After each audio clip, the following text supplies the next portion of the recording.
Ah, fresh air. A wondrous feeling. Naturally. I have a sudden urge to stretch my legs. Can anyone recommend a suitable leisure activity? I might have had some recommendations for you were this the past, but here and now, for someone who has just left prison, there could be no greater joy than simply being outside of it at last. I could not agree more.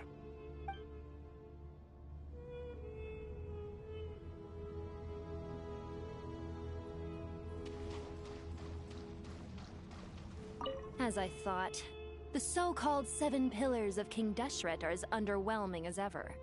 What do you mean? Not a fan of the boys' club? As men, as individuals, and even as gods, they are entirely undeserving of my attention. Al-Akhmar once commanded me to select a king from among the people, so naturally my eyes will open only for one who is worthy. Ugh. Can we talk about something else? It all sounds pretty complicated, and I haven't read that many storybooks. You think this is a mere story? Well, many would also say that the journey you shared with your father is not but a tale. My life, your life, they are nothing but stories. Little girl, it appears that you really have grown. In the past, you would have flown into a blind rage at my words, but now you are unperturbed. Oh, it's nothing. I just feel like you're right. Getting all pissed at someone for telling the truth is pointless. It only makes me look petty. This alone is proof enough of your growth. You're doing well, my dear girl. You're becoming ever stronger. Strong enough to defend the people and things you hold dear. You think so? I hope you're right.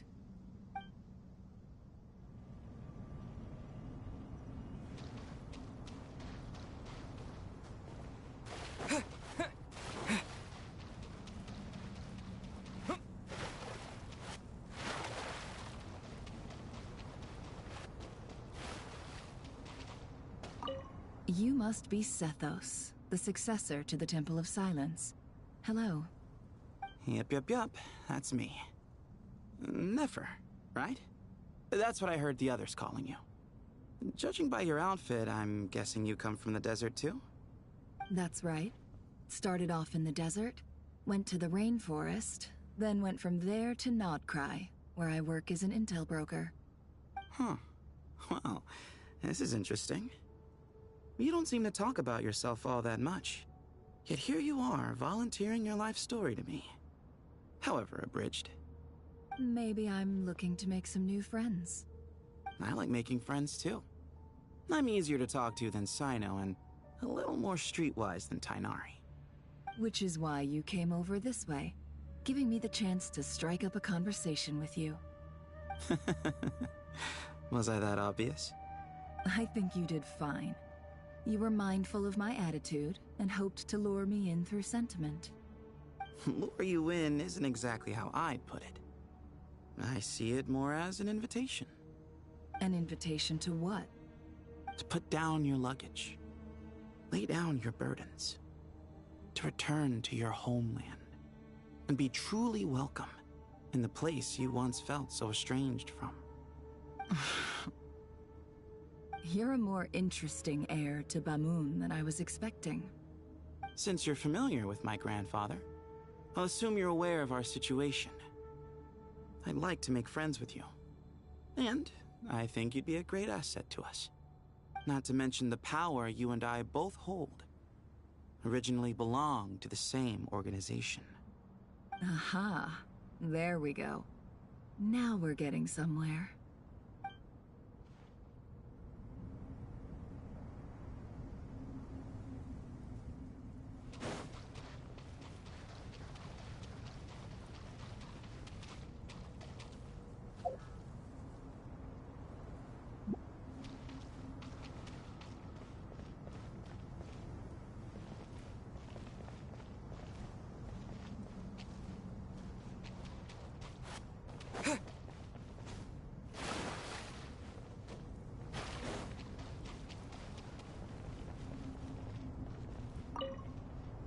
Do you hear that?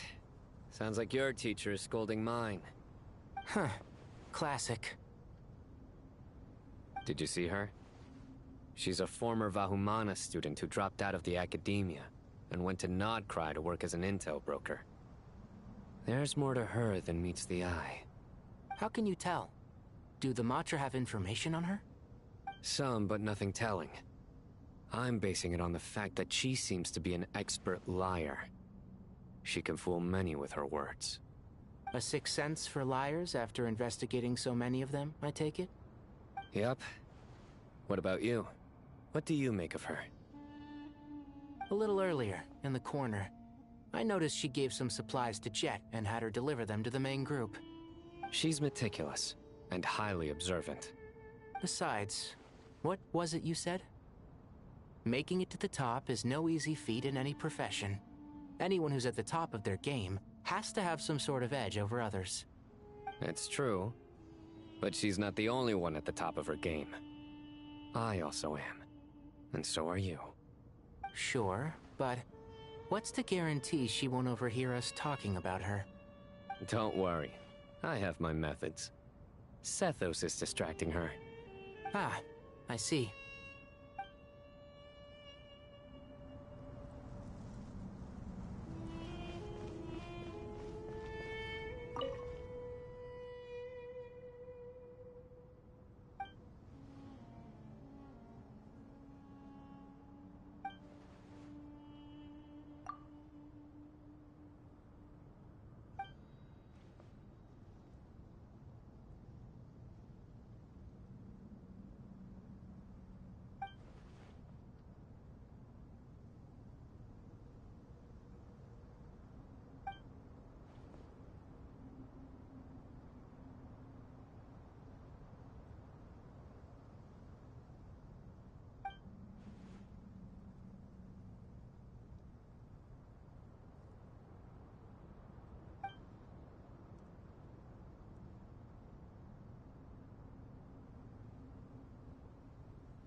must be the ones tasked by the Academia with renovating Aru? That's right. Good afternoon.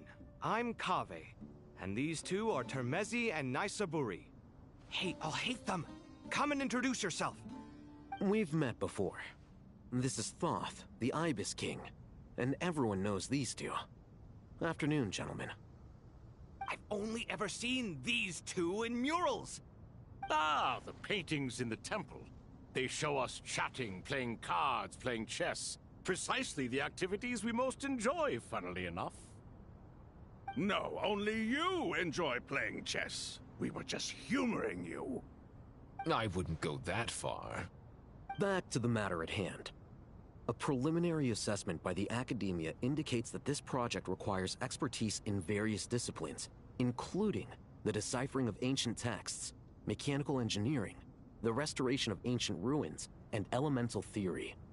The most capable minds in their respective fields are here before you.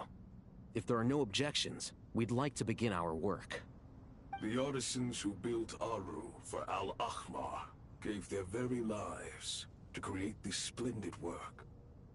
Follow their example by giving your utmost devotion to this project. I didn't know that. We'll do our best, of course, but we certainly won't be sacrificing our lives. Such brazen words. Humans these days are a far cry from their ancestors. What little respect you show for King Deshret. No, that's not what he meant. Please, don't mind him. He shares your sentiments, just not your, penchant for hyperbole. Assuming that's what you were going for? I just think it's important to manage expectations. Forgive my lack of courtesy, but we simply can't sacrifice our lives to the gods on completion of the project like people in the legends of old. Here's a first draft of the project proposal for your perusal. Please let us know if you have any requests. Normally, I'd have made it look a lot more visually appealing, but we were really pressed for time on this occasion. I hope you'll forgive me if it's a little rough around the edges. Naturally. If my fellow ministers deem this meager display of respect sufficient, I suppose I can consider agreeing to their proposal. Why are you so preoccupied with the ostentatious displays of respect to Al-Ahmar? We should be trying to make things easy for them. You never know. We might have to rely on these young people to look after us in our old age. Exactly. This is Aru's mainframe. Be reminded to use it with great caution. We certainly will. Thank you for your assistance. You may attempt to lay out punishment should you so desire, though I'm afraid it would be futile. You and I both know that certain components of Aru can only be operated by humans. King Deshret always believed in humanity. Still, the reason that Aru's modules are designed that way is not so much because he trusted them, but more because he was wary of you. Is that true? No wonder human artisans helped to build Aru then. He actually required human assistance to create his greatest work. Naturally. Have you noticed that the Goat King keeps giving superficial responses? It's like he's just going through the motions and leaving the real debate to his colleagues. He understands the art of perfunctory speech. That's what earned him his position as the Minister of Ministers. It seems the rumors about King Deshret being a poor judge of character are baseless after all. Excuse me for being blunt, but it sounds suspiciously like you're putting yourself on a pedestal and mocking me. You're mistaken. And while there's nothing strictly wrong with making every conversation about yourself, it's not exactly a positive tendency either. You? Whatever. I knew it'd be like this working with you. All right, let me past. I need to look at this console. It's your job to activate it after all. Let's begin. Everyone, please proceed with the external checks and preparations as per the procedures outlined in the engineering plan.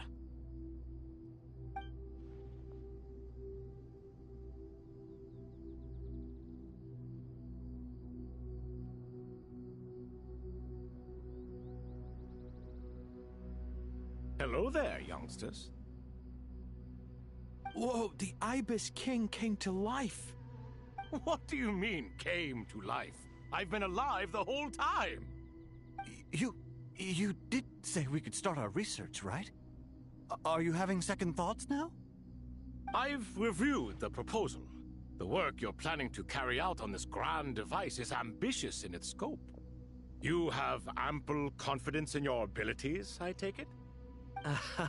I wouldn't say I'm feeling hugely confident, but given how bad things are, I'd rather at least try something than sit around waiting to die. You are the top scholars of your day. I trust you are aware that there are countless links between Aru and the Akasha? Aru and the Akasha?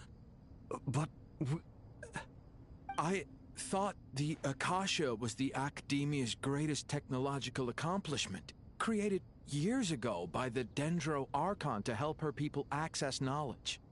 And you too? Do you not know either? You've read the instruction manual, right? You tell them. An instruction manual? The Akasha has an instruction manual? The Dendro Archon is a kind and thoughtful god indeed. It used to sit on a shelf in the corner at the House of Dana. Not the most popular read. If the manual is to be believed, Aru was in fact the original inspiration for the Akasha system. what? But there are so few records about Aru anywhere. And practically none of the scientific expeditions into the desert had anything to do with it. Ah, but this is something you could not possibly have known. You may have heard many stories about the desert, but what is the most important aspect of history? Consider this a quiz.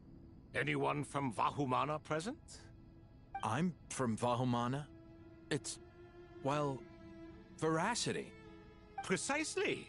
And a large part of veracity is the chronological order in which events occur. I may as well tell you. In the beginning, Nabu Malikata, the goddess of flowers, descended upon Sumeru. The glory of the heaven was within her. She brought life, oases, and knowledge to this land. Then she created the Jinn, enlightened them, and ordered them to serve her. Two other gods also walked upon this land where wisdom flowed in abundance, and the three met beneath the great green trees. It was the first and greatest alliance. We should speak with reverence of this covenant between the three, which transcended both time and life. For they promised that in Sumeru, wisdom would be shared with all. All the great changes in Sumeru's history began with the goddess of flowers. For King Deshret's sake, she pried into the secrets of Celestia, and for this was burned to ashes by the flames of wrath. So grieved was King Deshret by her passing that he lost all interest in state affairs and devoted himself instead to the knowledge that she had brought back. It was after learning of the technology from that floating island in the sky that he first conceived of Aru. And so, the Akasha was inspired by Aru, while the basis for Aru itself came from Celestia's technology. Well, if the two share a common technological origin, then connecting one system to the other is an entirely feasible idea. Unbelievable. Have you no reverence at all for celestial technology? No, I do, but there's no time for that. The schedule is too tight. Blame it on the deadline. Perhaps you could try coming up with our cutoff dates. You know what it's like having to turn around 5 different drafts in one day? I wouldn't wish it on my worst enemy. Yeah, also, Sir Ibis King, you don't plan on getting directly involved at all, do you? Yes, well, you strike us more as having come to give a popular science lecture. Or, wait, does this count as more of a first-hand witness statement? Neither. Anyway, this sounds like far too much work for me. Still, if Aru is so powerful, why didn't King Deshret use it for more ambitious ends? Because it was never fully completed. King Deshret had grand plans, but he perished before they could come to fruition. In the beginning, his wish was to create something that could rival the very world itself. The Lord of Flowers sacrificed everything for that ambition. What he desired, she bestowed, and thus was knowledge brought into the world. Her courage and sacrifice had to be honored with the most splendid of monuments, or King Deshret would surely have deemed it a grave injustice. And that monument, built from knowledge and technology, etched with a sacrificial and courageous love, even in its unfinished form, it deserves to be treasured. At that time, King Deshret said the following to the Lord of Dendro. Since we share an eternal covenant, I shall never be your enemy. Hence, the fruit of wisdom from the heavens is not to be devoured. Remember, it is not that I lack the power to become the enemy of wisdom. Yet you and she have taught me much and shown me kindness. For this, I cherish you both. In the end, Aru was only used to store a portion of the souls. It was but a primitive form of the masterwork the king had envisaged. His final hope for Aru was to return to the past, when she yet lived.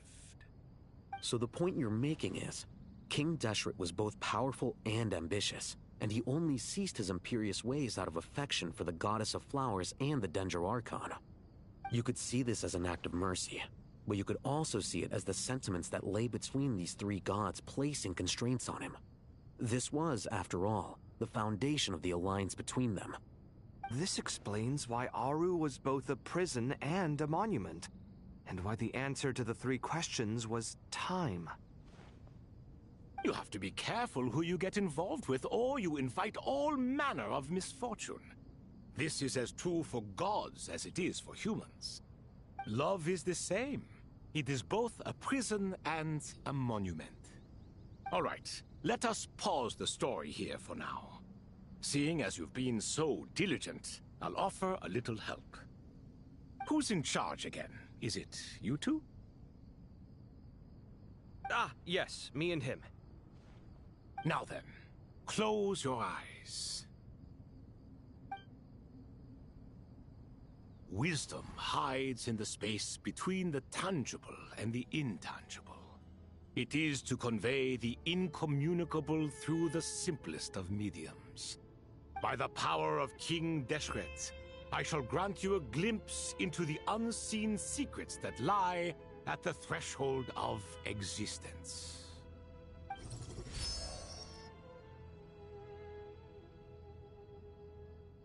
Where did this come from? Is it a new mechanism? It looks more like some form of externalized information. You've rendered it visible?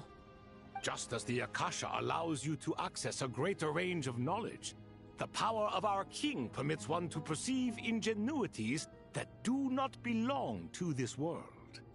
This is no ordinary mechanism. It reflects the internal structure of Aru. Whether you choose to increase or decrease, keep or discard. Come, use these to achieve the outcome you desire. Looks mechanical to me.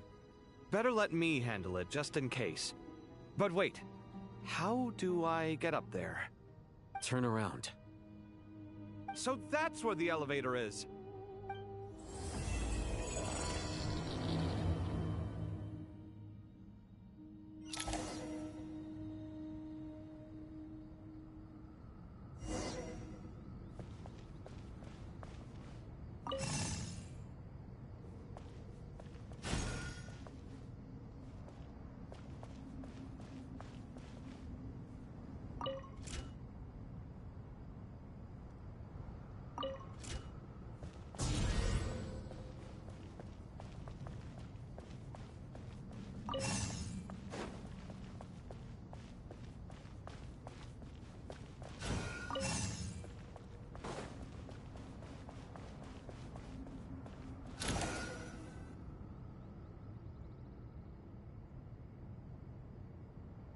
Obelisks were used to record important information in the ancient desert civilization. Hey, Al-Haytham, there's some writing here I'll need you to decipher. I've sent it to your screen. Do you see it? Got it. It's a little blurry, but I should manage. Take a look and tell me what it says. Oh, and I'll send any other similar text directly to you from now on. Let's start with this one. It's a variant of an older script. Herein lie verses written for the Yellow Sands. Looks like cultural information from the age of King Deshret. If so, I suggest you delete it. Words thrown together merely for fun. I had no idea Aru kept a record of this. Well, as long as you're certain that this is strictly private information, that's fine. It is unimportant. All right, well, I guess I'll start now.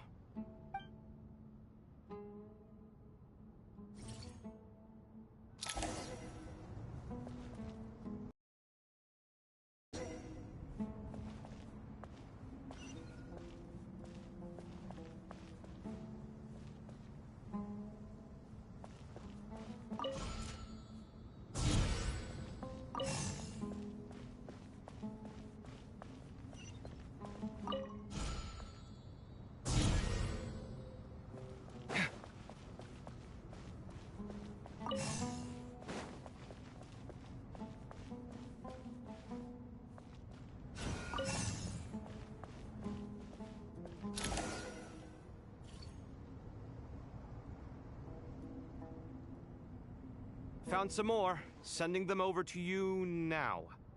These are all reports about the Gurubad conflict. Can we delete them? I'd say so. Most of this information has already been archived anyway. What if there are details in there that Vahumana missed? What are we supposed to do if they come after us in the future? They'll just have to live with it. If we don't resolve these issues now, there won't even be an academia in the future, let alone a Vahumana Darshan. Yeah, you're right. Okay, done. There's some other similar monuments nearby. I'll check them out.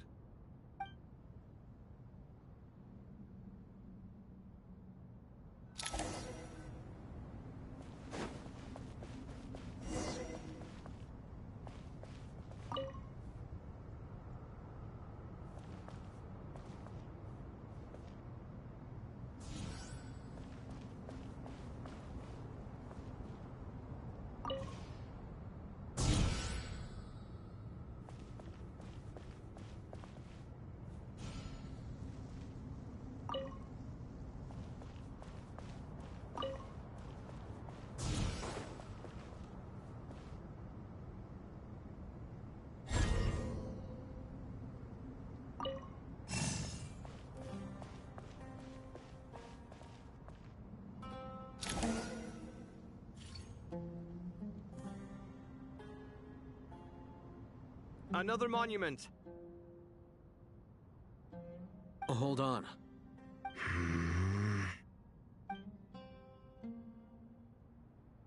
You're still reading it? How long is it? It records the development and governance of the Oasis civilization. Most of it concerns the Jinn, but it also contains records left by the artisans who built Aru. Is it important? Some of it. There was no way for me to read the whole thing in its entirety, so I had to rely on my intuition to pick the parts worth keeping. What about the artisans' records? What do they mention? They're speculations, mostly. For instance, they were wondering how to protect themselves if King Deshret decided to silence them after the construction of Aru was complete. Sounds like pure mythology to me. Surely that kind of thing didn't really happen. The records do emphasize that this was merely their conjecture based on various myths. Still, the artisans did leave details of their plans to survive, including blueprints for their escape route. Even that got recorded? Okay, well, I'll make a copy of this first before I delete it. Is that truly necessary? You won't be needing those. No, the blueprints are important. I want to keep them as a memento.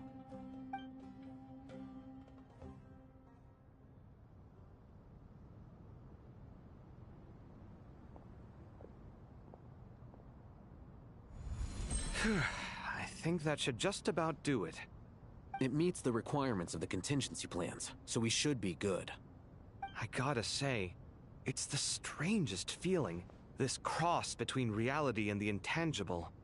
It's like drifting between life and death, or in and out of a dream, using my own hands to manipulate illusions that are forever out of reach. Chasing dreams in the most literal sense. Definitely a novel experience. What happens if my spirit just floats away? That won't happen. Anyway, I wouldn't celebrate just yet if I were you. There's likely to be a phase 2 of this project. All right. I'd better keep my wits about me then.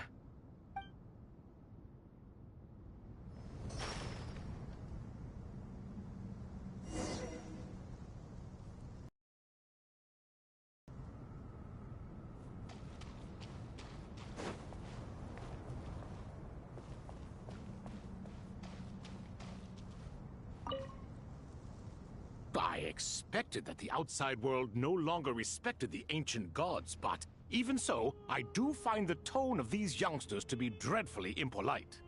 It should hardly come as a surprise to you. I remember you saying the same thing last time. I assumed that was just a one-off. I did not realize it was the norm. Don't you think that young lad's matter-of-fact tone sounds familiar? It bears a rather uncanny resemblance to you, Goatee. Surely a sign that he is a man of rare intelligence. The rest of them, though, much better. The blonde-haired one, for instance. So sincere. That's the kind of kid I can respect. Oh, really? Well, what about your disciple, Nefer?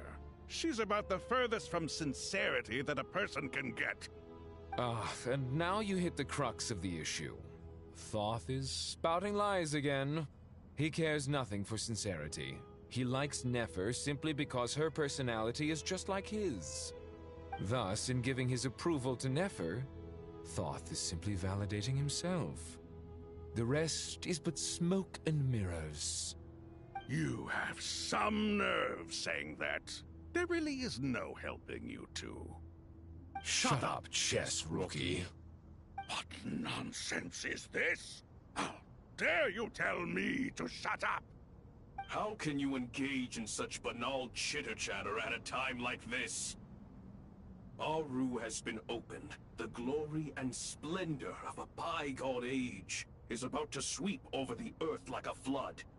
And you're here squabbling like petulant children. All three of you are insufferable.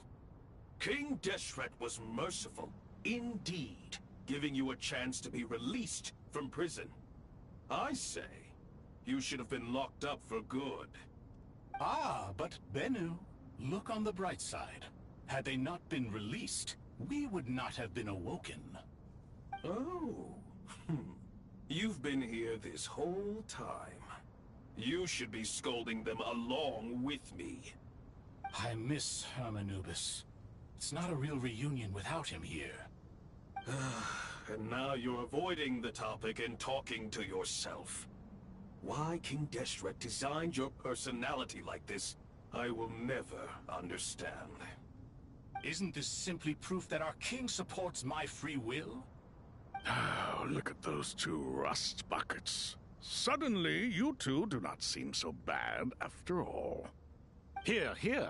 If being stuck together for thousands of years fosters no friendship, I cannot say what would. Naturally.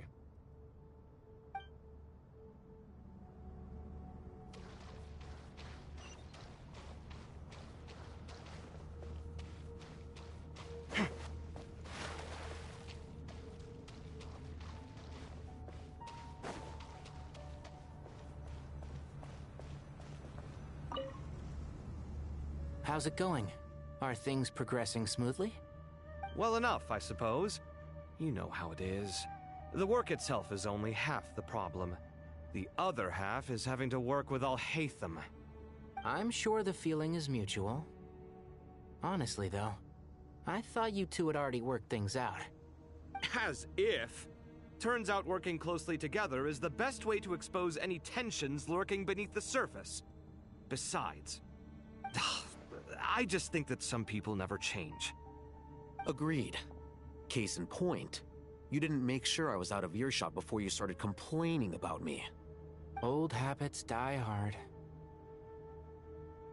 Actually, this is for your own good.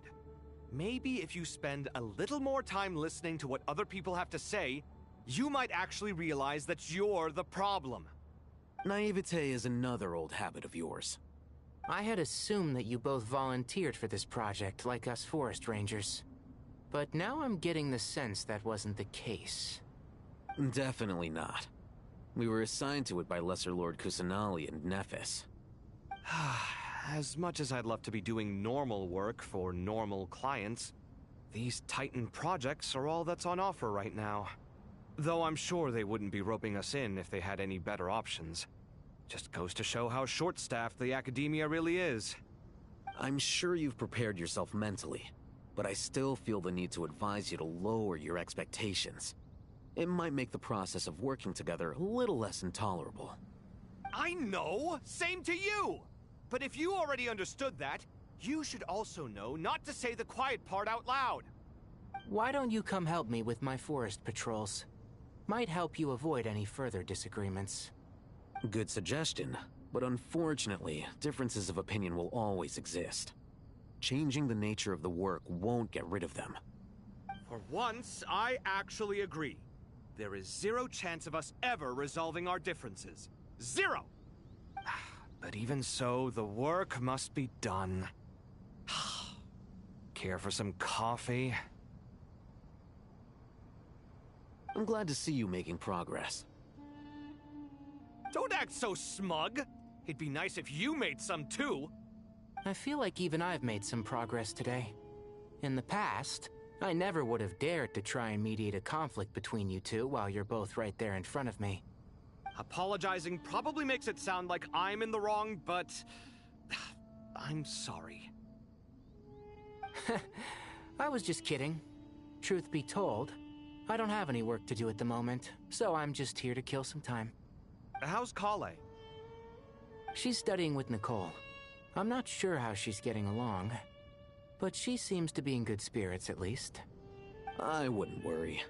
Angelic affairs are probably above your pay grade anyway. I know what you mean, but Sino and I are still a little concerned for her. He said he'd go keep Kale company after he's finished training the mercenaries. I'm planning to join them myself shortly. Kale will be okay. Have faith in her. Even we can see how much more confident and outgoing she's become in these past few years. Thanks to you and Sino being there for her and providing guidance every step of the way, she can finally stand on her own 2 feet. On her own 2 feet. Does it feel bittersweet? Watching the younger generation grow up and move on? No, not yet, at least. I was just thinking, I wish there was more I could do for everyone. She'll be fine. Yeah, she will. Just try to relax.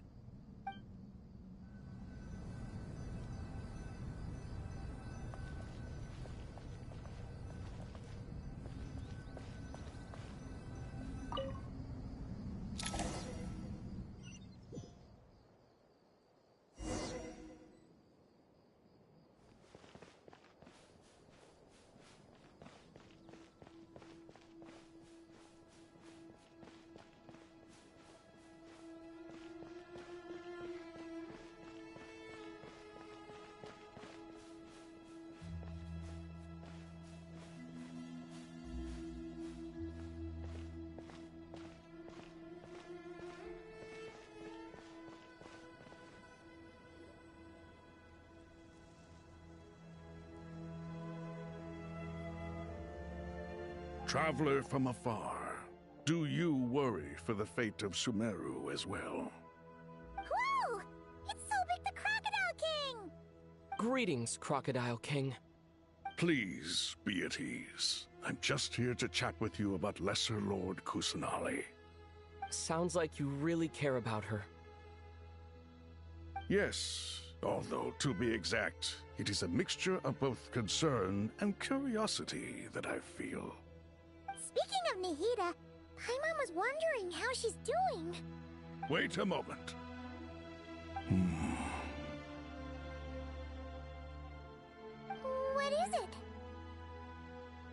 I tried calling out to Apep, but there was no response.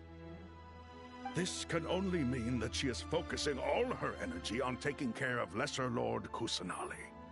All the gods who served King Deshret seemed super surprised to hear that Apep agreed to help Nahida. Guessing she made a bad impression on you or something. Are you aware of the history between her and our king? The story begins a long time ago. Al-Ahmar was always a wishful thinker where the Dendro dragon was concerned. Without consulting her, he decided to list her among the 7 pillars, and declared his own power to be far superior to hers. That was when our king was at the height of his power. Ibis Goti and I were no match for him, and so we chose to submit and serve as his ministers. But not Apep. No, she never thought much of him. To Apep, Al-Ahmar's pride and sense of superiority were nothing but ignorance and hubris. In fact, they fought numerous times, but usually the battle ended in a draw.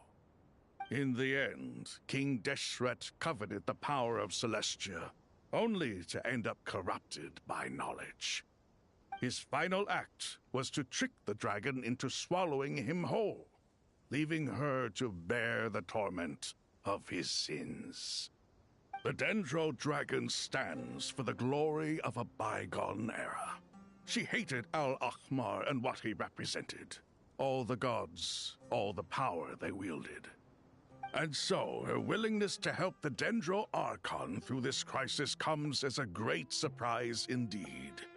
It makes one wonder whether, perhaps, the Dendro Archon assisted her in the past. Yep, Nahida did her a huge favor.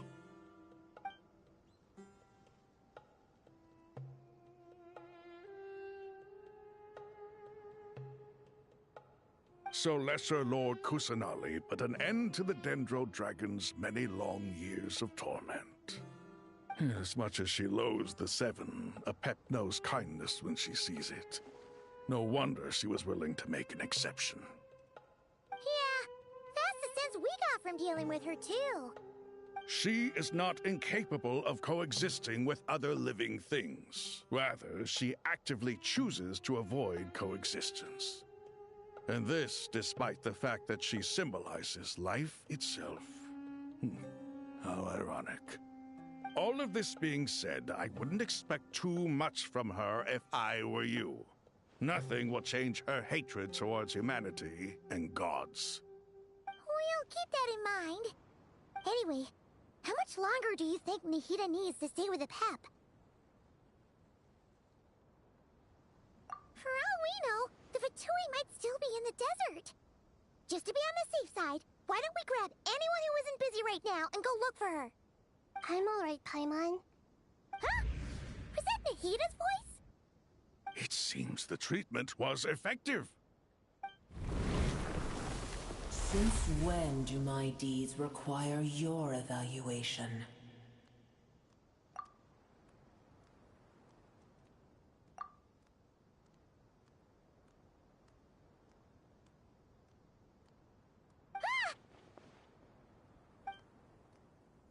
Here will do just fine.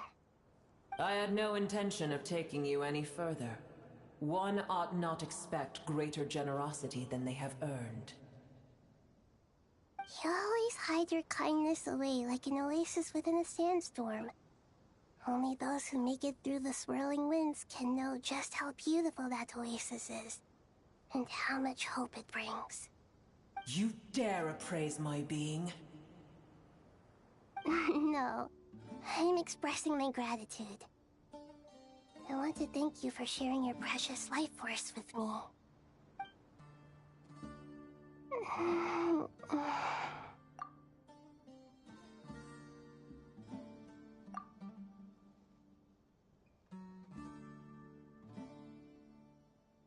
Awake already.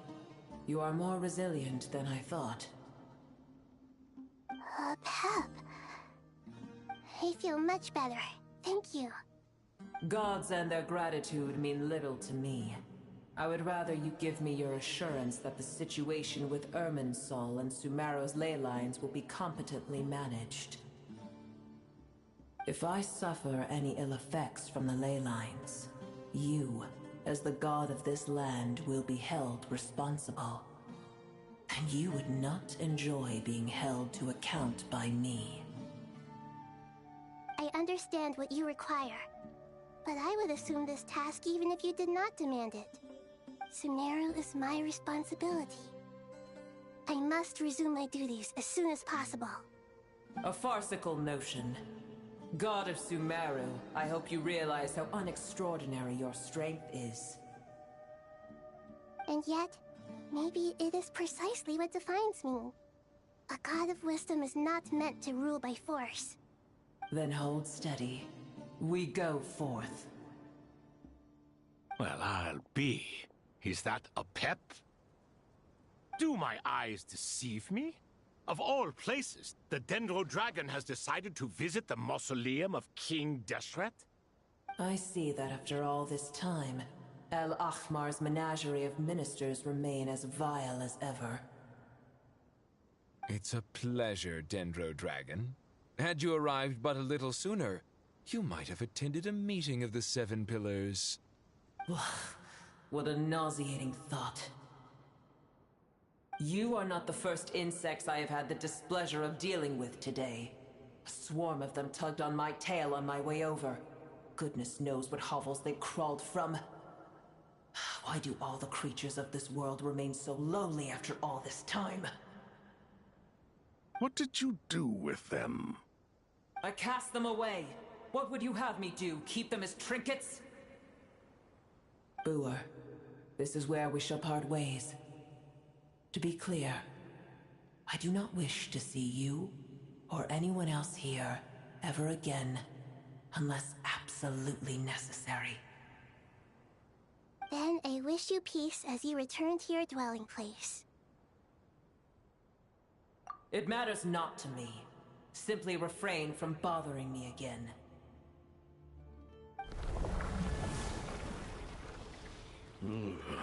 A force to be reckoned with. At times like this, I feel glad that she has no interest in any of this. Hold on, just hold on, okay? We're almost there. We made it. Huh? Wait, that voice! It's... Uh-oh, I'm gonna fall!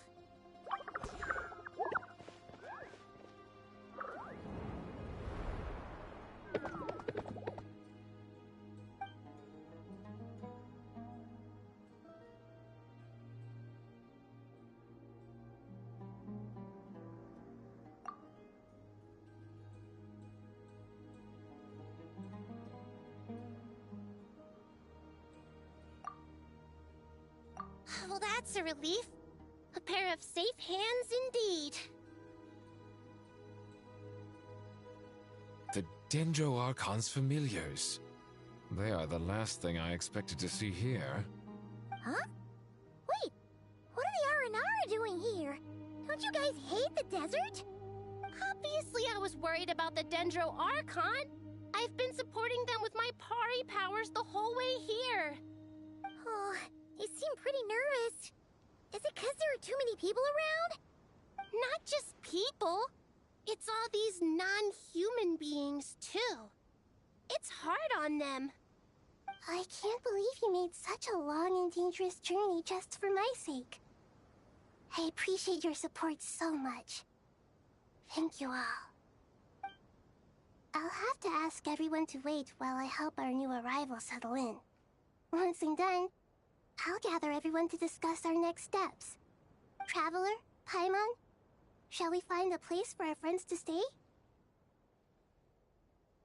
Awesome! Let's go! Well, first I have some questions.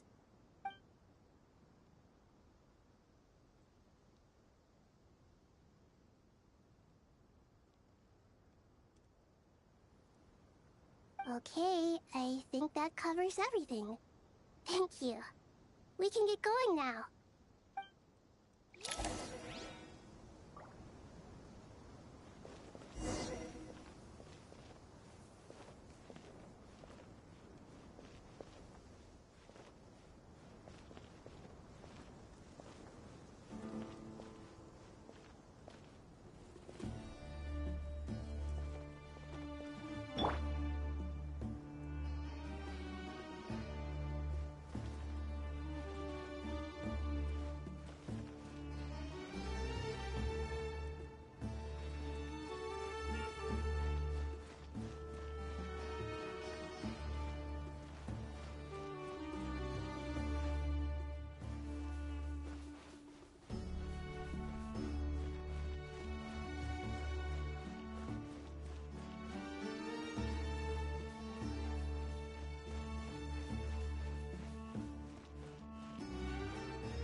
everyone. It's only us.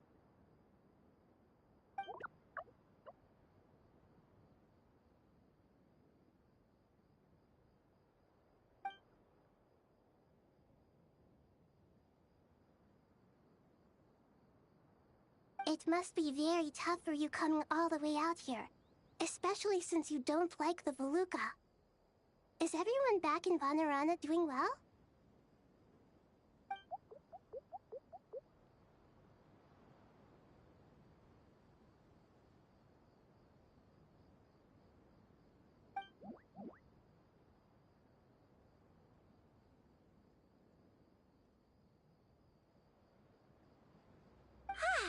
Everyone's here.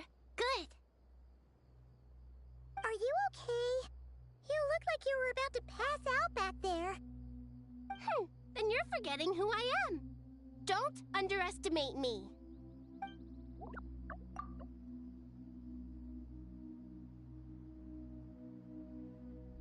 Red Oh, excuse me! Are you comparing me to Paimon?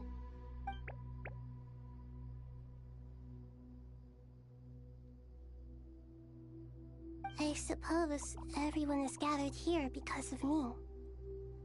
As we can see, the situation is critical, and everyone is very busy with their various tasks, so...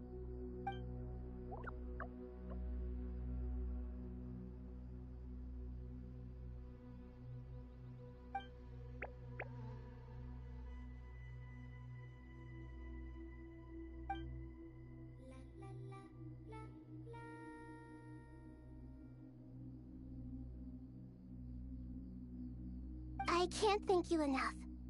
Right now, we're focused on restructuring Aru, processing excess information, and helping restore everyone's confidence. I'm sure you'll find it all very straightforward. I can help too! Just let me know where I'm needed.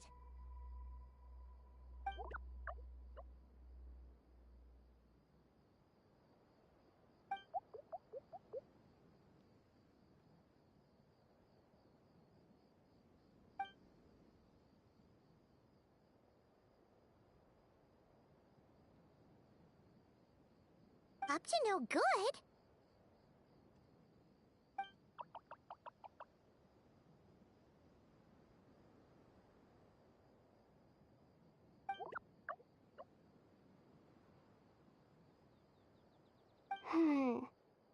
That definitely sounds suspicious.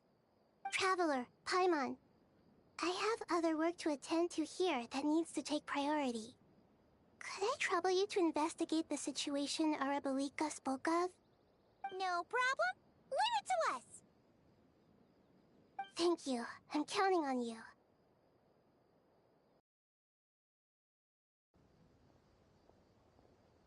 There's one other thing. If you are to work alongside the people of Sumeru, you will need to make yourselves visible to them. Is that acceptable to everyone?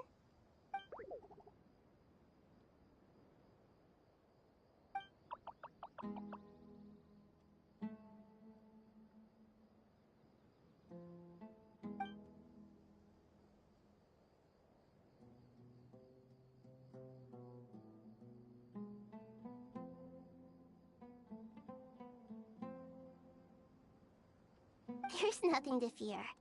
No one here will hurt you. But if you do feel afraid, don't worry. Just call my name and I'll be there. Very well. Now, I shall bestow a small blessing upon you all. Whenever people see you and interact with you, from the moment their gaze meets yours, they will experience the most beautiful of dreams.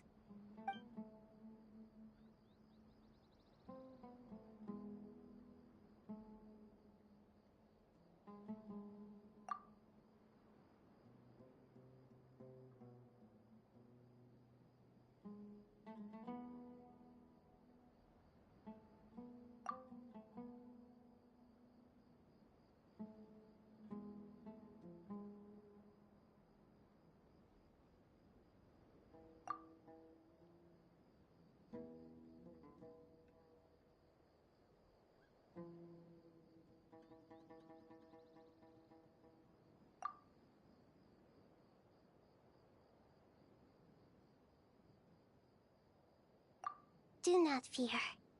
We will face it together. This too shall pass.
Everyone's here. Wonderful. Dendro Archon, you're back. Are you recovering all right? You mustn't push yourself too hard. I'm doing very well. Thank you for your concern.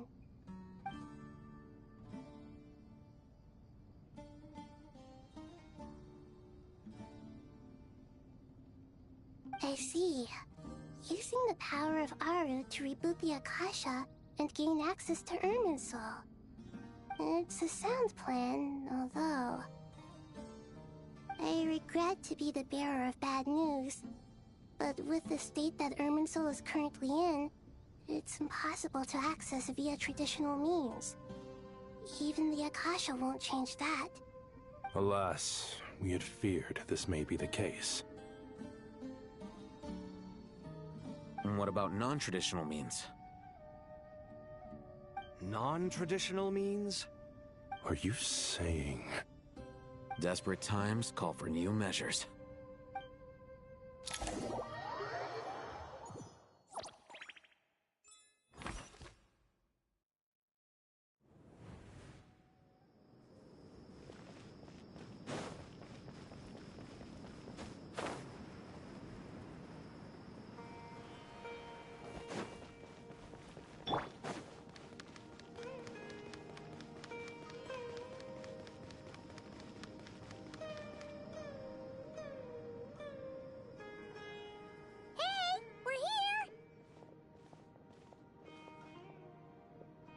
Ah, it's you.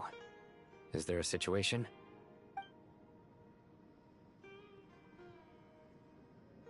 The Aranara have good intuition when it comes to people. In other words, there may well be a traitor among us. Given everything that's going on, I'd be more surprised if there wasn't. Miss Nefer, as a professional intelligence broker, I trust you have a solution? Not one that I'm willing to volunteer. What's in it for me? Let's say I'll treat this as a pilot project aimed at expanding your intelligence operations. Whatever business you're in, an avenue to demonstrate your abilities could never hurt. I like the sound of that. Glad we're on the same page. Given that you rarely set foot in Sumeru, practically no one at Caravan Rebot knows who you are. I take it you've read the files on everyone in the area? Yes. I also skimmed the list of evacuees, and am more or less up to date on where everyone stands. Any initial suspects? Limiting the scopes to males whose recent activity could be viewed as suspicious. I've identified 3 names. The Aranara saw 2 people talking, but currently we only have 1 suspect. The other person was probably just a messenger, and in all likelihood has already left Caravan Rebot. Everyone is heading for the desert per the evacuation order. Anyone willing to turn back at this stage is almost certainly with the Fatui. There's no way it was a spur-of-the-moment decision to act at a time like this. This spy must have been planted long ago. We need to smoke him out from wherever he's hiding. Sounds like you have the beginnings of a plan.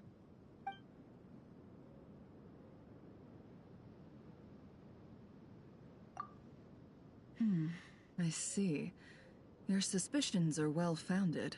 I'd be watching him too if I were you. So far, we still lack solid evidence that he's been bribed. He hasn't made any recent purchases that would indicate he came into some cash. Then let's get closer to him to confirm before we make our move. I can handle it. I'm not based in Sumeru, so barely anyone at Caravan Rebot knows who I am. And you're certain you've never encountered this person in Nodcry?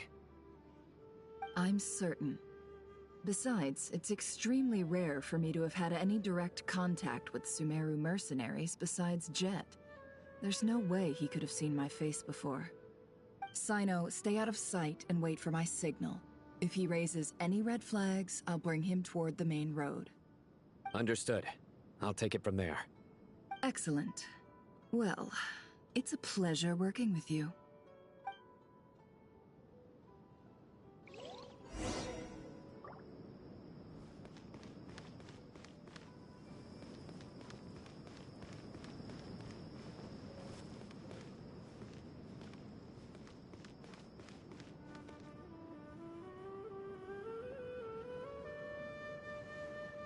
Darker skin, scars, frequents the desert and has ample combat experience.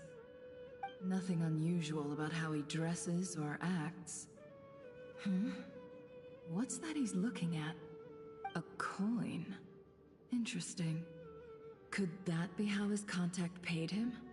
Conveniently discreet for someone trying to hide any unexplained income. And yet it could be highly valuable. Sorry to bother you. Has everyone here already left? I don't suppose you happen to see a lady wearing a hat? Ma'am, what are you doing in Caravan Rebot all by yourself? The main group evacuated some time ago. Didn't you pass them on the road? My friend and I lost some of our cargo along the way. I didn't want to miss out on potential business, so I told her to go on ahead and meet the client while I retraced our steps. I didn't think it would be so late by the time I found it. And then there was a terrible sandstorm. I guess I must have taken a wrong turn, because I didn't see any large groups on my way here. Forgive me for asking, but just to be on the safe side, could you describe this friend of yours? Sure. She has blonde hair, and she was wearing a hat and a white dress. You'd definitely know if you'd seen her. Yes, I think that does ring a bell. Ah, my apologies. During this exceptional time, the Core of 30 are under orders to be extra cautious when dealing with unknown people, whoever they might be. I understand. Well, sir, is there anything else you need to know? If not, I'd better try and catch up with them. Hey, wait! They left a good while ago now. You'll never catch up with them on your own. Why don't I give you a ride? I'm here to collect the last few people anyway. We have plenty of carts, so one more won't be a problem. That would be amazing. Traveling with a group will be much safer. I'll have to pay you for your trouble. Hey, let's not worry about the money for now. Wait here a moment. Once I'm done packing up, I'll take you to join the rest of the group. All right, thanks. Let me know if you need a hand carrying anything. No need for that. I'm strong enough for both of us. Okay. Well, I wish there was some way I could repay you. Guess it's my lucky day, running into someone who knows what they're doing here. You might have just saved my life, you know? You're not wrong there. I mean, what kind of cargo is so important that it's worth risking your life to get back? I hope for your sake that it's priceless. Actually, I suppose I can tell you, since you've been such a big help. But be sure to keep it to yourself, or we could both be in big trouble. Oh, really? Sounds mysterious. We're in the antiques business. You understand? Some of our goods aren't acquired through the most legitimate means. We have to be very discreet when we're selling them. That's why I had to go looking for the missing cargo alone. Ah, no wonder. Well, ma'am, in that case, it turns out that maybe there is something you could do for me. I'm all ears. But to be clear, our commission isn't cheap.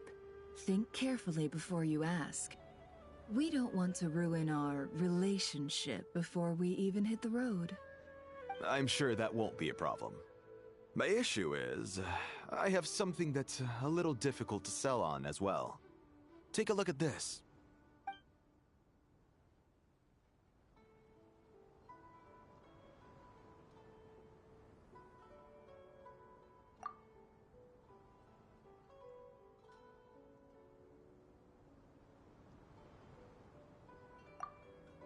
Pure gold. That's quite something. How'd you come across it? Dig it out of some ancient tomb? If you look hard enough, there are many treasures to be found in the mausoleum of King Deshret. It has no distinct Snezhnayan markings. That'll be why he's going with that story. And he clearly doesn't want to arouse suspicion, so he's on the lookout for an opportunity to make a quiet trade. Surely you have an existing business partner. Won't they take it off your hands? I hope I won't be attracting the wrath of my competitors by helping you sell this. The shop I used to work with is having cash flow issues at the moment after losing some money. I'm under enough pressure as it is without having to deal with them. On the off chance anything went wrong, I'd never get my money back. I understand.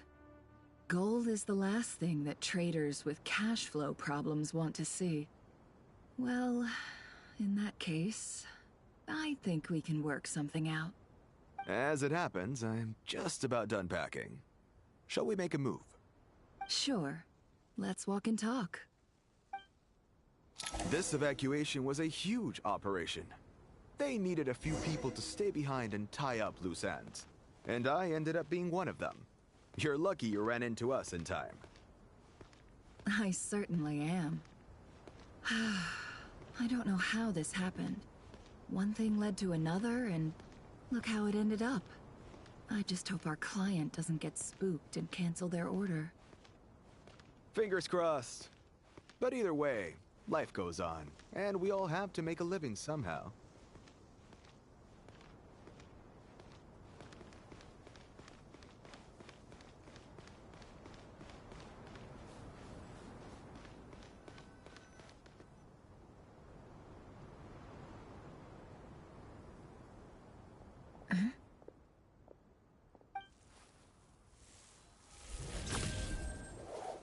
Hands where I can see them. General Mahamatra! No, wait! What are you doing?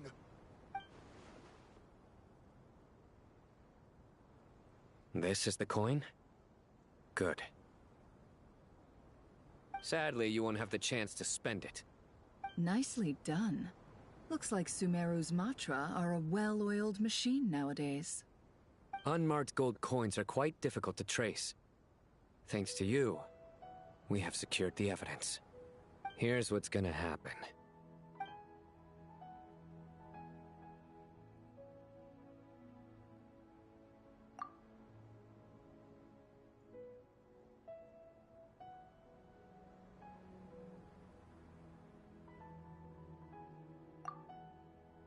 Southeast from here, leeward side of the hill. That's where he's meeting his contact. Great work. Candace tells me your interrogation skills are highly effective. Hers are quickly catching up. She's improved a lot in recent years. Looks like it's over to you for the next step. Because I'm quickest on my feet? Because you know how to trail a target. Plus, it'll be easier to monitor their activity from the air. Fine. I'll be quick. One more thing. The Traveler just brought a message from the Dendro Archon. Once you're done with this, we're to meet up at the mausoleum of King Deshret. Got it. Will do. Are you sure you'll be okay on your own? Gee, I don't know. Maybe you should come with me. Okay. and Paimon's coming with you. Really? You do know this is a stealth operation, right? Meaning, you have to be quiet? Paimon, are you sure about this? Well, Paimon at least wants to give it a shot. Like everyone says, if you never try, you'll never know. Besides, being the best guide in Teyvat has to count for something. This should be a piece of cake. Fine. Join me if you want. But be warned. If anything goes wrong, I'll have to gag you and shove you into a bush. No need! Paimon will be super careful. Promise! Good. Then what are we waiting for? Let's go. Ah! Coming! Coming!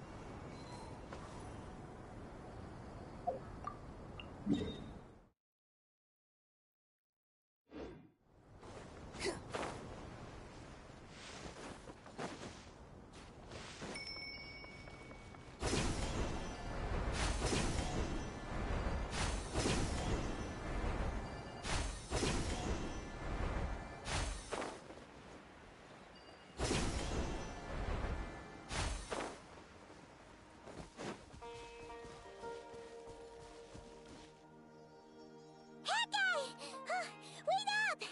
Hey, slow down, will ya? We're here. Now we wait. Okay, yeah, cool. Cool.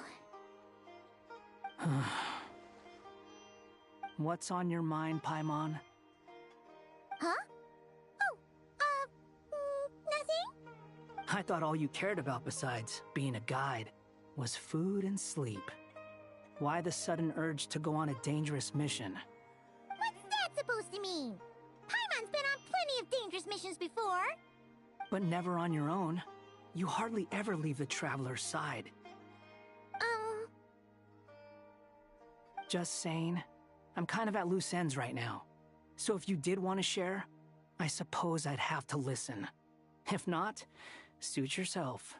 Makes no difference to me. Hat guy? Do you think Paimon is useless? What? Where's that coming from? When we were in Notcry, Paimon suddenly realized something. Even though Paimon's with the Traveler every single day, whenever we face real danger, she can't do anything to help. Paimon doesn't get like this very often. She just got really scared when the Traveler got kidnapped that time. What if he never came back? What would Paimon do then? And the more Paimon thought about it, the more useless she felt. But Paimon doesn't want to be a burden. Paimon wants to be a friend who's actually useful. Does that make any sense? You know, that feeling of just being completely useless and... Oh, Paimon probably sounds so ridiculous right now. You asked the right person. Boy, do I know that feeling. Oh, that guy. I'm not gonna try and encourage you. What I will say is this. When you start doubting yourself, you have two choices. Give up or change. You have to make the decision to move forward. Otherwise, no amount of consultation from other people is gonna help you. So ask yourself, what do you want? To get stronger? To learn more? Whatever it is, go do it. You won't have any regrets if you can at least say that you tried. Oh, all right. Something's not right. Shouldn't they be here by now? Paimon, is it just me? Or is it a little too quiet around here? Should Paimon take a look? We'll give it another hour. If nothing happens, we head back. Okay.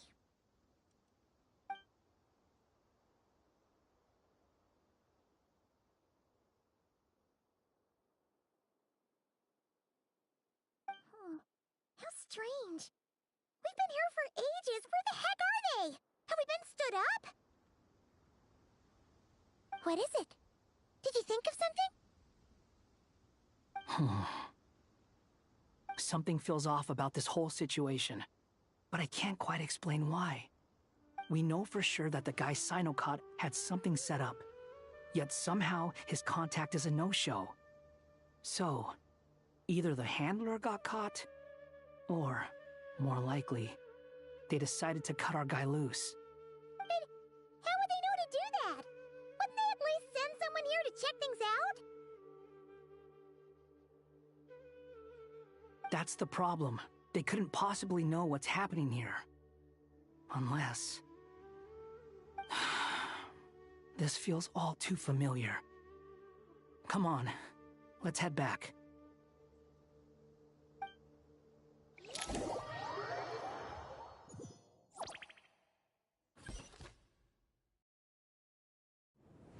Even though this isn't a formal meeting, I'd still like to start by saying how grateful I am to each and every one of you. Thank you all for coming here and standing by our side. Shesipank and Bennu are currently assisting the scholars with the maintenance of Aru. Please forgive their absence. As for Hermanubis, may he rest in peace. We remember him with great fondness. There have been times when I imagined what it might be like to meet you all. Now that it's really happening, I feel quite emotional. Time has taken many things away, but that which remains is all the more resilient. I must say, there is one thing that rather surprises me. You appear to be in good spirits, Lesser Lord Kusanali. But even so, I can sense that the life force given to you by the Dendral Dragon has far from fully resolved the problem of your vitality. Oh no! So even a Pep's power didn't work? Don't worry, Paimon. It worked very well indeed. The issue is how closely I'm tied to Irminsul. Until the problem with it is resolved, there is no way I can fully recover. Sumeru has undergone tremendous changes during your absence. When gods pass away, inevitably, people's faith in them grows weaker. You must have sensed it already. Your power is not what it once was. Regrettably, this is true. I too have grown weaker due to the effects of Irminsul. Right now, we're all in quite a sorry state. Then what do you suggest? We take all the help we can get. Sumeru is our shared home. You and I, gods and humans alike. We must unite all our strength in this moment. Though Al-Ahmar is no longer with us, the alliance between the three gods remains in force. Regardless, as subjects of our king, we have a responsibility to support Sumeru through this catastrophe. Not to mention that it was the people of Sumeru who released us from this prison of Aru. Times have changed, and the people of today possess greater wisdom than those of the past. You really know how to give a rousing speech, Koti. Now then, let us learn more about your plan. The brightest minds of the Sumeru Academia are busy opening and renovating Aru. They claim it has something to do with Irminsul? Correct. Irminsul has existed in Teyvat since the very beginning. But during the Age of the Dragons, it did not possess the significance it holds today. After the heavenly principles arrived, the power of the Light Realm was divided into elemental energy, and Irminsul was refashioned as a device that records and preserves all information. Since then, everything in this world has been inextricably linked to it. As the Dendro Archon, I have a duty to protect Irminsul. To Sumeru, it is both a national treasure and undeniably a major threat. Teyvat has seen many upheavals in the last few years. The most recent of these was a major crisis in Notcry, which forced Sumeru to be even more vigilant than usual. I made sure to monitor all the pathways through which an outsider could potentially transmit themselves into Irminsul. But despite my efforts, a major problem still arose within. I still believe that someone has actively invaded Irminsul. But rather than taking any of the pathways I referred to, the intruder chose instead to utilize the most direct route, and the only one that cannot be protected against, by entering Irminsul through death. I see what you mean. You cannot simply stop all deceased souls from returning to the ley lines because of a potential invasion that could occur at any time. That's right. As important as it is to guard against external threats, I couldn't allow myself to stop the souls of the departed from finding peace. Please, understand how difficult this predicament was for the Dendro Archon. Defense has never been an easy task. After Irminsul was invaded, my authority was quickly restricted. Soon after that, the tree began denying access to any connections. I'm sure you feel responsible, but you are not to blame. No one can predict every possible disaster. There will always be trials and tribulations for the world to endure. But the people of Sumeru should not have to endure this. We must find a way to break through the lockdown and connect to Irminsul. And this is why you need Aru. Yes. The only thing in Sumeru capable of rivaling Irminsul in terms of overall function and performance is Al-Akhmar's legacy, Aru. All I managed to do before falling into a coma was make some minor adjustments to Irminsul. Using Aru is a last resort, and a move that comes with enormous risks. The Scholar's initial plan was to borrow Aru's power to reboot the Akasha, then use the Akasha to connect to Irminsul and investigate. Unfortunately, Irminsul has suffered far greater damage than they first thought, rendering that plan futile. To rise to the challenge, we had to resort to more extreme and far costlier means. This has led to a number of new contingency plans. To reclaim Irminsul, our brightest scholars have made further modifications to Aru with multiple goals in mind. I thank you all for giving them your blessing in this endeavor. Human wisdom has clearly improved over the millennia. You have not only our support, but that of the Jinn, the Aranara, and the Pari. Together, we will do everything in our power to save Irminsul. By the way, when you spoke earlier of an intruder, it almost sounded as if you knew who you were dealing with and what they were capable of. Well, since you ask...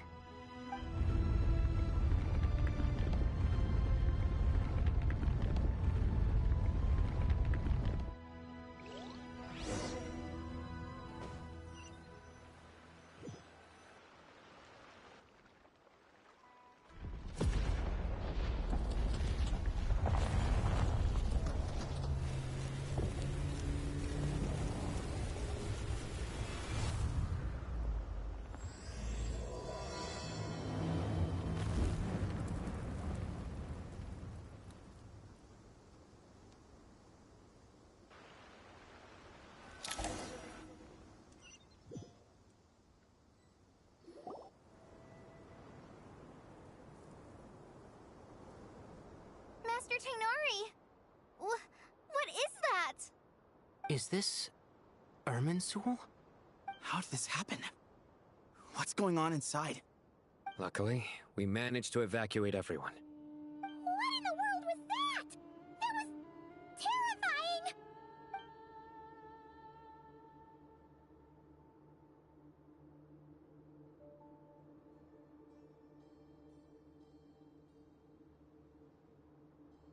Oh my. I understand now, Dendro Archon. You make yourself quite clear indeed. Not once over the millennia has Irminsul been so terribly afflicted as this. Please continue, Dendro Archon. Irminsul's root system is what comprises the ley lines. In the past, it has always been hidden away, going unseen by the general populace. But now, an evil intruder is making it reveal itself. It has become a tree of unbridled greed. A clear sign that a deranged experiment has advanced to a new stage. Blasphemy. From where I stand, an experiment in the name of blasphemy sounds rather improper. But if we are to honor Dottores' will, this is what we must do. The birth of this tree proves to me beyond doubt that this incident is connected to him.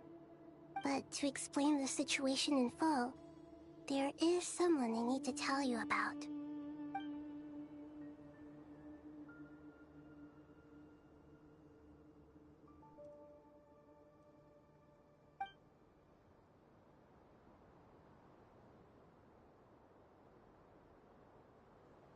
Zandik. So it was him. I saw him in the desert once. A man of supreme arrogance. So this is where it has taken him. But didn't Dottore die and not cry? How is he still able to do all this? He must still have loyal followers amongst the Fatui. Even so, I'm still unclear as to how he has been able to wield such a profound influence over Irminsul. I can confirm that Fatui forces have arrived in Sumeru City. Furthermore, Irminsul seems to be undergoing some kind of mutation. Evil branches are beginning to grow. Things that do not belong to this world are slowly but surely materializing. Sorry, I couldn't think of any other word to describe it. They don't seem to be fully formed physical entities yet, after all. But they are gradually becoming real. A baleful tree, climbing up into the heavens. Speaking of Dottore, I have some information on that front as well.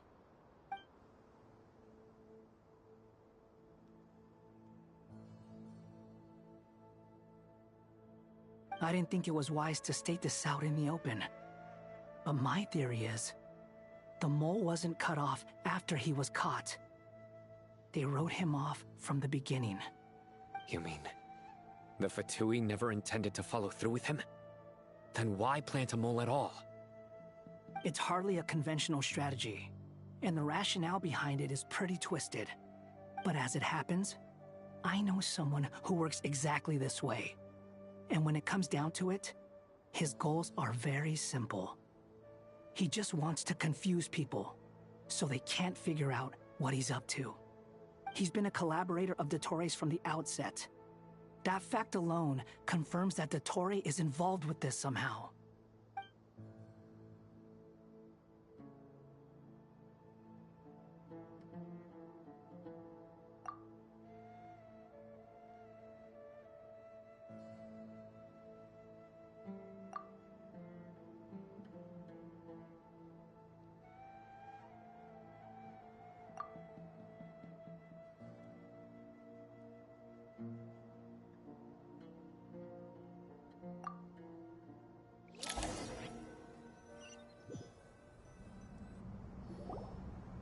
There is still much to be done. Everyone, please remember our core strategy. As per the discussions, the following groups must act immediately. Mr. Alhaitham and Mr. Kave, the next phase of the Aru renovation project must begin right away. Godspeed to you both. We'll give it everything we've got. The plan looks feasible, but the implementation will require certain resources. General Mahamatra Sino and his team will help to procure the materials required for modifying the terminal. No problem. I've already spoken with Sethos and Hat Guy, and they've agreed to assist me. This kind of thing is best left to the fleet-footed, right? Hat Guy? If it's efficiency you're after, we're the right people for the job.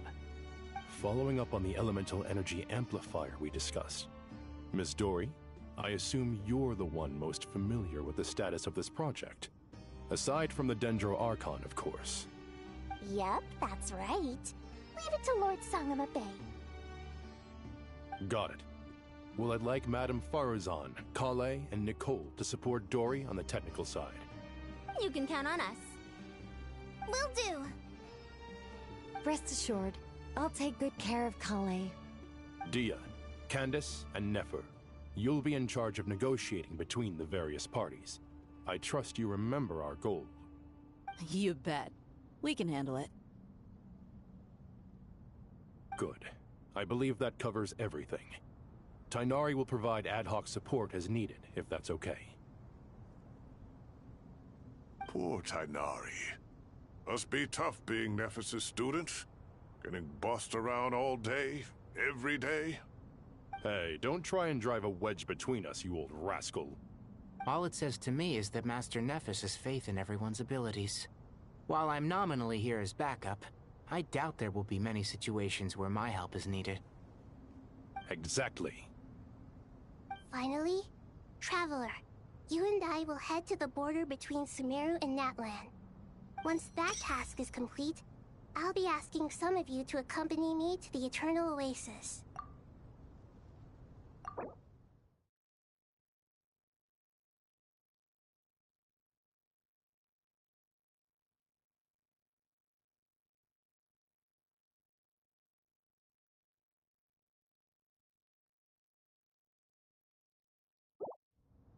The Eternal Oasis? I thought that was just a legend. So it does exist after all. Regarding your trip to Natlan, under normal circumstances, a meeting between our two nations would be a far more formal affair. Unfortunately, Sumeru is all but completely cut off from the outside world at present. So regretfully, we won't be able to give the Pyro Archon Mawika the grand reception that she deserves. My apologies for the inconvenience. No point putting too much pressure on yourselves. That goes for everyone. Right. Especially you, Dendro Archon. I'm sure you're still feeling quite weak. Don't worry about me. The Dendro Dragon's life force will sustain me. Plus, we'll be there every step of the way. Nahida will be just fine. Yes. I believe in myself. And I believe in every one of you.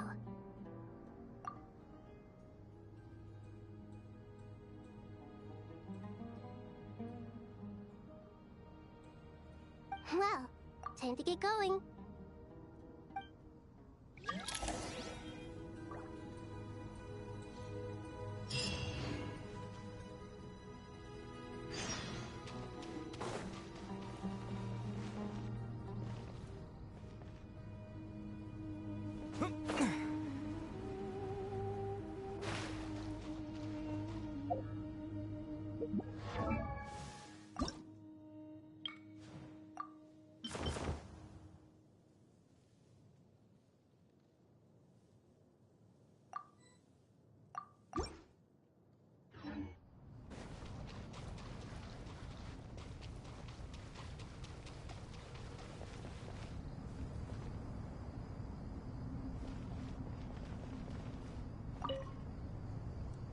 To what extent we can implement the final plan depends on how successfully the Akasha can be modified and configured. And to make sure the configuration works, Aru will also need some further optimization. Yeah, no surprises there. Once we roll this out, any Sumeru citizens who already have Akasha terminals can simply continue to use their existing devices. This still leaves us with a significant equipment shortage, though. Many groups of people were never issued Akasha terminals, including mercenaries, the desert folk, and many others. We'll need a supply of rare materials for the renovation of Aru and the production of new terminals. Right now, the best place to source these locally is from the primal constructs within King Deshret's mausoleum. Time is not on our side here. It's gonna be a race against the clock. The Aru merge and renovation project will have to be carried out by you two. Everything's riding on this, so failure is not an option. Best of luck to you both. As discussed, General Mahamatra Sino and Mr. Hat Guy will source the required materials. Mr. Sethos is quite familiar with the layout of King Deshret's mausoleum. With him accompanying them, things should go quite smoothly. I have every confidence. In the meantime, we may as well take a breather. Makes sense. There's not much we can do until the materials arrive. Get in formation and stay close. What is this, boot camp? Knock it off. It's just Sino being Sino. You know what he's like. Everyone clear on our mission objective. Look at the excess primal constructs, dismantle them, and extract the required materials. And King Deshret's 7 pillars agreed to this? If they're just sitting there doing nothing, we might as well put them to use. Thoth's words, not mine.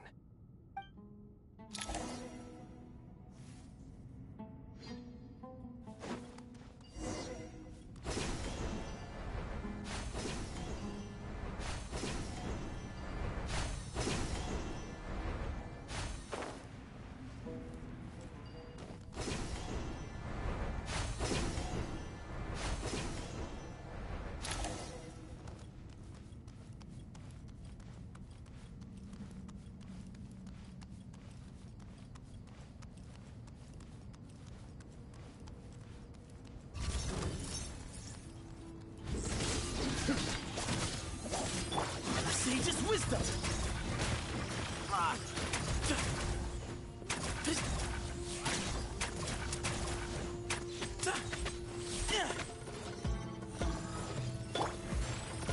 Wretched vermin!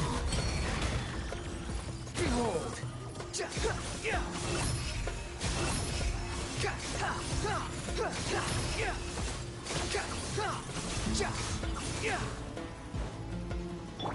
Nowhere to run! Through me, justice is served!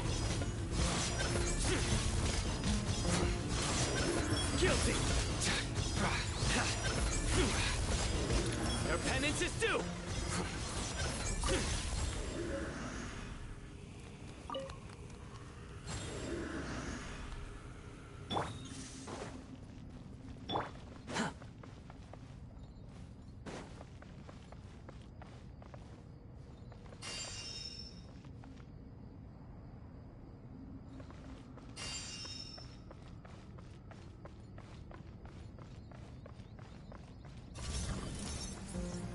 Way ahead of you! Surrender!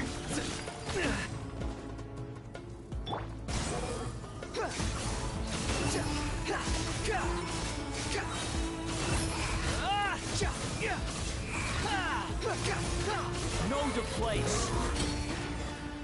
Quit following me. Give me some space.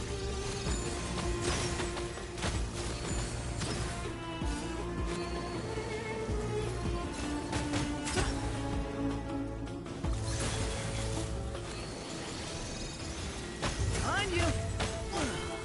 Shucks. Nowhere to run! Your sins weigh upon your soul!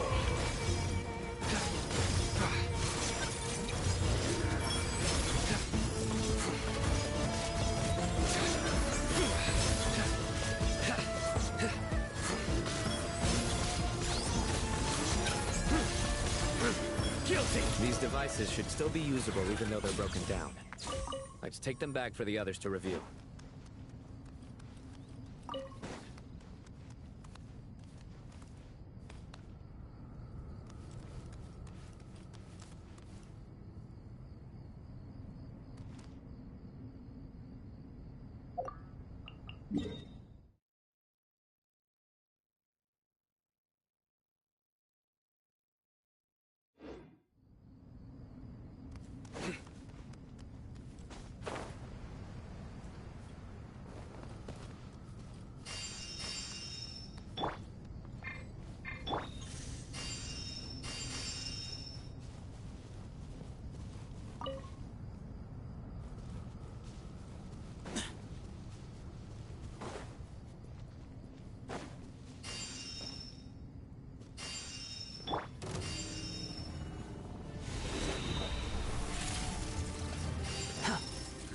Squall and Fury. Search for it. Quit following me. Surrender!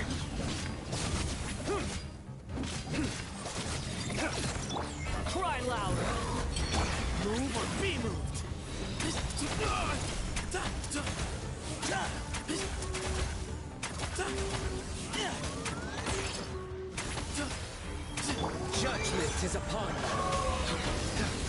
Your penance is due! You stand condemned! Guilty! How many do we need again? Enough to make an Akasha terminal for everyone who doesn't own one. I remember you telling me how revolutionary these Akasha terminals were. You've used one before, right? The Academia declared the Akasha to be the most powerful and comprehensive wisdom dissemination system in history. That should give you an idea of how powerful it is. Certainly sounds impressive. Neither Hat Guy nor I have ever had an Akasha terminal. Well, if it all goes to plan, that's about to change.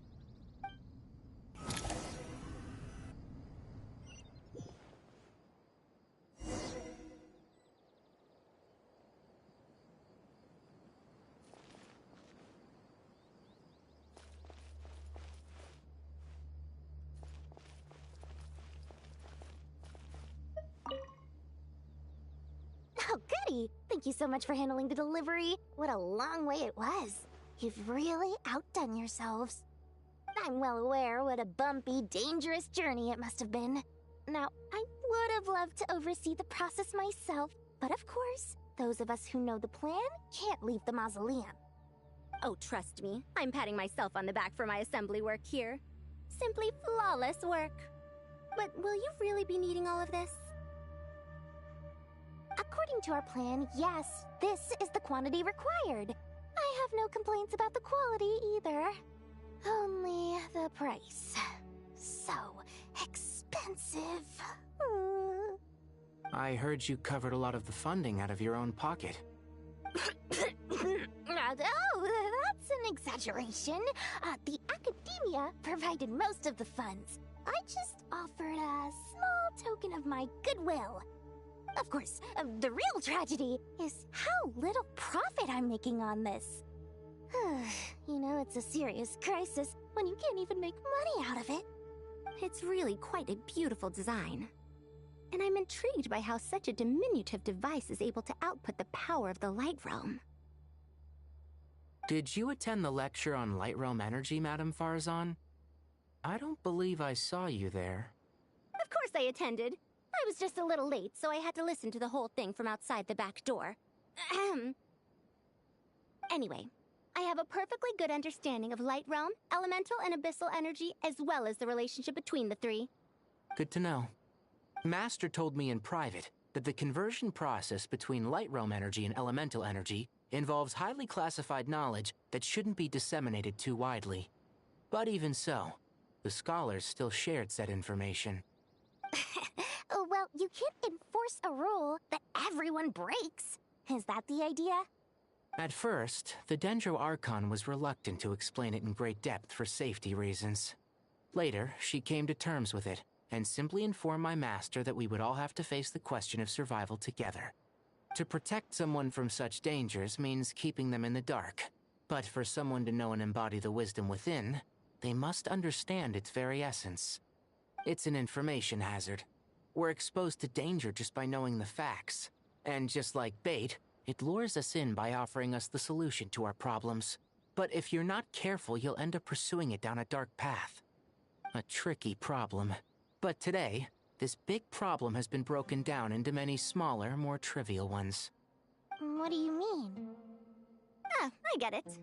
For instance, you and I share secret knowledge, while she and I take on the risks of life, death, and fate. Something like that?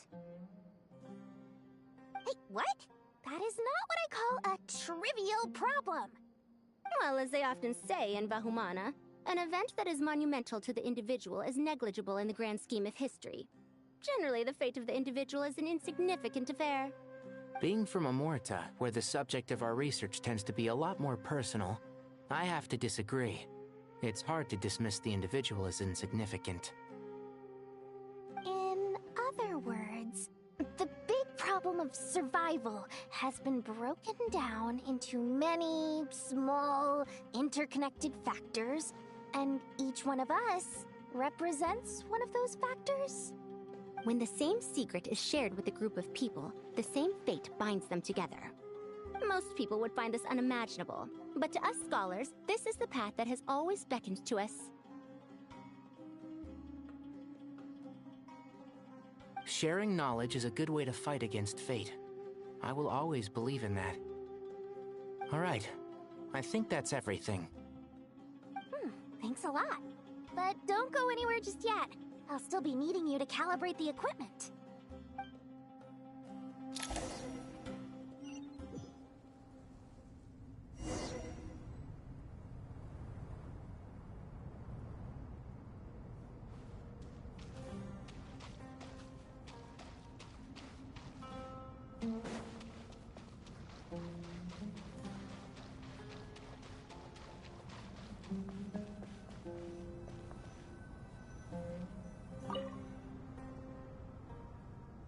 Okay, the materials are ready.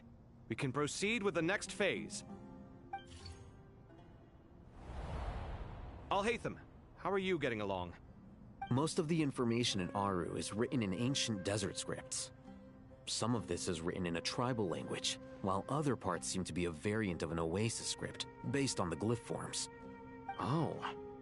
Not lost to history, I hope? Some are.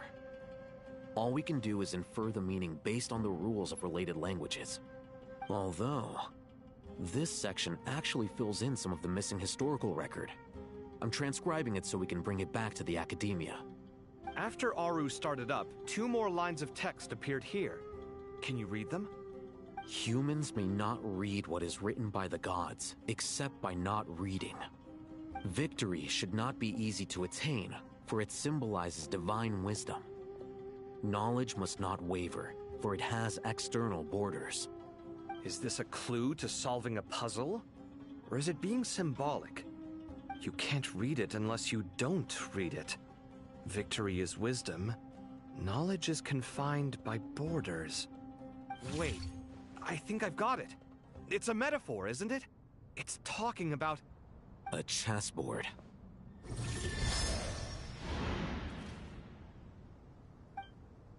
You were right. The youth of today are skilled at solving riddles. Have the secrets buried in the desert not been unearthed over the years all the same? Since Aru is a place reachable through wisdom, this day was bound to come sooner or later.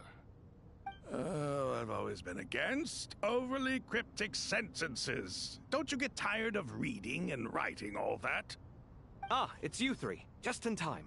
We've been delving deep into Aru, and now this board has appeared. I've heard this was how you'd while away your free hours. You must be quite the experts by now in that case. It is true. King Deshret's chess games are some of the most well-loved of all his wonderful creations. If you have ever been to Safhe Shatranj, you may well be familiar with the chess pieces you see here. Is this chessboard supposed to be another visualization of the interior of Aru, then? Naturally. Visitors, everything is ready. Only by completing the challenge on the board in accordance with the rules will you be permitted to overwrite Aru. 1 second.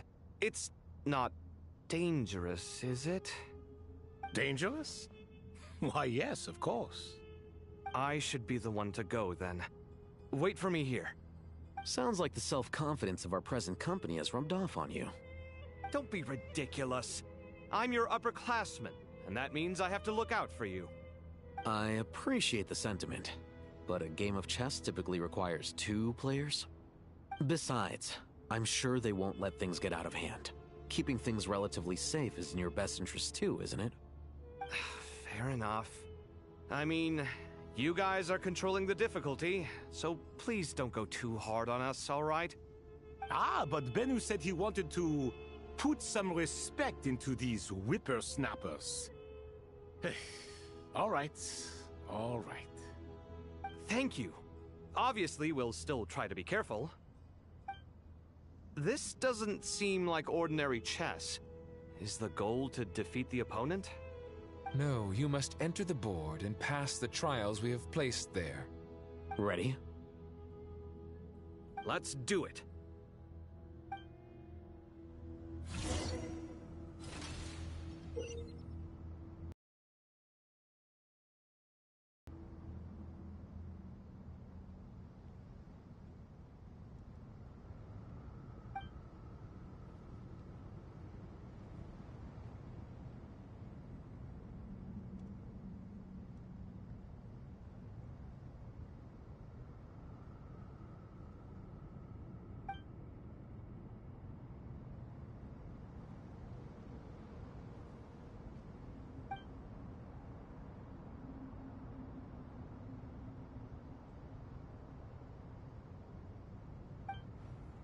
The first trial is posed by me. I don't think this is gonna stop us. Ah, but the key to this game lies in working together. Otherwise, you will be deemed to have broken the rules. Looks like it's up to me. Marak, can you open it? King Deshret's favorite primal construct. Living on in suitcase form, of all things. Amusing. Ho ho! Excellent work.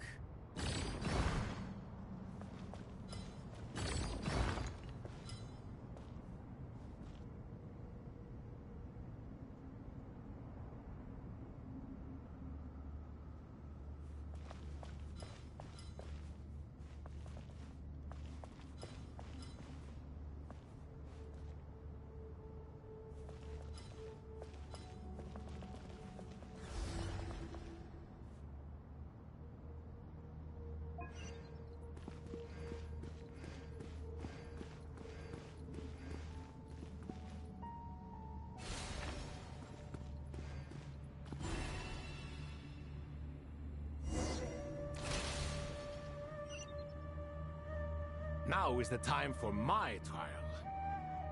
Now, don't be nervous. I'll make it nice and easy for you. Really? Thanks in advance. We appreciate it.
Now is the time for my trial.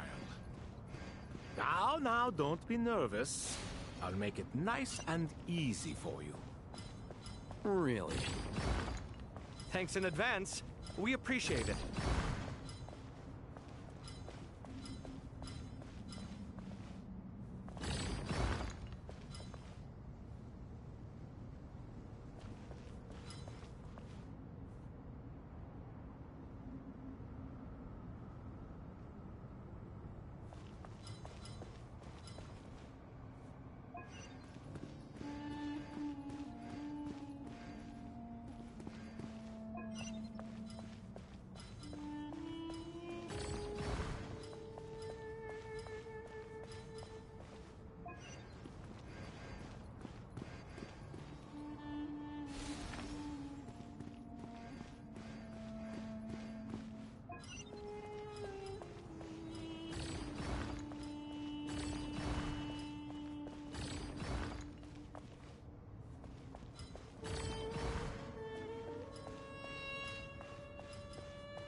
Ibis King, don't you think this all rather inappropriate? You may as well be handing them victory on a silver platter. Do not expect me to follow your lead. Ha! Suit yourself.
Strange time to catch up on sleep.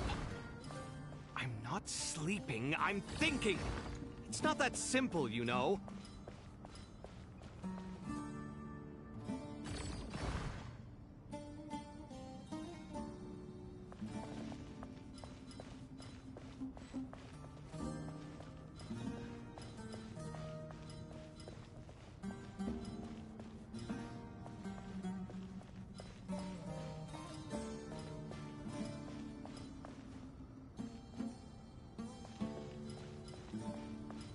Strange time to catch up on sleep. I'm not sleeping, I'm thinking! It's not that simple, you know.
Strange time to catch up on sleep. I'm not sleeping, I'm thinking! It's not that simple, you know.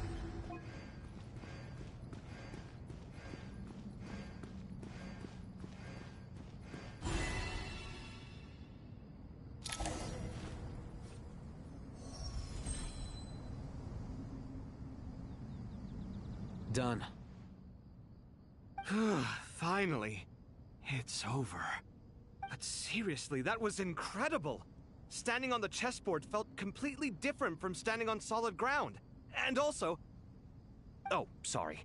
I'll save my thoughts for later. Thanks to the three of you for helping us out with this.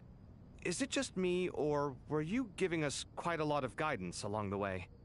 We made but a humble contribution. You lived up to our expectations. Bravo!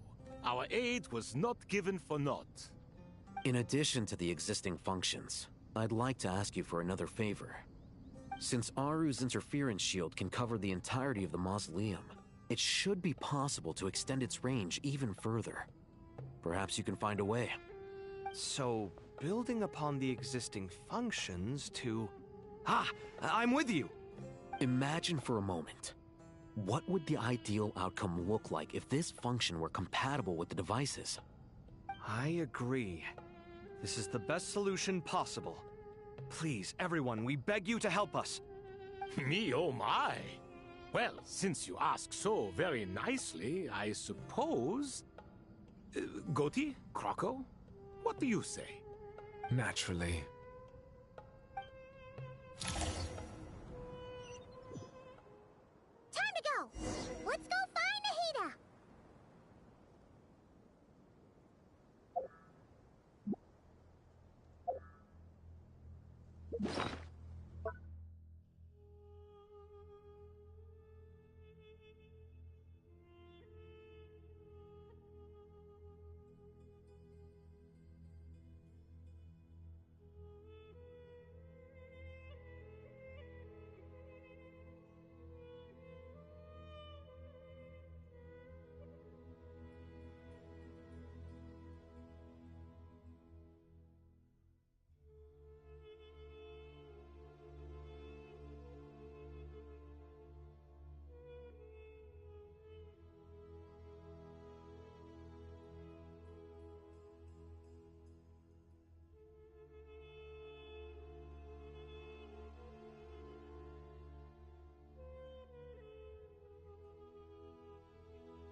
Miss Nicole truly is an angel.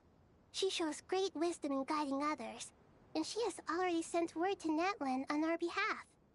She said that while the other members of the Hexen Circle are busy with important work, she is quite free, and she is more than willing to accompany the people of Sumeru for the entire journey.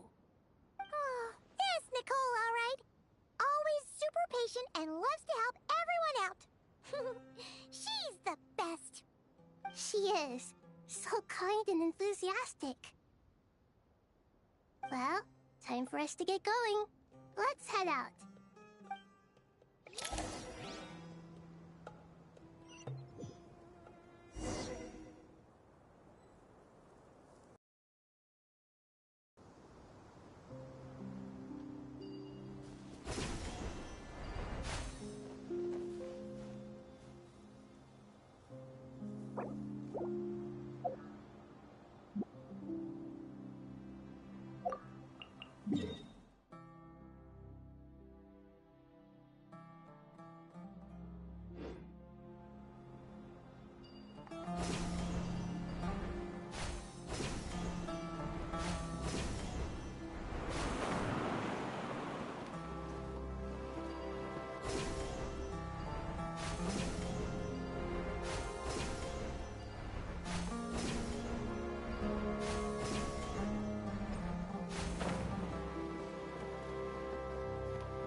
This should be one of the closest places to Natlan in all of Sumeru.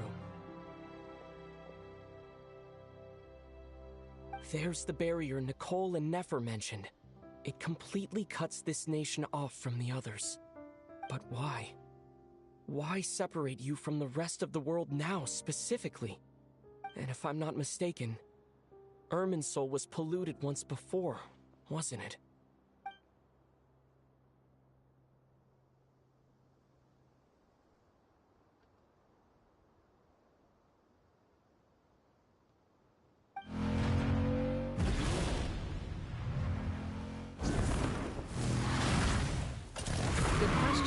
I'm wondering the same thing myself. That voice. Mawika! You got here pretty quickly. Hello, traveler. It's been a while. Hello there. Hello, Dendro Archon. Mawika, I apologize for asking you to meet at the border on such short notice. I also apologize for not being able to greet you in person. The form in which you see me now is one carried by the Traveler. The real me is inside the mausoleum of King Deshret, and I am reaching out to you with my mind from here. Irminsul has been infiltrated by the Doctor. We must be on our guard, as he can spy on information in the world from within the tree. Fortunately, there is no record of the Traveler in Irminsul, and you are still within Natlan's borders. My records will be preserved in the Night Kingdom, rather than the ley lines. As long as the Night Kingdom remains disconnected from the ley line cycle, the Doctor has no way of knowing my movements.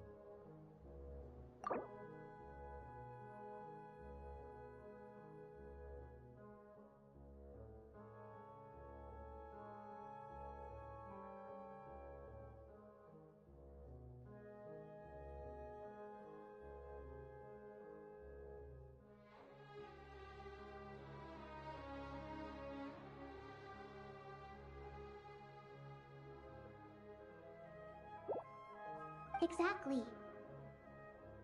So by meeting each other in this way, the meeting essentially never happened. No wonder Paimon didn't come. You were concerned that her activity would be recorded by Irminsul. The Natlanese have heard about the situation in Sumeru. With the borders sealed off, merchants have been forced to stop their shipments. It's pretty serious, and you're the ones bearing the brunt of it.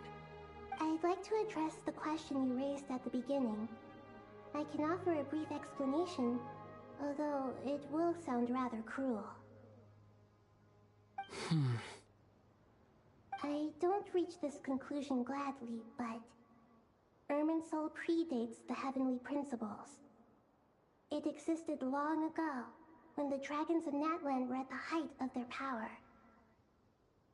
So even when the people of Sumeru became ill because of pollution, it was not a critical issue from the perspective of Irminsul itself. As long as it continues to function normally, the barrier will not be activated. But this time, the Doctor's invasion has directly affected the tree. That is what caused the barrier to deploy. The Heavenly Principles established a rule that when Irminsul is plunged into grave danger, a portion of power will be reserved to isolate Sumeru. That way, even if Sumeru is destroyed, the outside world at least has some time to catch its breath. We'd certainly need it. The Heavenly Principles created almost everything that exists in Teyvat today. To them, preserving the existence of the world and its inhabitants takes priority over protecting Sumeru. Meaning, protecting Sumeru now falls to you. Yes. My own power may be limited, especially compared to yours. But that doesn't mean that we're just gonna sit around and wait for the end. If necessary, I will utilize any and every means at my disposal. Nicole of the Hexen Circle didn't say exactly what this meeting was about. But after hearing everything you've said so far, I think I can guess where this is going. That's right. Nahida and I discussed it at length. We both know how presumptuous this is, but... You need the Pyronosis, don't you? Yes, you guessed correctly. Originally, I only intended to borrow it, but the situation is far graver than I foresaw. So instead, what I ask of you is to please give the Pyronosis to Sumeru. Why do you sound so nervous? There's no need to be shy. Surely a gnosis is pretty important to a god. I guess, but it's not as if losing it would suddenly render us powerless. But I'm sure you don't need me to tell you that. With all the nations you've traveled to, and all the gods you've met, you must have realized that by now. As far as I'm concerned, a gnosis is basically an elemental energy enhancer. But I don't usually use it. You know me. I like to think I'm pretty strong without it. Yeah, not about to dispute that. So you see, you don't need to sweat it. Here, take the Pyronosis. Huh? Just like that? Uh-huh, just like that. To tell the truth, I've always toyed with the idea of giving it to someone who needs it more than I do. I know you accompanied Nahida here to try and increase the chance of success. It's a good thing you did, because your involvement is one of the main reasons you've managed to persuade me. Are you sure about this? Handing over your gnosis just because of me? I won't try to quantify it, but trust me. Handing over the gnosis to Tumaini is far from the craziest idea I could think of. Besides, even if you hadn't come here personally, I think I still would have agreed to Nahida's request. Irminsul doesn't just affect Sumeru. It impacts all of Teyvat. I know all too well how difficult it can be to protect the things you care about. So logically, morally, or however you want to cut it, helping you is the right thing to do. You don't need to tell me the specifics of your plan. Where the gnosis is involved, the tighter the secrecy, the higher your chances of success. Malika, my heartfelt thanks go to you and the people of Natlan. Don't mention it. But now, for the hard part. How do I actually give it to you? The Irminsul barrier is right in the way. I have an idea.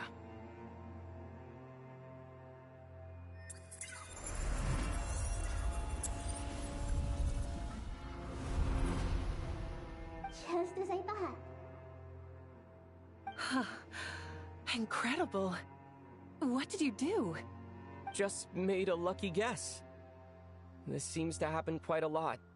Things that apply to everyone else don't seem to apply to me. I figured the same might be true here. Irminsul usually produces effects based on the records it holds. Since the Traveler is a descender, Irminsul contains no records of him, and thus has no way to impede him. Is that right? You really are full of surprises. Catch. Whoa! Thank you, Mawika. Thank you for trusting us with something so important. All right. No need to get so formal. It's not like we're strangers. Besides, there's still one problem. You might be able to pass through the barrier, but I don't know about the Gnosis. Any other surprises for us, Traveler? Let me try something. I have the Pyronosis in my hand. It feels strangely ordinary.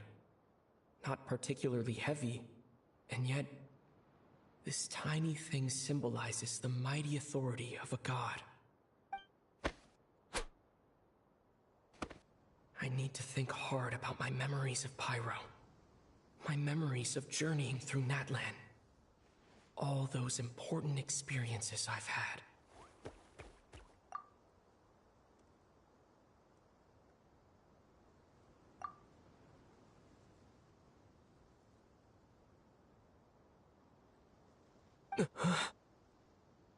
The Gnosis.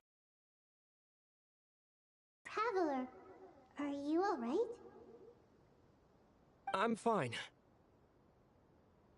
The Pyronosis disappeared into my body. Just like phlogiston.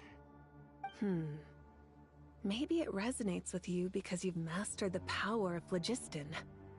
You might not be recorded in the ley lines, but you're still our Tumini.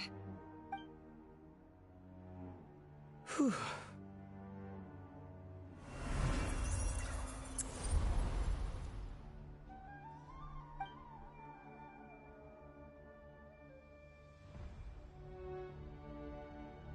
Please allow me to express my gratitude once again, Marika. Pleasure. Well, I've given you all the help I can. The rest is up to you. Good luck. We won't let you down. Yeah, we aren't about to lose.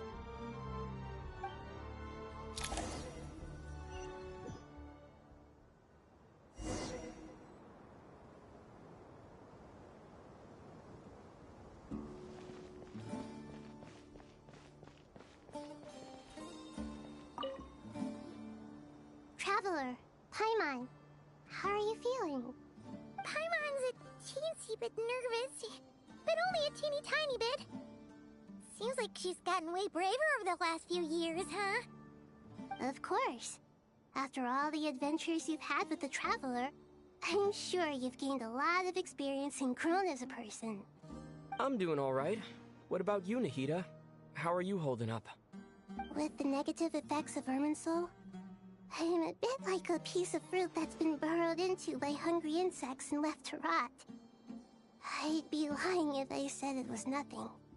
But please don't worry. We all know what we're getting into, and we've prepared as well as we can. I believe in everyone. I believe in you. And I believe in myself. Stoking the fire inside oneself is certainly one way to live, but knowing when to rely on one's companions is also a form of great wisdom. I've been quietly learning little things from everyone, like plucking tufts of fur from a sumpter beast. Me too. With the constant traveling, I'm always learning and growing. That's the journey of life. I think there's someone else here who would share that sentiment. Don't worry about what I think. I was just passing by and happened to overhear your conversation. What are you talking about, Hat Guy? This is the top floor. No one passes by the top floor. Says who? You can fly just like I can. I would have thought it makes sense to you of all people. I don't know why, but I feel a little more relaxed now. It shows that you feel comfortable laying down your burdens in our presence. It means that Sumeru is a place you can trust, where you know we have your back. And we feel exactly the same way around you. That's what it means to be friends.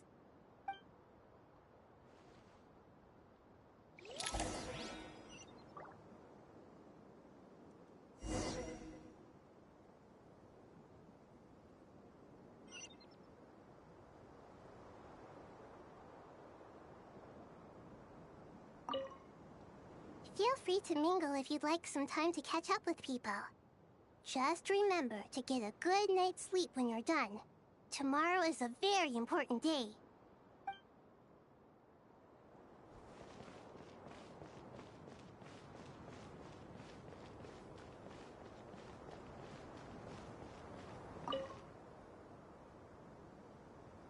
Ah, it's finally done. Ugh, but I have a nagging feeling that there's something I've forgotten. Oh, there you are. Everything wrapped up on your end?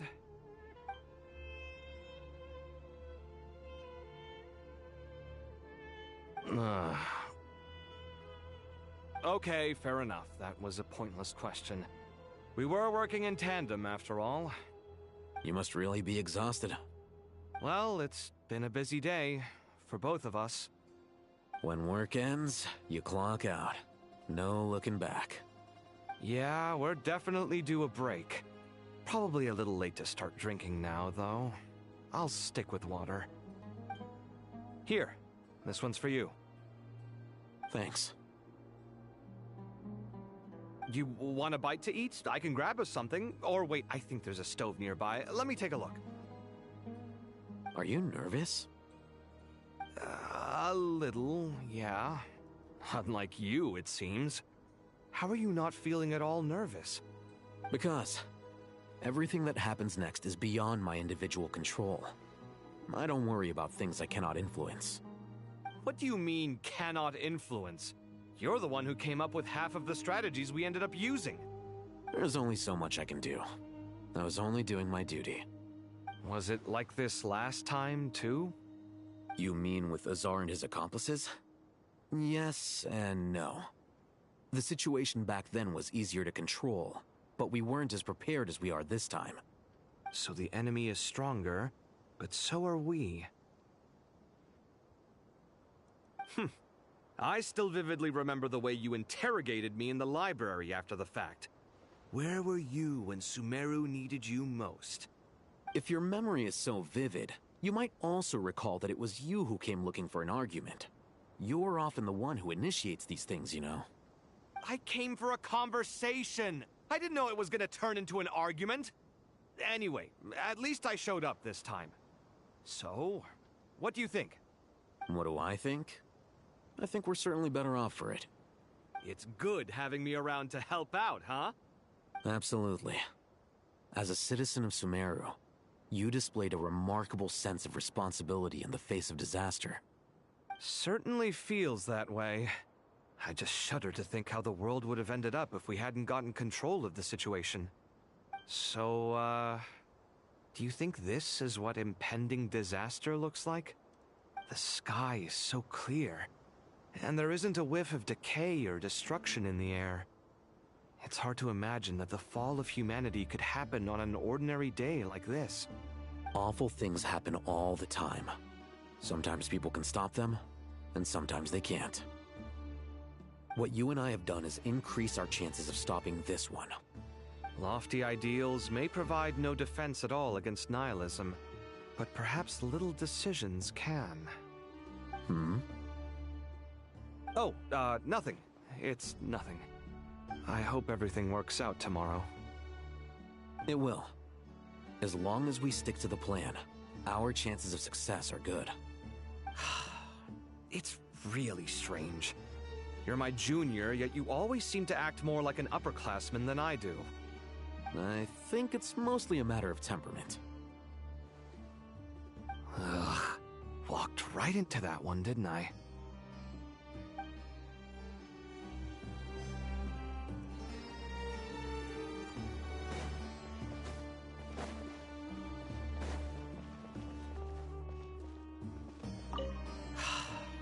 It's really strange. You're my junior, yet you always seem to act more like an upperclassman than I do. I think it's mostly a matter of temperament. Ugh. Walked.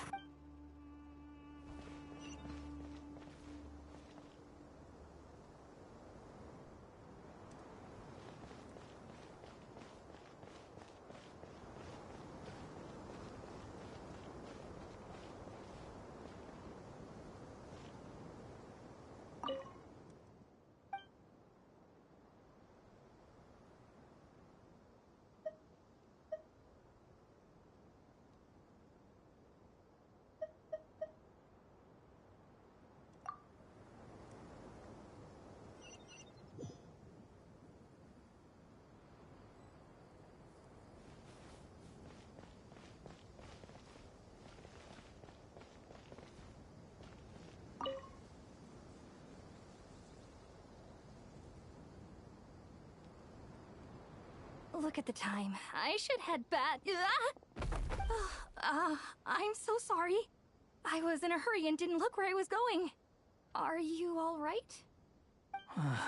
I'm fine. Wait, you're... Have we met? Not exactly. I think we may have crossed paths by the house of Dana before. Oh. You're Hat Guy! From Vahumana, right? You recognize me? The clue's in the name, Mr. Hat Guy. Fair point. It's getting pretty late. What's keeping you up? I could ask you the same question. If I'm not mistaken, all the workload for the Ratawa Histarchon wrapped up a good while ago. Well, I have something of a background in Satyavada life, so I was helping the Dendro Archon make some preparations. But I must have lost track of time. Did you find the experience enlightening at all? Honestly, it was tedious and uneventful at first. But eventually, I think I did sense some profound truths. But they also brought a lot of suffering with them. I was told that I even shed tears while I was meditating, though I have no idea why. Sorry. I hope I'm not scaring you. Not at all. It just proves you're very accomplished in your research. Good night. I wish you all the best for tomorrow. Thank you, sir. You too.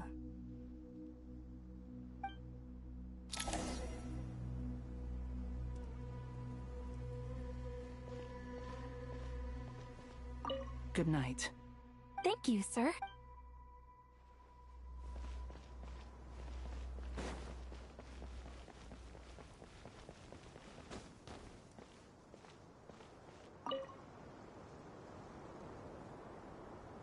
Too bad we've got a fight tomorrow. I could really do with a stiff drink. Let us pray instead. Prayer. How nostalgic. Lord Sangama Bay.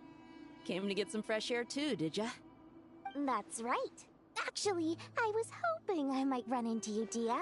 I wanted to let you know that I've stocked up on that perfume you said you were so fond of. No, really? I'll take 2. Any chance of a friends and family discount?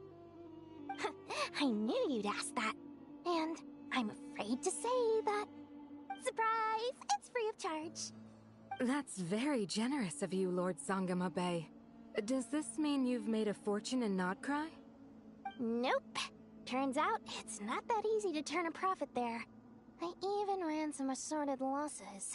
But anyway, that has nothing to do with why I wanted to give you and Dia a small gift. Remember that merchant caravan you two rescued in the desert last month? That was transporting my goods! No way! I had no idea that was your shipment. Explains the, eclectic mix of goods, though. Lord Sangama Bay's investment in the desert and generous stockpiling of goods has helped many people over the years. The shelters you funded especially have made life a little easier for the children and the elderly. Wait, how did you know about that? Oh, I see. Nefer told you, didn't she? Ugh, that pesky lady. Aren't intel brokers at least supposed to charge for divulging people's secrets? She and Candace go way back. It's normal for close friends to share things you wouldn't tell to everyone else. Sure, but why did they have to be things about me? That's how Nefer shows that she cares. She wishes for all of us to know what a generous person you truly are. It must be hard trying to make a living far away from home. Just because we can tell what kind of person you are doesn't mean everyone else can. Well, maybe her intentions were partly good, but I don't think that's the full story. I'm sure she enjoyed knowing how much it would annoy me.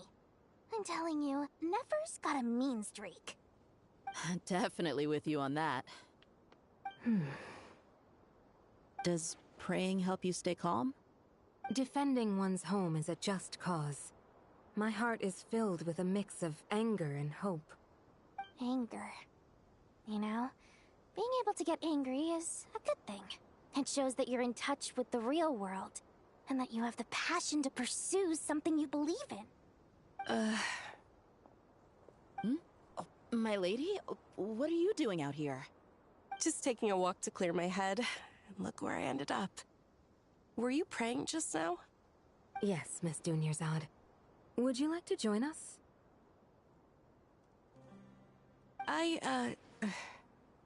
Come on, it's fine. She won't mind who you pray to. Oh, then sure. I remember you, Miss Dunyarzad. You visited my shop before. If I recall correctly, the god you worship is the Dendro Archon, correct? That's right. She is such a gentle and kind god. But to me, she is more than just a god I worship. I see her more as a friend. And so do many others. She's not some almighty god who reigns on high, but a genuine friend. Agreed. She's a wise teacher and a good friend. I spoke with several people during the evacuation. Everyone's aware that tomorrow's battle is one that ordinary people can join too. A battle to fight for our friends and our homeland. Oh, it makes me glad. I can finally do something for those who protected me. You've grown so much since we first met. Oh, a compliment? Ooh, more please. Thank you. My lady, you've always been a remarkably strong and ambitious person. It's indisputable. And that's not just a compliment. It's a statement of fact. What are you praying for? Our beliefs may not be entirely the same, but we both wish for the same thing. I pray that everyone will rise to the challenges ahead and return safe and sound. I pray for the safe return of all my companions.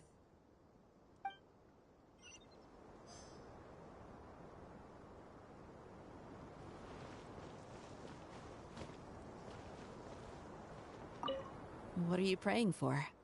Our beliefs may not be entirely the same, but we both wish for the same thing. I pray that everyone will I pray for the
We'll make our move after sunrise tomorrow.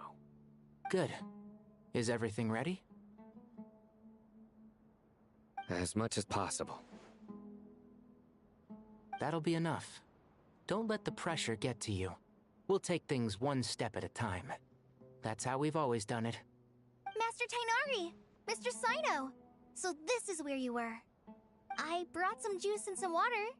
Would you like some? I know how easily you get dehydrated in the desert, so you should definitely have some water. In which case, I'll have the juice. I gotta ask, though. Who's on juice-making duty at a time like this? Madame Farazan said she was feeling a little nervous, so I told her about the automatic juicer my friend invented. She took it right off me and started making carton after carton of juice. A juicer? Did Sucrose send that to you? Yeah. I hadn't had the chance to try it out before this incident occurred, but I couldn't bear to leave it behind in Gandharvaville. The juice is very sweet. I think so too.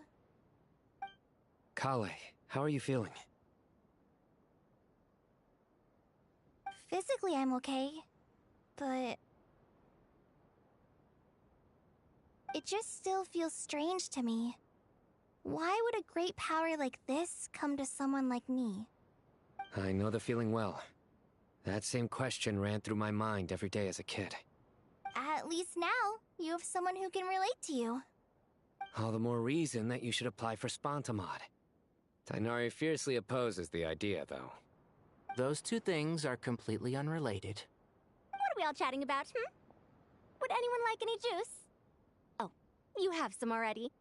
I had some earlier, ma'am. Maybe give the extra to someone else? Very well, very well. I shall be off then.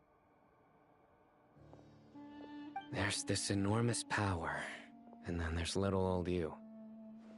You feel like there's no connection between the two.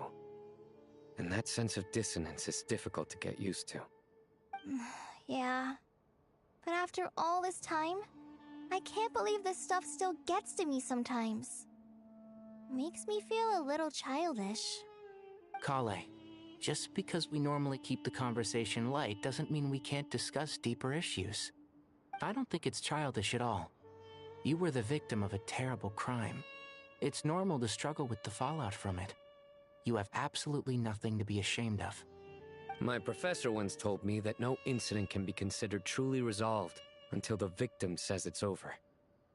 Your rage and your pain are completely justified. Thanks. Miss Nicole said that the same god remains which were once used to inflict so much pain upon me have now become a weapon with which I can protect everyone. It's like my own personal kind of evolution. Every innocent person who's been hurt needs time to realize that it wasn't their fault. I was the same. But it's all about to be over. Tomorrow, it ends for good. I don't know if you've noticed, but you rarely stumble over your words anymore, and your outlook has become much more positive. It's a big change from how you used to be. And since this isn't over, you can settle the matter on your own terms. It's time you seized back control. I believe in you. Yeah. Sumeru is my home. And it's so important to me. I have to protect it. No. I will protect it. And once you're done, how about you come back and apply for Spontamod? Stop it with the sales pitch, would you? Hey, excuse me. There are still 3 unclaimed cups of juice here. Why don't you take one each? Ugh, my arms are getting sore from carrying them around everywhere. Madame Farazan, why are you... Here, let me take them off your hands. Thank you, Madame Farazan. Drink up and enjoy my handiwork. I think I'm going to make something else now instead. Please, try to relax, Madame Farazan. Your nerves are starting to get the better of you. I know, I know.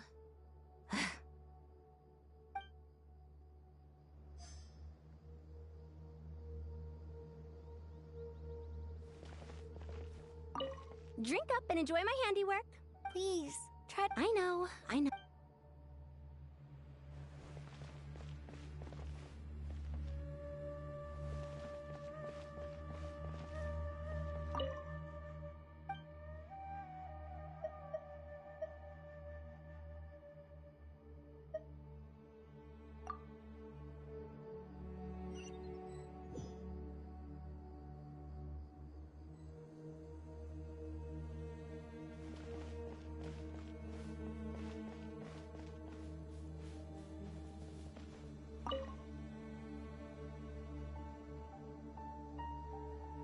Something on your mind, Miss Nefer? Nothing in particular. It's just... right now, the future feels strange and unfamiliar. But the future has not yet arrived. How can you say how it feels? Some people know that there's an impending disaster. Others remain blissfully unaware. Each group is imagining an entirely different future while walking towards the same one. But when they get there, they'll still find they feel differently about it.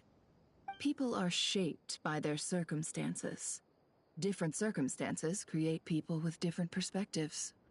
I've always found the perspective of the Vahumana Darshan to be a particularly incisive one. Even at the height of the crisis in Nodcry, people held diverging opinions. But things are different this time. Indeed. Regardless of faith, gender, wealth, skin color, or eye color, everyone in Sumeru knows what will happen tomorrow. The world has never been an especially fair place. Yet now, against all odds, a moment of unprecedented unity and equality is about to take place. It's fascinating. If only my father could have lived to see this era. Era. To me, that term represents a much greater span of time. It can be an unsettling word. I would even say I'm afraid of it. Do angels even feel fear? Yes, at least I do. I fear the gap that grows wider with each passing day, and the never-ending flow of time. Time renders all memories insignificant, and reduces all splendor to nothing. But those memories are the one thing I do not want to lose. You're very human in that regard. If angels draw too close to humanity, our wings burn away in the bright flame of awareness, and we fall to the earth. After spending so long among humans, I have lost much of my former glory. Maybe that's a good thing. You're more human than some humans are. I've been talking to Kale a lot in recent days. We seem to be in completely opposite situations. I suppose that makes us good case studies for comparison. Case studies for who? Myself, I suppose. After comparing the two of us, I suddenly discovered that I desired more than before. It was a gentle, pleasant sensation. Just as most people pursue glory and miracles, I too am pursuing miracles of my own. Guiding humans to make the miracles in their hearts a reality. That is my miracle. It doesn't sound so bad, does it?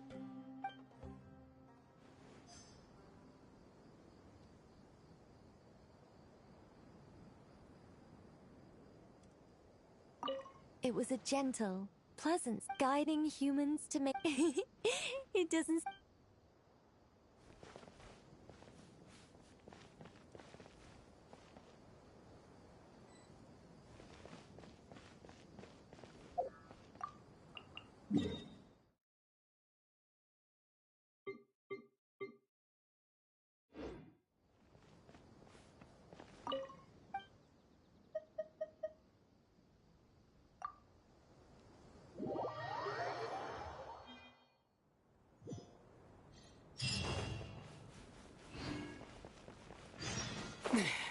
Time to go!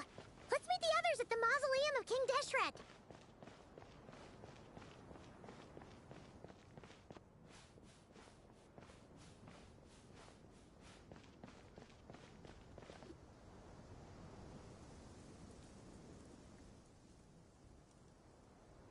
I have not felt this way in a long time.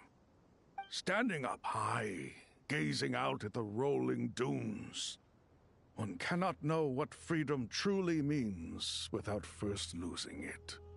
The golden slumber truly lives up to its name as a dreamland.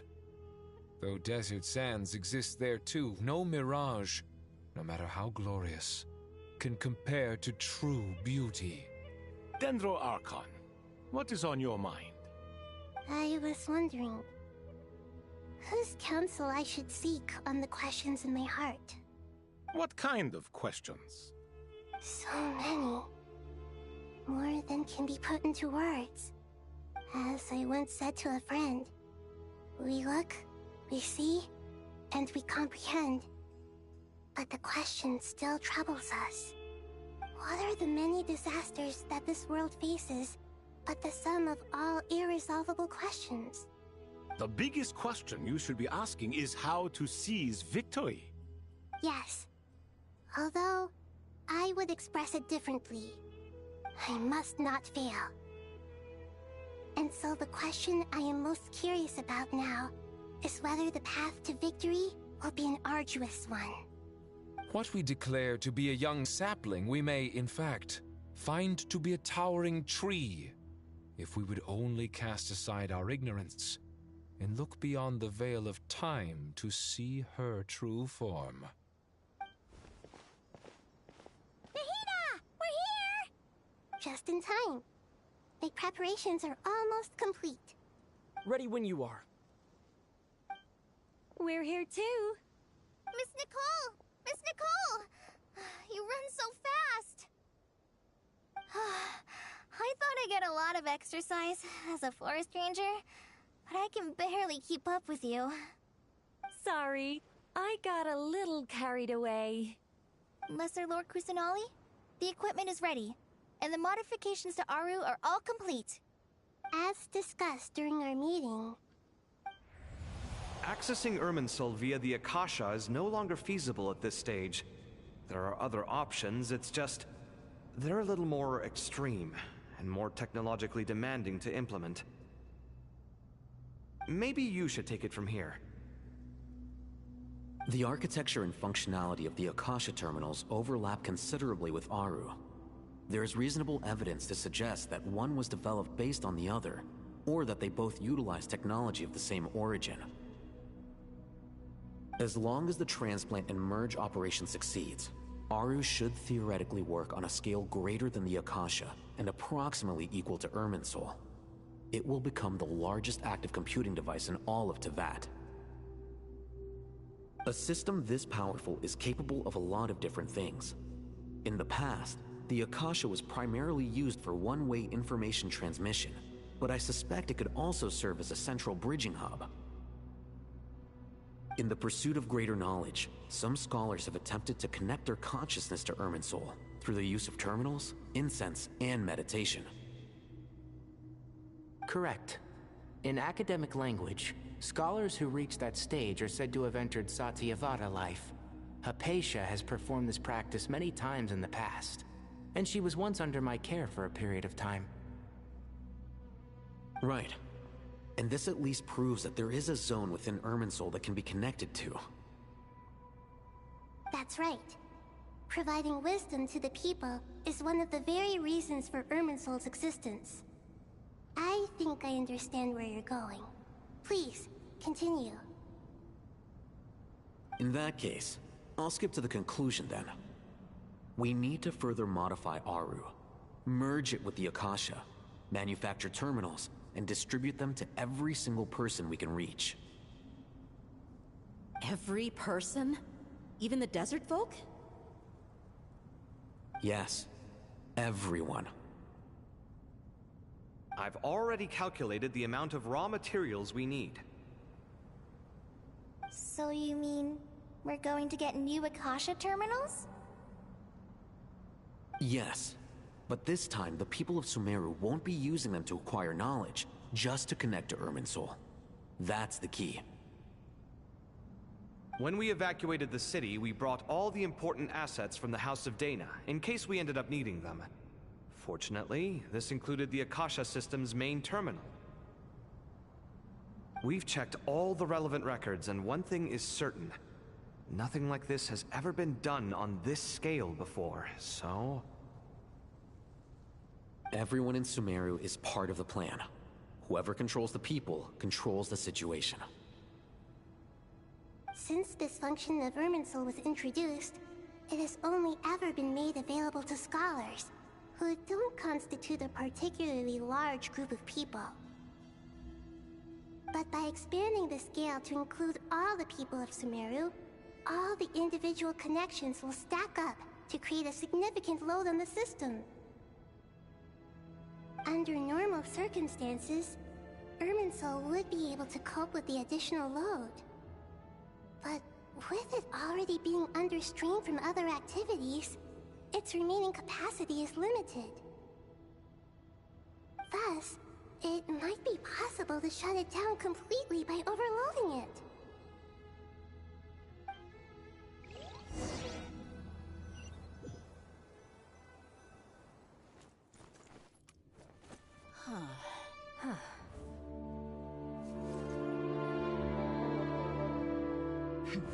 Counting down. 3, 2, 1. Are you ready? Ready.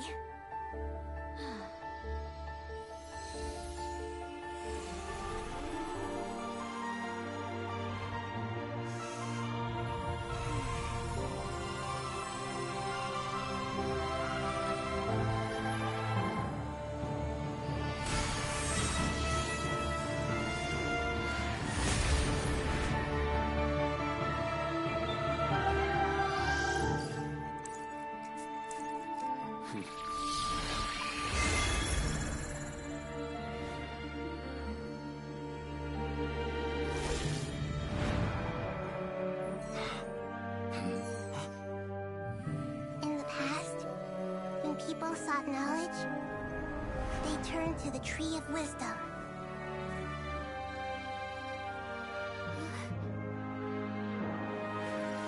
Today, we use it to save Sumeru and the whole world. These boughs that nurtured learning must not become tools for destroying the world.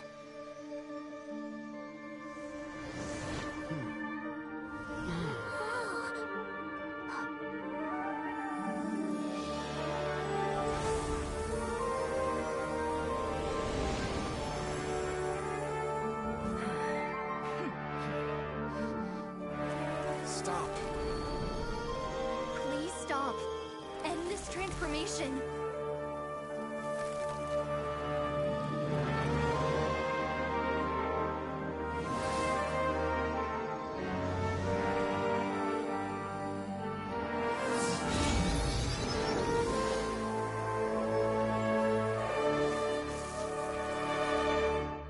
You would shut down Irminsul just to stop me? You fools. I have all the time in the world.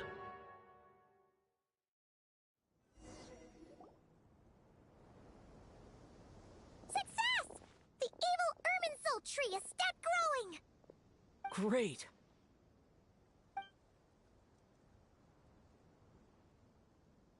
What a display of true courage!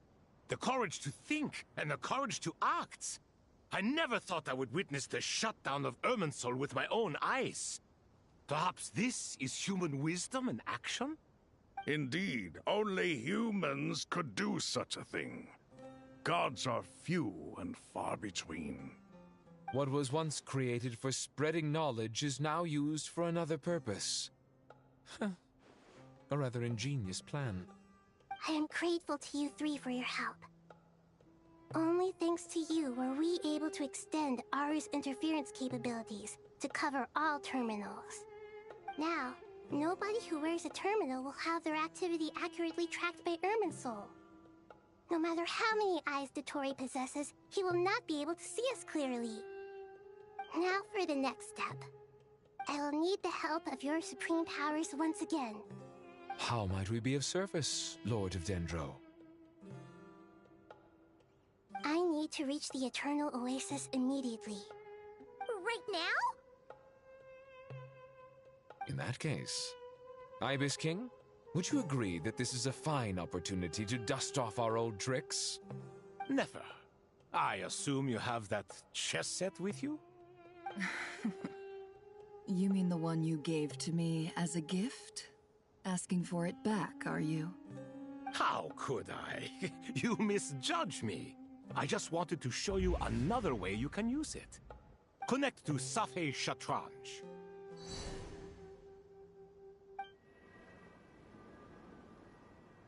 Safei Shatranj?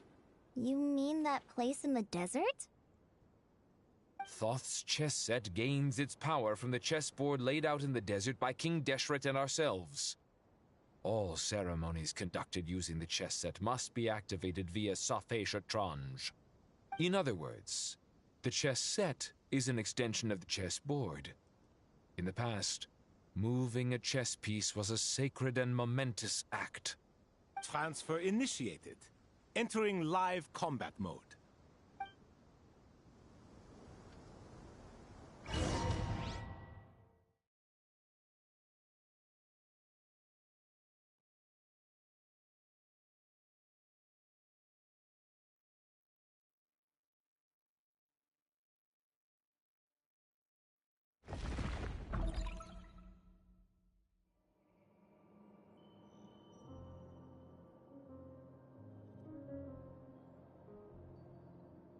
We haven't heard a single word from our spy in the desert. I'm afraid he might have been captured. Never mind. But we spent years turning him. And a lot of Mora. Nothing comes for free in this world, but the loss is not without its purpose. For a small price, we have wasted a precious amount of the limited time they have. Quite a bargain, if you ask me.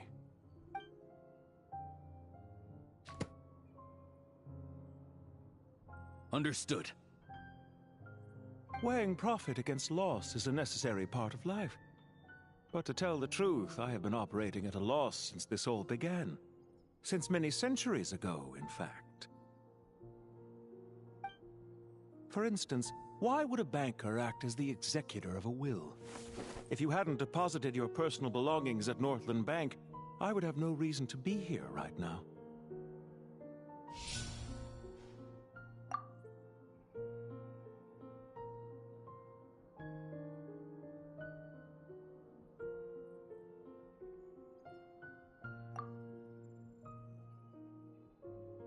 Dottore, I've placed your final data backup into the ley lines as per our contract. I trust we are now square for the safe deposit fees you paid.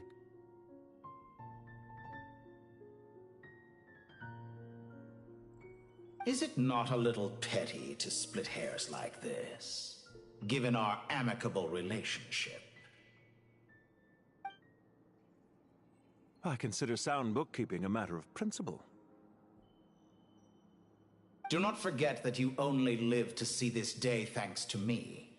In fact, every day of your life since you met me, you've been living on borrowed time. Why, that's hardly a fair assessment. I will concede that my survival was perhaps at your whim, but I became a harbinger on my own merits. Managing money is not like other professions. Mine is not a role I could have acquired based on your recommendation alone, and certainly not one I could have lasted so long in without genuine ability. The information stored in the ley lines is quite comprehensive. Rest assured, I have not forgotten how strong your pride is. Well, I presume you have no sense of fragmentation while talking with me. How could anything possibly go wrong with such strict measures in place? The remainder of your soul was split in two, with one half sent to Nodcry and the other stored in the most secure vault of the Northland Bank. Though I must say, your disdain for the other segments is quite amusing. Zandik is you, and you are Zandik. Zandik created the segments, yet you, a segment yourself, reject him.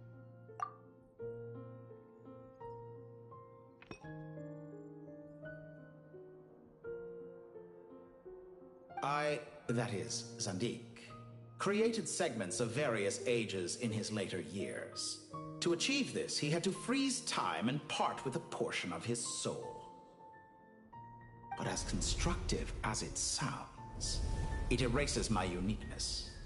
If each segment is equally me, then by the same token, none of them are truly me. A soul living forever in the past inevitably holds different views than he did in his later years. The same thing that completes me also restricts me. You too might ask yourself which stage of your life you want to be preserved at. The day your business failed? Or the day you were framed by a gang and sold off to a medical lab as a test subject? We needn't dredge up the past. This undesirable plan was eventually scrapped. Lesser Lord Kusanali was quite right. I needed an opportunity to eliminate myself. And after that, I concluded that there was no more effective plan than directly splitting the soul. Once the soul is transferred out, you will find that creating a physical body is far simpler than creating a puppet. The other half of your soul suffered a crushing defeat in Nodcry, you know. And yet in the process, I obtained the information I always wanted, did I not? Because now we finally know where the best testing ground truly lies. I once thought your ultimate goal was to ascend to godhood. But as it turns out, that was merely one of your experiments. Experiments take many forms. Most people are too eager for success, too fixated on the end goal. They forget that the experimental process itself is just as important. A suspiciously vacant seat, a new face. I trust you can put two and two together. The reason it doesn't exist is because someone tampered with the record. What can I say? After all your efforts, you really did uncover the world's secrets. So, is the new world you promised a lie? No, it never was. I am glad to be able to control Irmin's soul from within. Now I shall attempt to create a new world inside the existing one. Almost everyone faces the prospect of death, but not a single person has ever been able to experiment unrestrained in the afterlife through sheer force of will.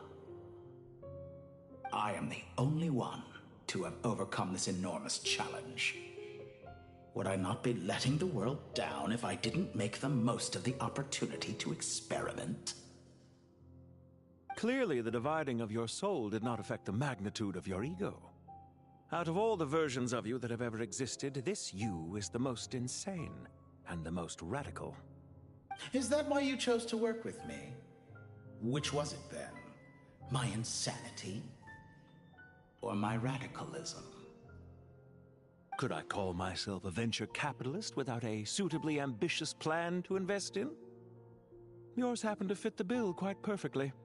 Well then, I must say, while I am surprised enough that you showed up at all, what surprises me more is that you chose to present yourself as my former subordinate, and not as the banker Pantalone.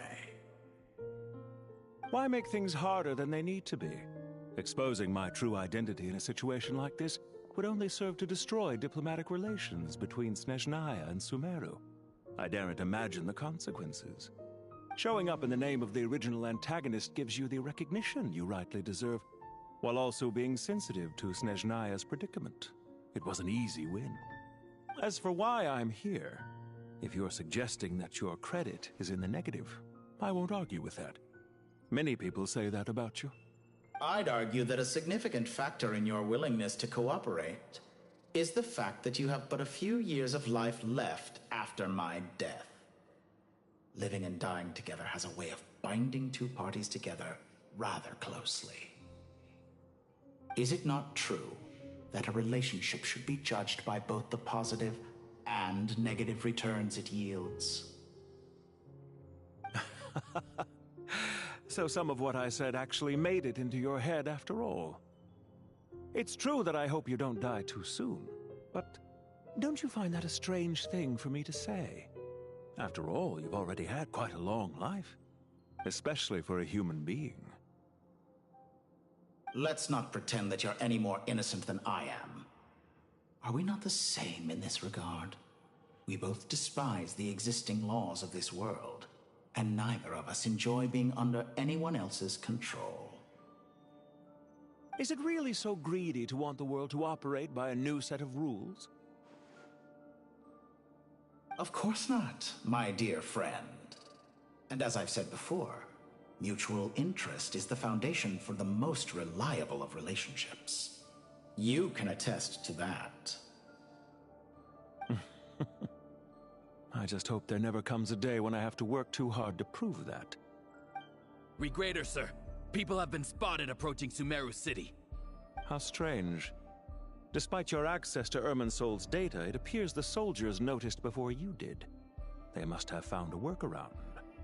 Well, Dottore, I trust you know what this means. The fact is... They're coming. They'll breach the city gates any moment now. But even so, I would say Irminsol is a wonderfully convenient thing on the whole. If you do manage to create a new world, perhaps you could plant one outside my office, too. I'll consider it. What do you need me to do? Stall them? The experiment will take time. Stall them for as long as possible. Very well. But you're really asking for the moon here. Have you heard this story? There was once a guilty man, kneeling in the center of a church while an angry mob outside waited to bring him to justice. He pleaded with the gods, begging them to grant him one final request: the chance to finish confessing his sins before he was sentenced. Many suns and moons passed, seasons changed, and still his confession continued, as if he intended to speak until the end of time. Are you suggesting I worship you as a god? Or were you hoping that I might confess my sins to you? Certainly not the latter. That would make my life miserable indeed.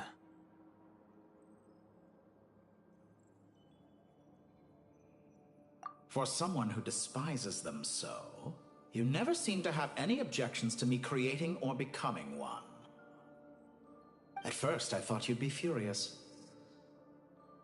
Concerned I would terminate our partnership, were you? Not at all. You had reasons why our partnership must continue. Don't you find people's attitudes toward gods amusing? A god descends from the heavens and people worship it unreservedly, blindly following whatever rules are given to them. And yet, when they see an ordinary person gain godlike levels of power by virtue of their own hard work, they treat him with nothing but suspicion, even if he is a compatriot. Is that supposed to be a compliment? No. I was just thinking. I pity the man who would call you a compatriot. There's no need to be so self-critical.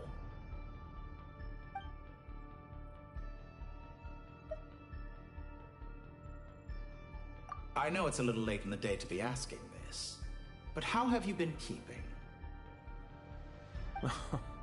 I'm flattered that you would take the time out of your busy schedule to consider my well-being, Doctor. The part of your soul that went to Nodcry caused quite a stir, sending our organization back to the drawing board on numerous fronts. It was quite a headache for everyone involved.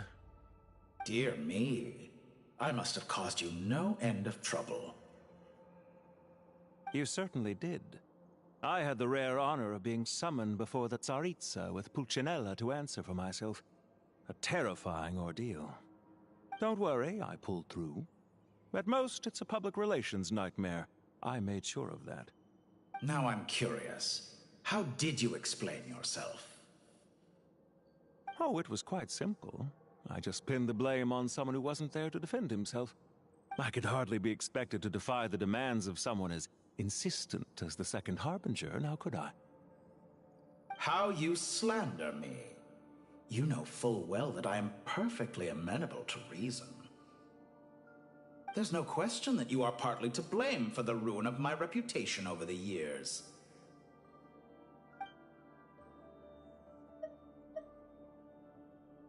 Do you have anything lined up for when this is all over?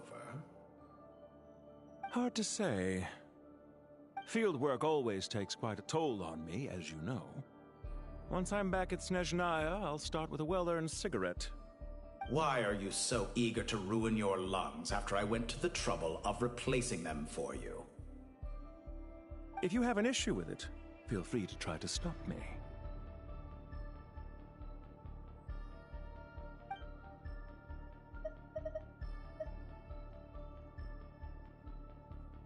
What's on your mind? The limits of humanity. It's a pity. Despite running countless calculations, I find there is simply no way to reduce any further the amount of one's soul required to sustain an individual. It's rare to hear you admit to being unable to achieve something. I beg to differ. For instance, as I've told you before, the original me was prone to motion sickness and couldn't make long train rides. Ah, yes, of course. One of the reasons you often sent yourself out on errands. What are you thinking about now? A new experiment. In the event that my soul was depleted, say we extracted my data from someone else's memories, yours for instance, and then combined it with your intact soul as the base material, what would we create? Such a scenario would be impossible. Oh? As long as your current soul survives, there will be no need to create a new individual. Don't forget, you were the one who approved of the present situation wherein only one Dottore remains. And if you ceased to exist, who would be capable of performing this experiment?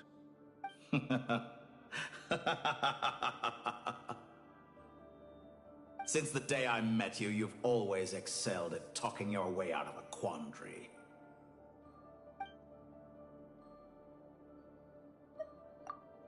Isn't it a little too early to be saying goodbye? Not that I wish to keep you from your business, of course. Very well. Let's leave the conversation there for now.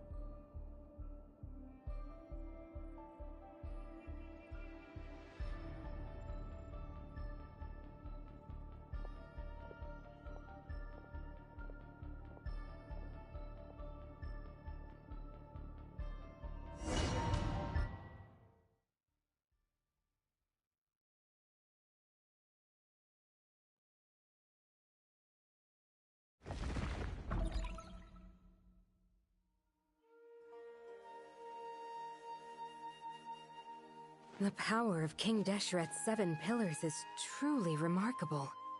With just a chessboard, you can move an entire unit across the material plane. Yeah, sets us up for a much easier fight. Really makes my day. The last time we stormed the city.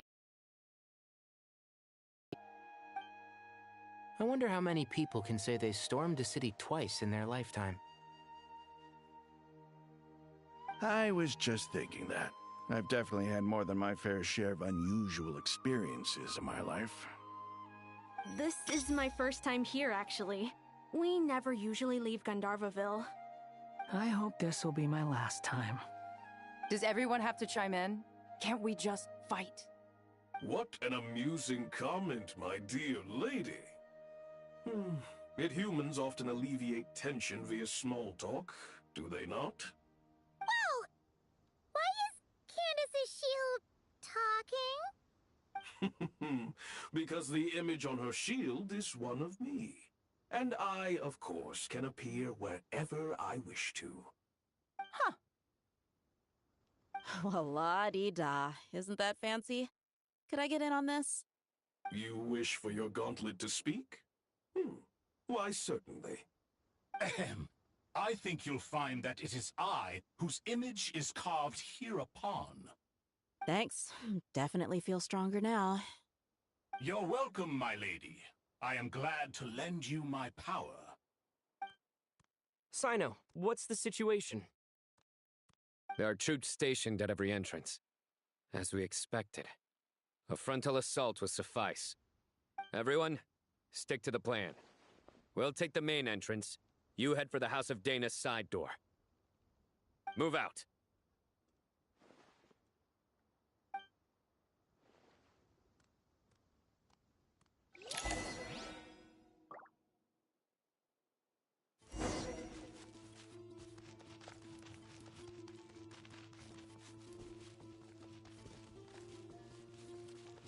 Out of my way!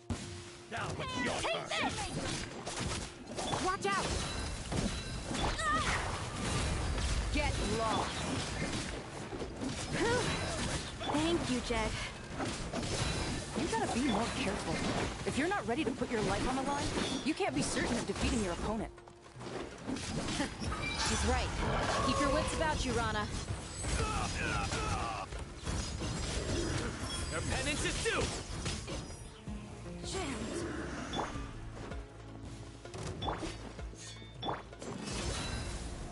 You're dead meat!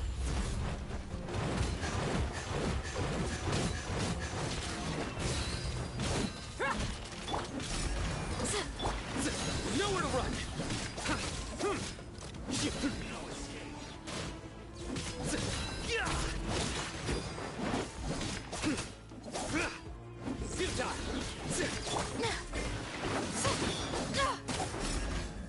You can't run from death. Take them out and secure the harbor. Reinforcements will arrive by water. Consider it done. Show no mercy.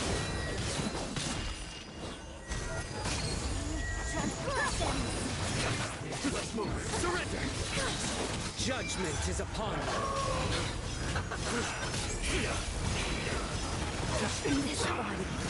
Guilty! Your penance is due!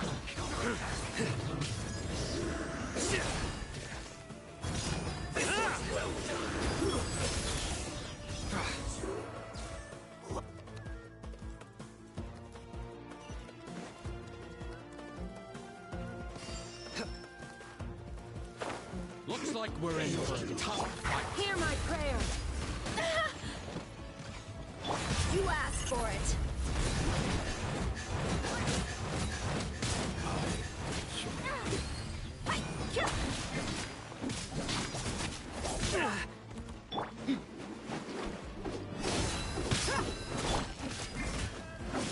You can't run from death.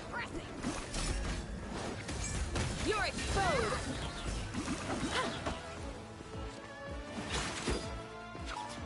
Use your force off this time. We shall prevail.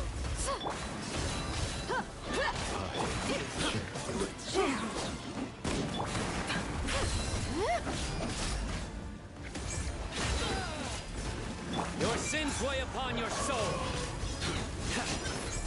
You stand condemned.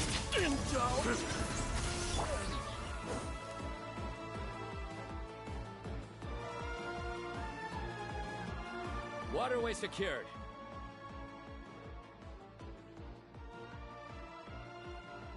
Brothers! Sisters! Perfect. Just in time. Welcome. Once we've linked up, we'll continue the advance. The team has arrived at the north entrance, as planned. Good. Press on.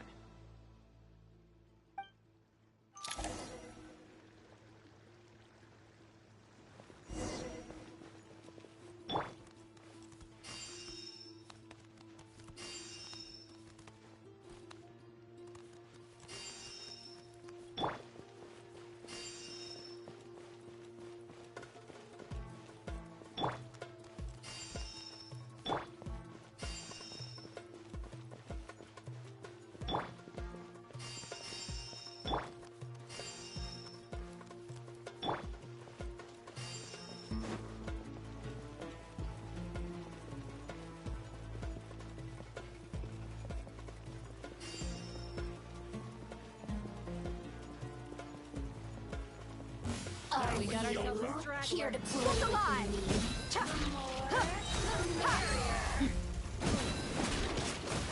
You're dead meat.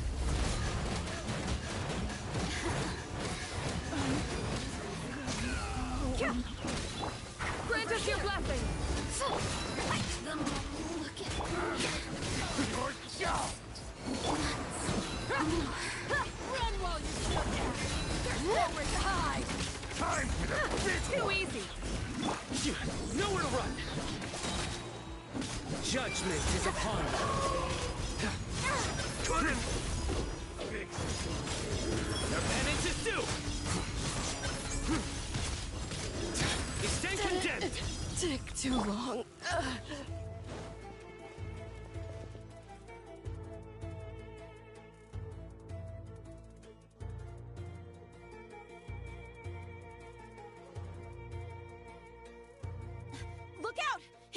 flesh! Finally. We need to hurry. Take the middle road now. Mahamatra Sino, area clear. Don't relax just yet. More Fatui approaching from the right.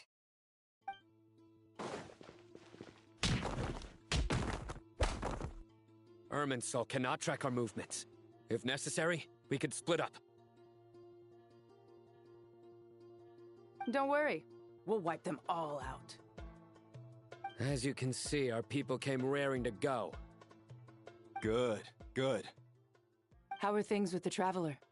Can Tainari keep him safe? Don't underestimate Tainari just because he's a forest watcher. He can handle it. All right. You know that's not what I meant.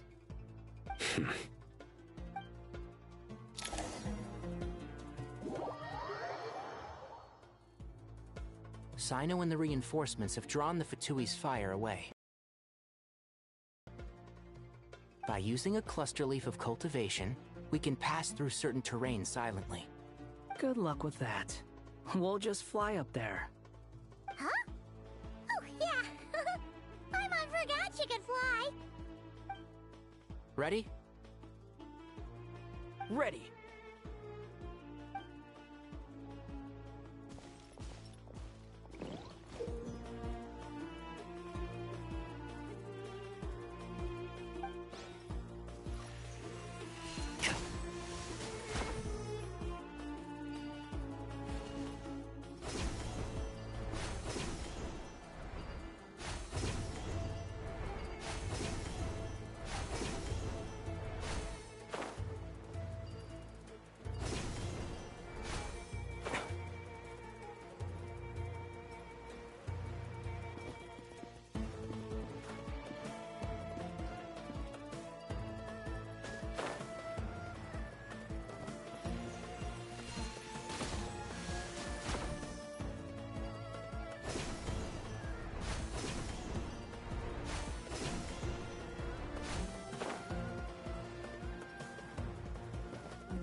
I hear everything! Time for the big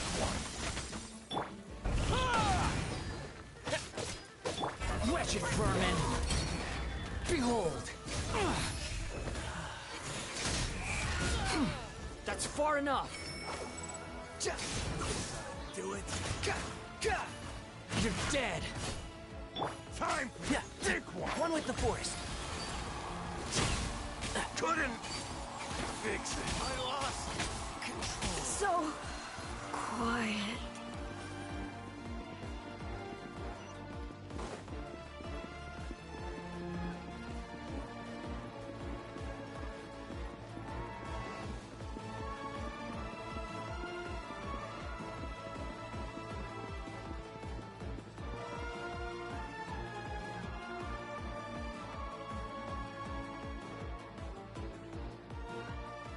Fatui soldiers up ahead.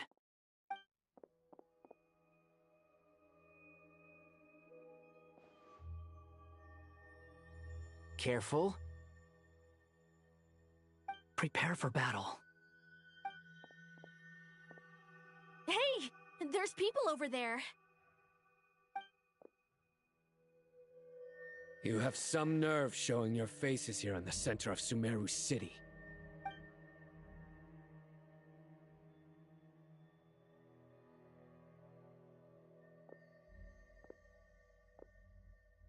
You're right on schedule. Well, this guy sure as heck isn't your average Fatui sergeant. They've stationed quite a few people nearby. It definitely looks like they were waiting for us. But something feels off. Everything about this guy feels too deliberate. I highly doubt he's just a subordinate of Dottores. And he's no mere sergeant. Whatever his rank is, it's high. Much higher than we thought. So you've been waiting for us. But it looks like you're geared up for a conversation, rather than a battle. Very clever, General Mahamatra Sino. I know you're the one in charge of this siege, and I look forward to making a deal with you. A siege? Sumeru City belongs to us! Historically, yes. But things can always change. We have quite a sizable force with us, you know. For instance... There's a Fatui ambush at the north gate. Can you handle him? We can for now. Yes, I'm quite sure both sides can hold their ground for the time being. The battle has not yet reached its climax. But what happens next? Do you enjoy watching bloodshed? Surely some of those here are people you count as friends. Once a war begins, some people must die. I doubt you wish that fate upon anyone you know. Wait a second. It's a trick. He's not even there.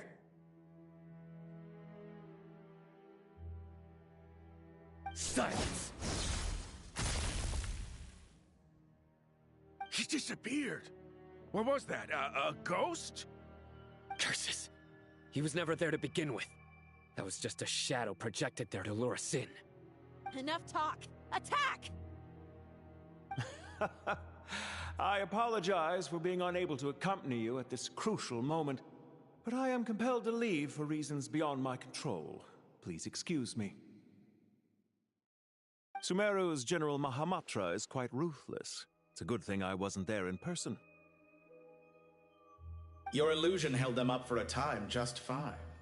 But now that they have seen through it, they will realize you were just a decoy.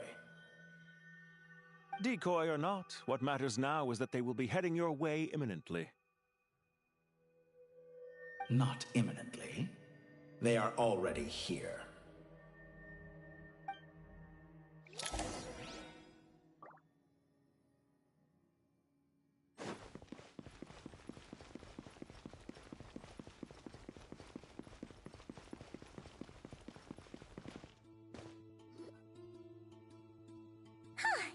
We made it! This is far enough. Tainari, you go help Sino. Don't worry about us. We'll manage from here. Are you sure you don't need me to stand guard? No need. Once the connection is established, we'll disappear from the sanctuary of Surasthana. Go help the others. All right. Goodbye for now, then. Please tread carefully.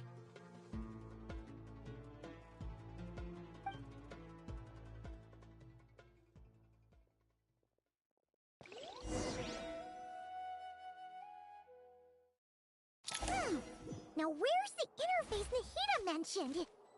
Come on, where's it hiding? Found it. It's over here.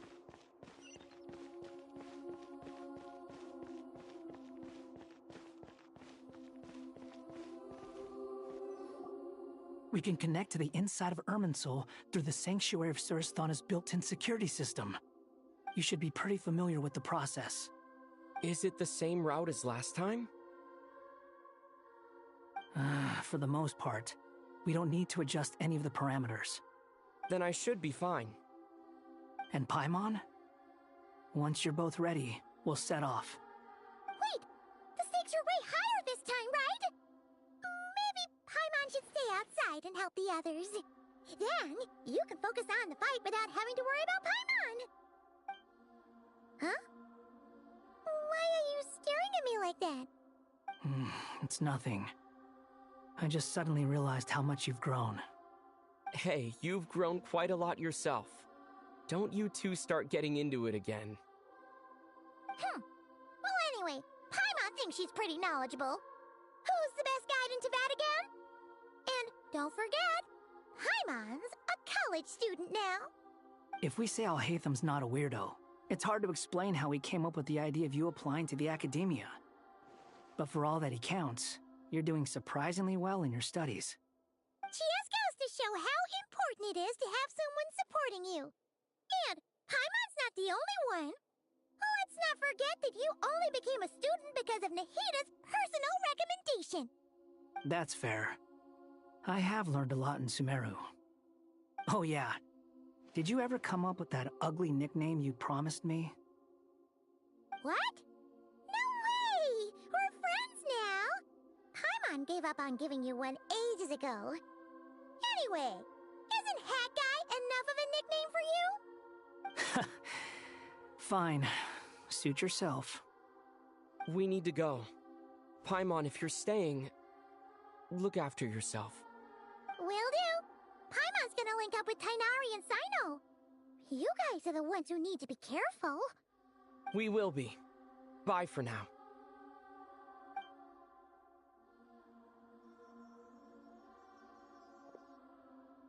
Initiating connection.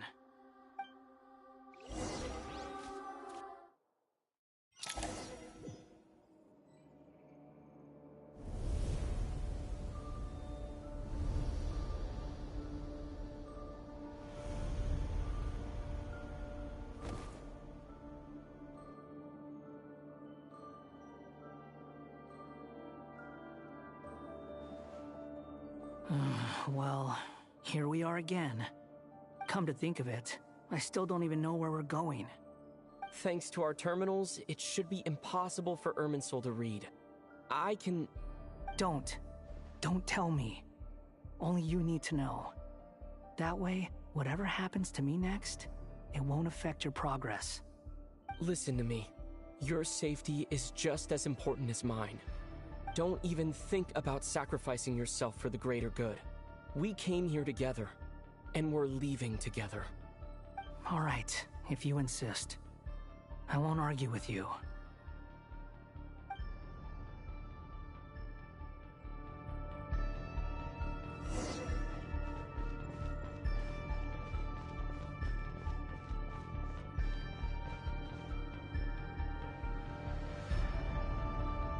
This place looks so different from how I remember. It's unrecognizable. It's a complete mess. Like someone's turned the place upside down. Must be Dottoro's doing. Either he's searching for some information he needs, or... It's still changing. He has to know we've entered Irminsul. But luckily for us, he can't pinpoint our location. Be on your guard. Don't let him find us. The red parts have probably been corrupted by Dottoro's power. Don't touch them, or you might alert him.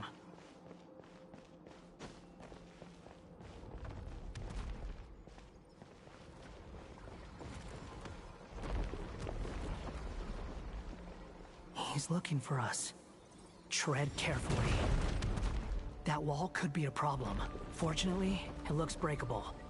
Give it a shot.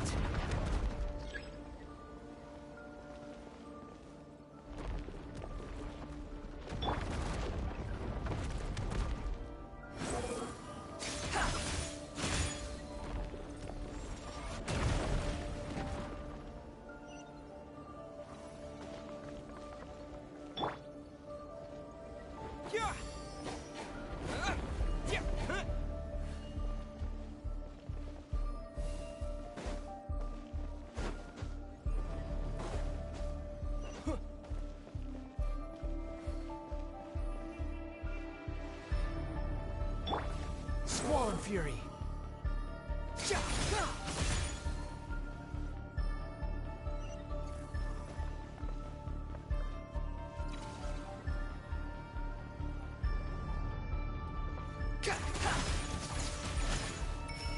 The wind rises.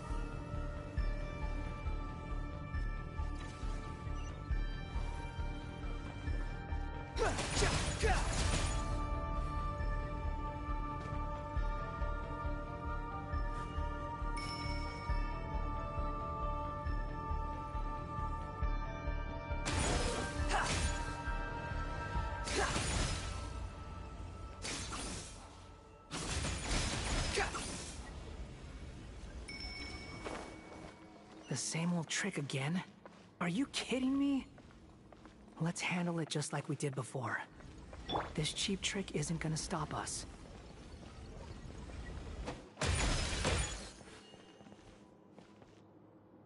Oh no, it's a trap. Is that why he was using the same trick over and over? To get us to lower our guard?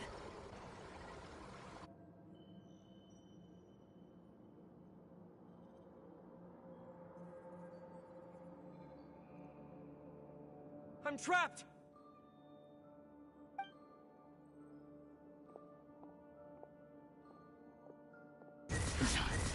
Why won't this thing budge? Hello? Hello? Can you hear me? Nicole, is that you?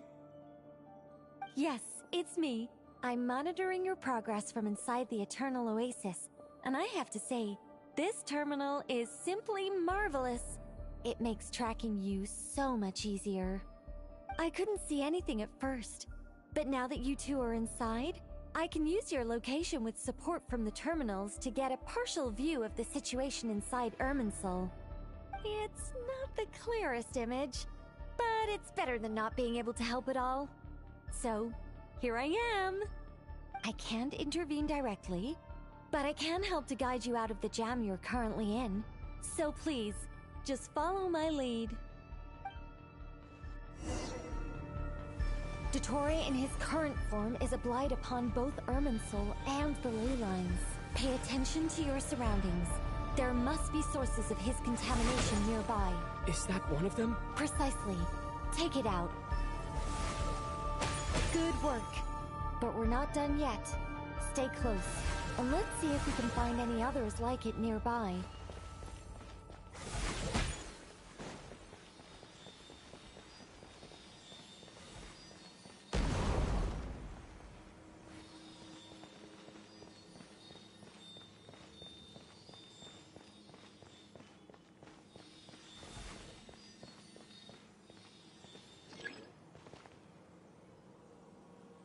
Squall and Fury.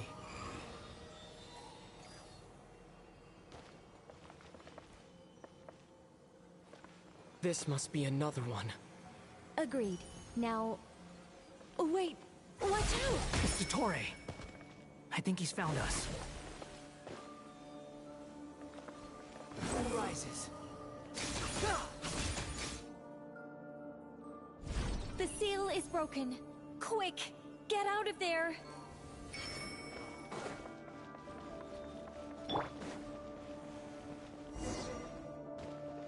And where exactly do you think you can run to?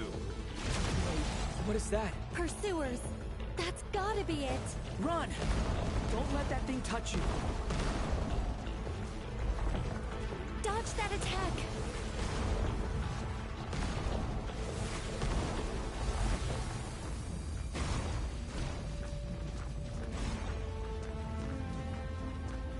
There's more than one path.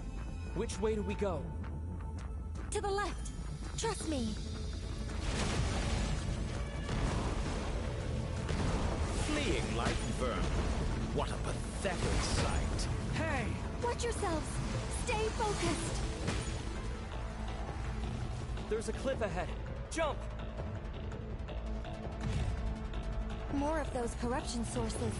Destroy them as you did before, and open the exit as quickly as possible.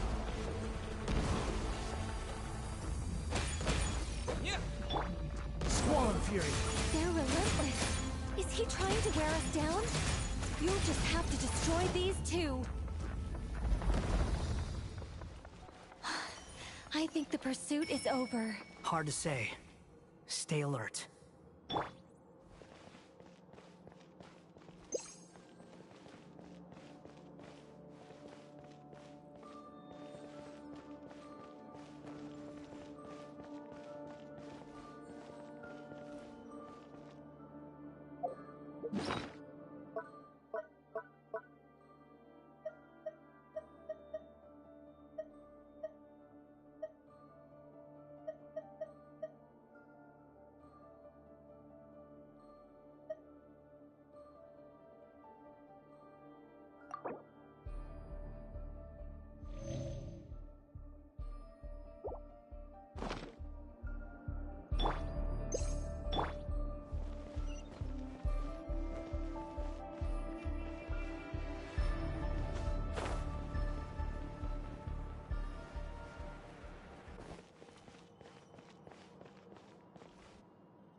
I think we've made it to relative safety.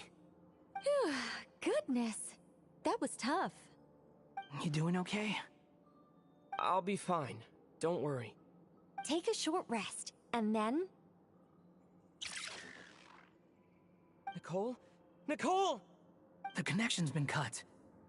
But that means... Look at you supporting one another. How very touching.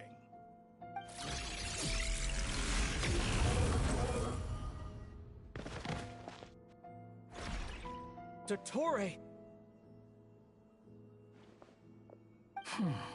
Took you long enough to find us.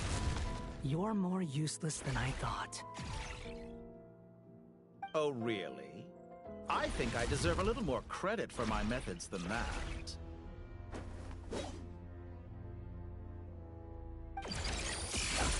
Rather than hunting you down, I chose to let you roam free. I indulged your presumption that I was unable to track your movements, played along with your clever little plan. Fleeing is for animals, but I rather enjoy watching you flee. Some things lose the will to run altogether as soon as you put them in a cage. If that's true, then why did you come looking for us? Because I wanted to observe you up close, of course. Don't misunderstand me, I'm not here for a fight. Is it so unusual that I wish to greet my old acquaintances in person? After all, it's been a while. Scaramouche.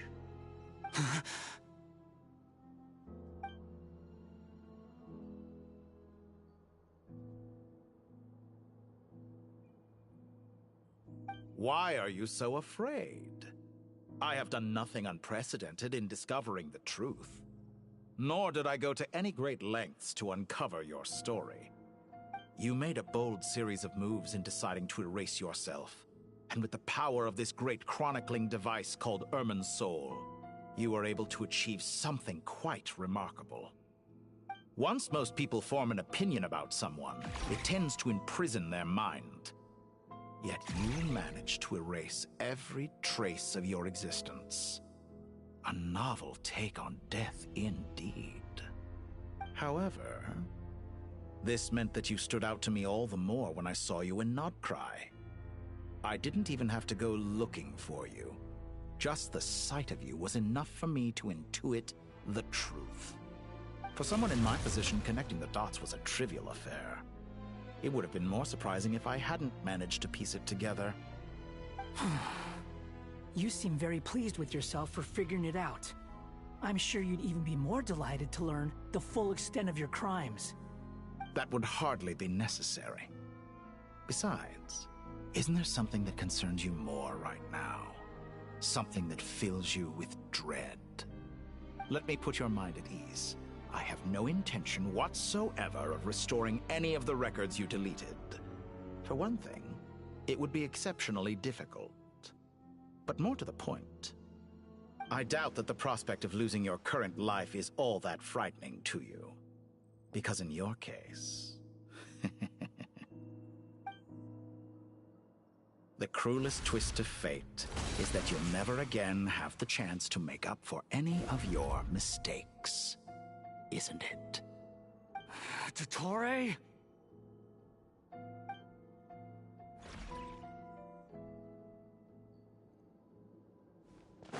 All here shall bend to my will.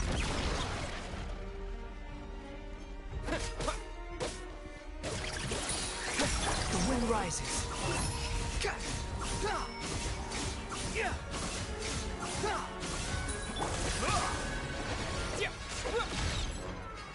Time to ignite!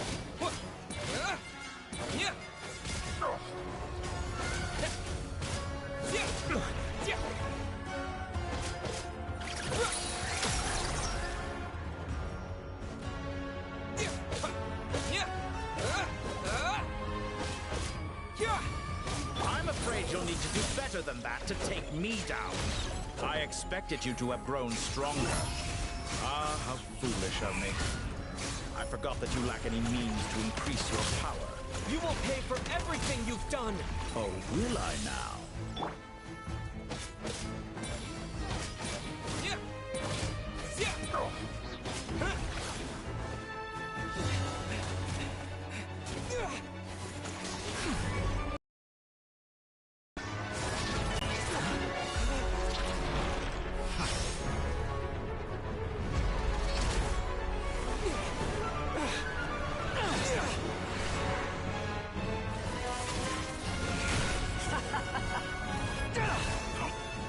Does the prospect of death amuse you? I could ask you the same question! I'll distract Ettore. You focus on the mission. Got it!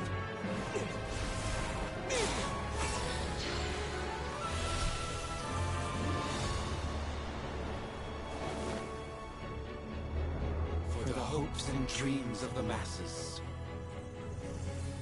Open the secret door on this enchanting night. May wisdom's light eradicate ignorance and darkness, and hereby fulfill our ancient vow. Commence data extraction.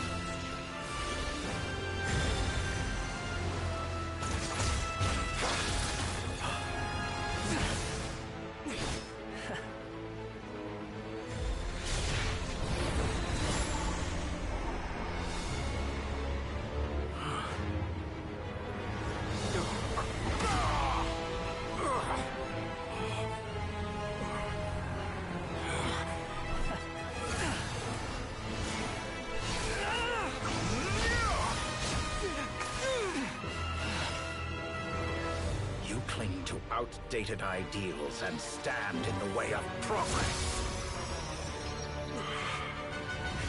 You will pay for interfering with the grandest experiment of all time.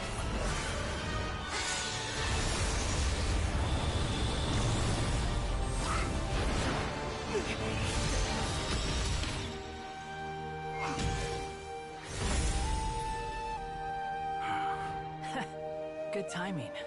Ettore, as clever as you are, you fail to understand wisdom. Wisdom takes many forms, but the path you have chosen eschews them all. Huh.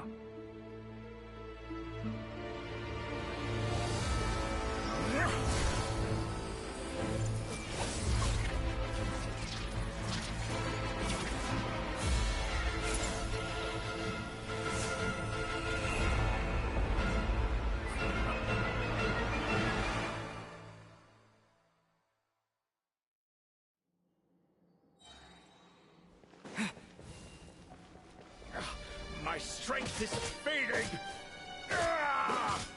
Since you are within Ermin's soul, it stands to reason that any power you wield comes from it. You're extracting the information from Ermin's soul, just to strip me of my power. I will find his weakness.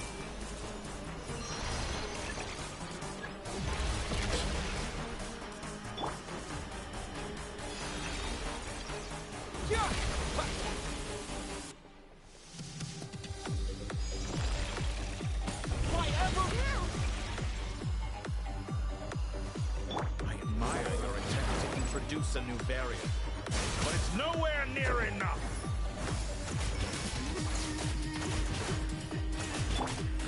Grow!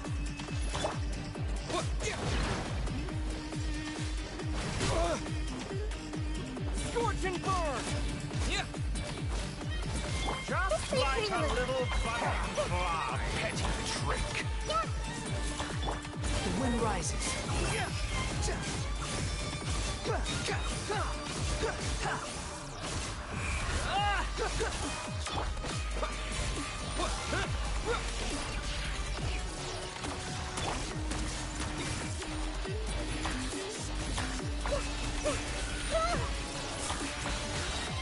Squall and Fury.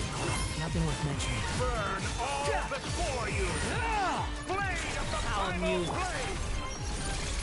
The Temple of Wisdom!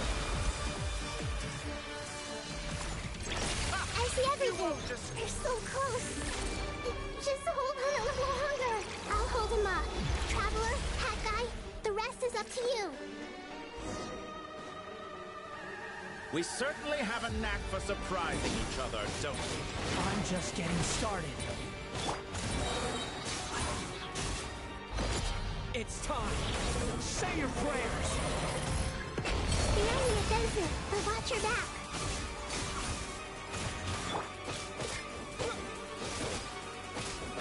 Scorch and burn! Yeah! It's time.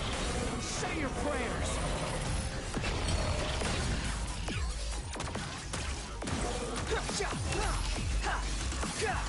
Let's try this. Muso no Hitotachi!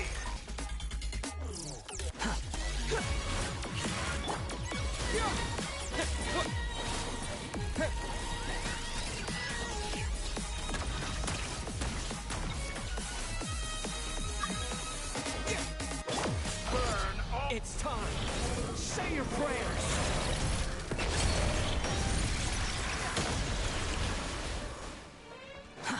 Squall and Fury.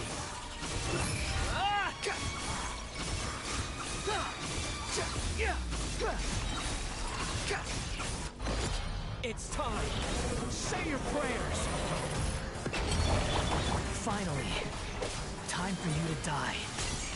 Excited? Time for me to die? How could I have wished this because if death was something I feared?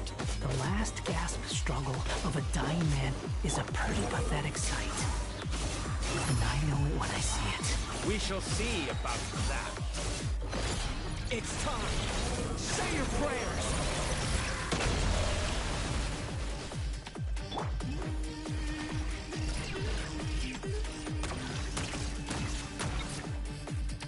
Fortune Bird!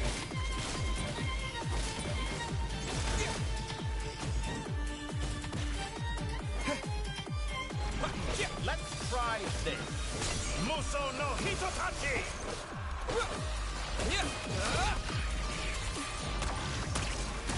Squall and Fury.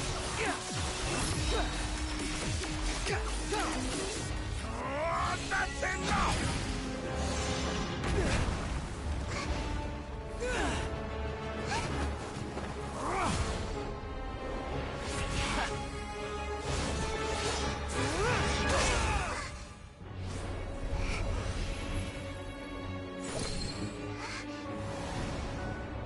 It's all yours. Do with it as you see fit.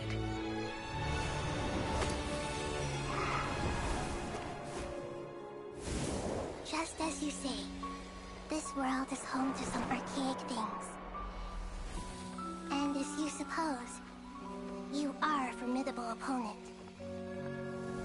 You have long coveted the secrets of wisdom. So now, I will demonstrate true wisdom in action. I invoke my supreme authority as the keeper of Irminsul. Commend me or condemn me. But give your verdict now!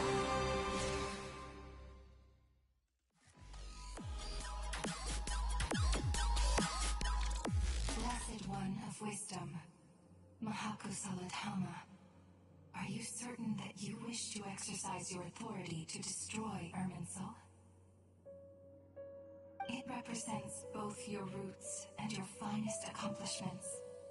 You truly intend to abandon the very thing you have always fought for?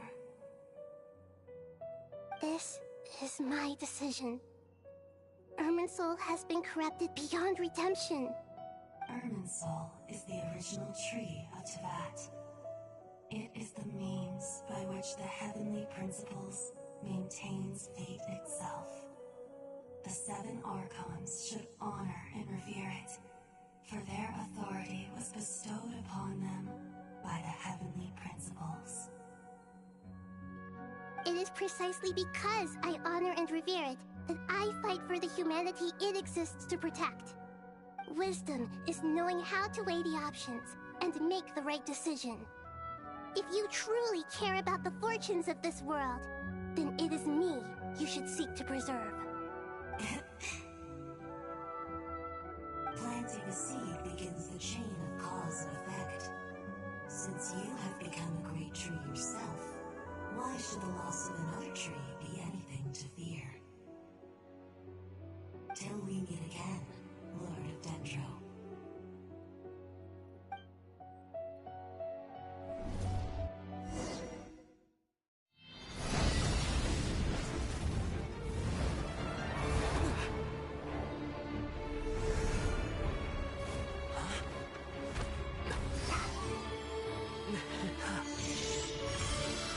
The first flame. The pure, cleansing fire.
Shall we?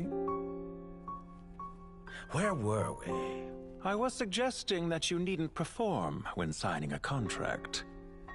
You're only sitting here because your bank demanded an evaluation of the trustee. So you told a story about a young scholar from a merchant family in Sumeru? I told a compelling tale, didn't I? The post-expulsion story is far more captivating. The human experiments or the elixir of immortality? The part where you die. Ah, yes. My favorite part. The 35-year-old Segment thought of himself as Dottore, reserving the name Zandik for the original specimen. Of all the Segments, he was the most selfish. After his expulsion, Dottore searched for a new direction. He joined the Fatui, studied Elazar in great depth, secured resources. He was rather fortunate in his career. Zandik turned to Conrian technology and successfully created his segments. But this was not immortality. Even with backup segments, his body would still age. Still, thanks to Snezhnaya, Zandik found the ideal base for his experiments. Then a perfect partnership materialized at a crucial moment. The year that both parties realized they needed more time. Fortunately, Zandik succeeded. In a miraculous turn of events, he gained the extra time he needed. I seem to recall it differently. All right, it's true. No matter how much elixir he took, Zandik remained human and continued to age. Then, on the morning he turned 85... Help me up! Call for help! Surely he would be rescued, Zandik thought. But to his surprise, no one helped him. Zandik was too selfish for that. Don't forget, you're one of us. Yes, and we're all waiting. Waiting for me to die. Pantalone arrived for a meeting and happened to witness what followed. He found it unsettling. I never said that. But the Zandiks were unfazed. It was a rare opportunity for self-dissection.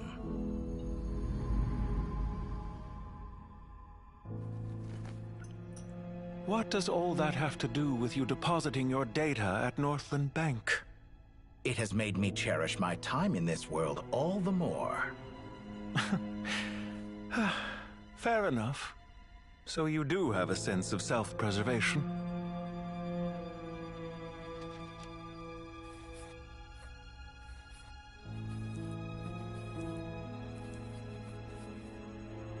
What do you mean? You're hardly normal, and you don't cherish life.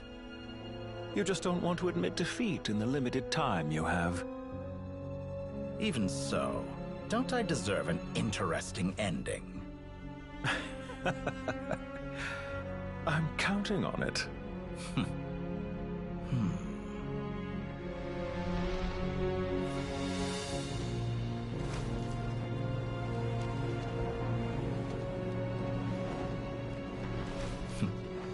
If nothing else, I expect my funeral will be a grand affair indeed.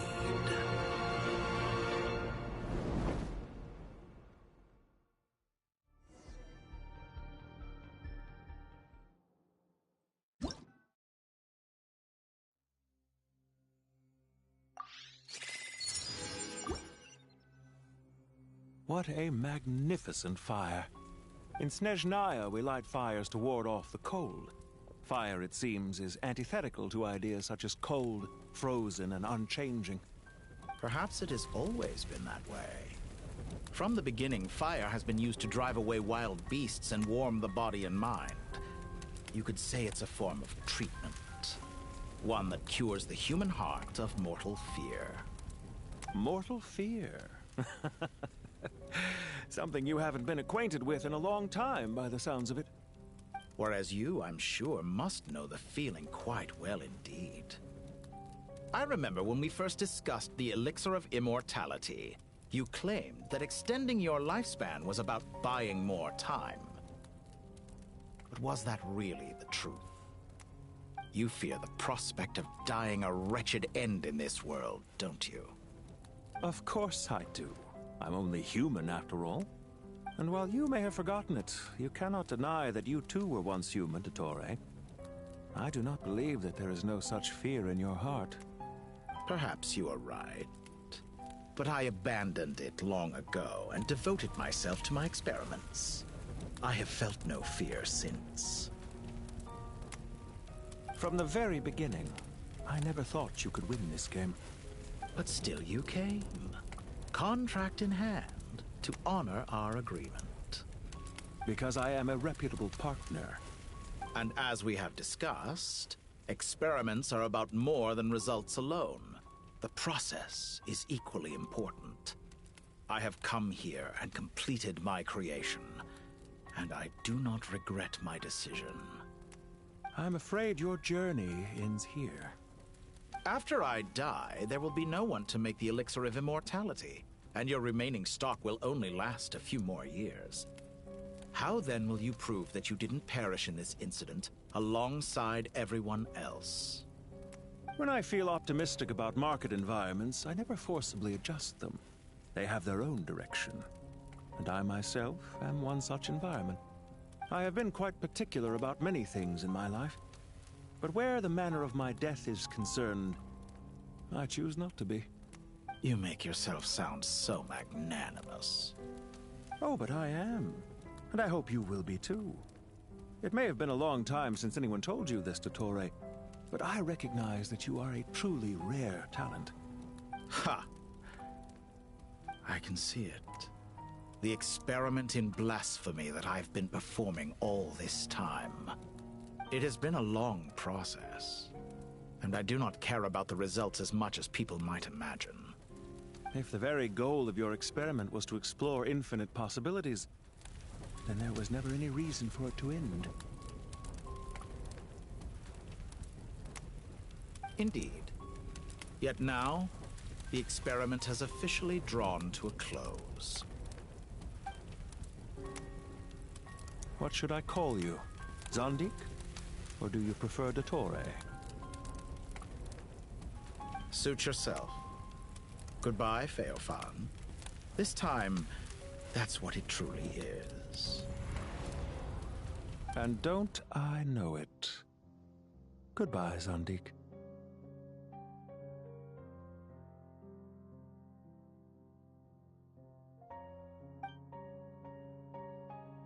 I could have carried out many more experiments, but to me, Lord of Dendro, this outcome is certainly not the worst. I believe you.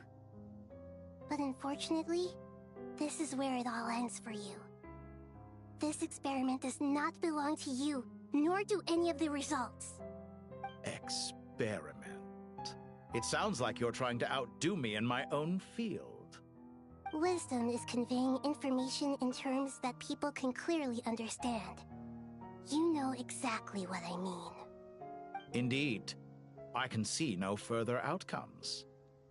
Ha! You have a formidable mind, and you are braver than I thought. Setting fire to the very thing your survival depends on. Your previous threat was empty, but this time, it is real. When necessary, wisdom can be as fierce as an inferno. Some of the flames that incinerate you come from within yourself. Perhaps you are right. You see what lies at the bottom of the human heart, and that is your wisdom. Here is where your journey comes to an end. All that is yet unknown belongs to those of us who will carry on living. It seems I have unwittingly been your arch-enemy all along. But now, it's all over. I do not deny your intelligence. But what you refer to as experiments, I would never describe in those terms. They are events that take place in the real world, and they are so much more than mere data. Goodbye. we will never meet again.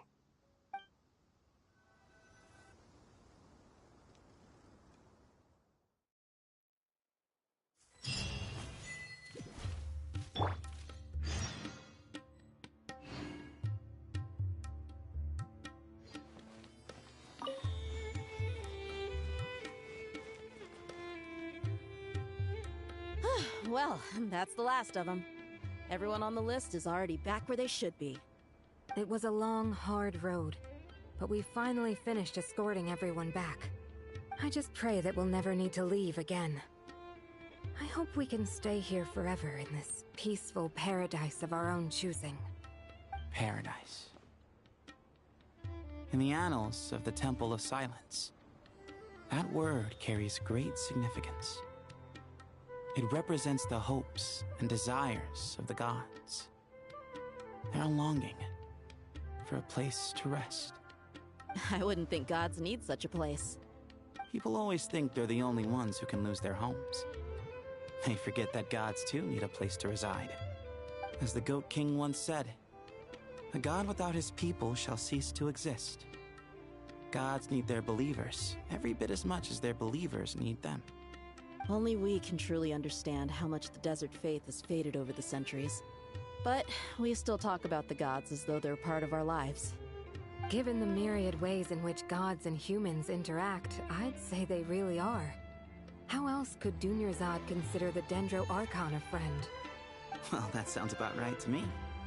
Describing them as friends sure makes us feel a whole lot closer.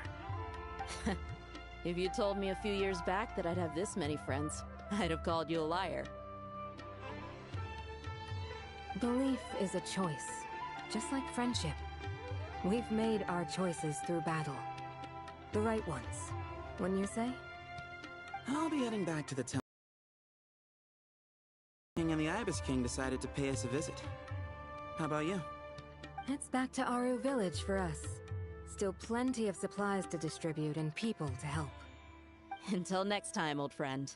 As long as you can find the time, you're always welcome to visit us in Aru Village. Right back at you. Make sure to drop by the Temple of Silence the next time you're free. Word is that 2 of the other 7 pillars, Shezapank and Bennu, might also be dropping by. Since you're wearing the symbols of their power, it'd only be fitting if you came to see them for yourselves. Dropping by? That makes it sound like they're visiting a neighbor's home. Well, the temple was founded by Hermanubis, so I guess to them, that's exactly what it is. Guess that's true. All right. We'll make sure to find time to stop by. Stay safe on your journey home. I will.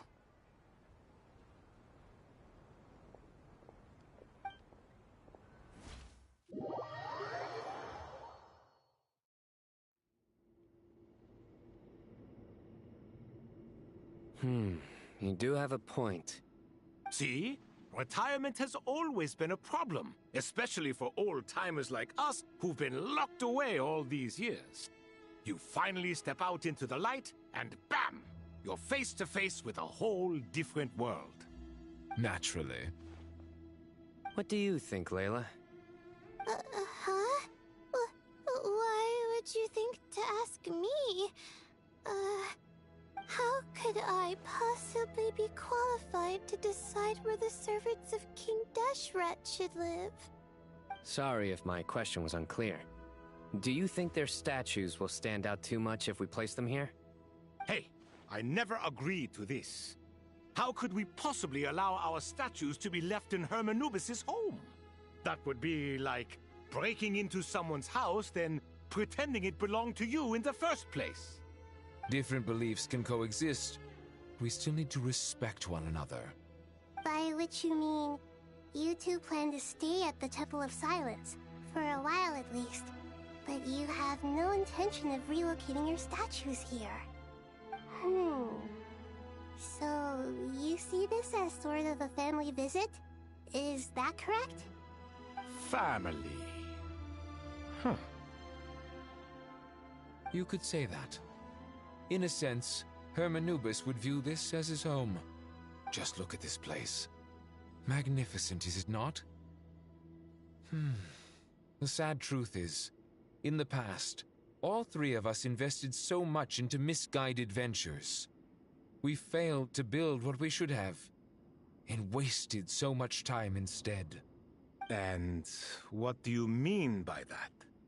I mean that for the most part, time spent associating with the likes of Sobek, and, let's say, Thoth, might reasonably be considered wasted. Why does that not surprise me? Go on. Anyway, given how much time we'll all be spending together, I'd say that the bonds we built will end up proving to have been a sound investment.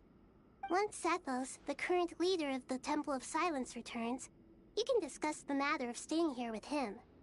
But judging by the expressions of everyone here, I imagine you'll receive a very warm welcome. This sacred ground houses untold knowledge, after all. What better place for the servants of King Deshra to appear in the mortal world?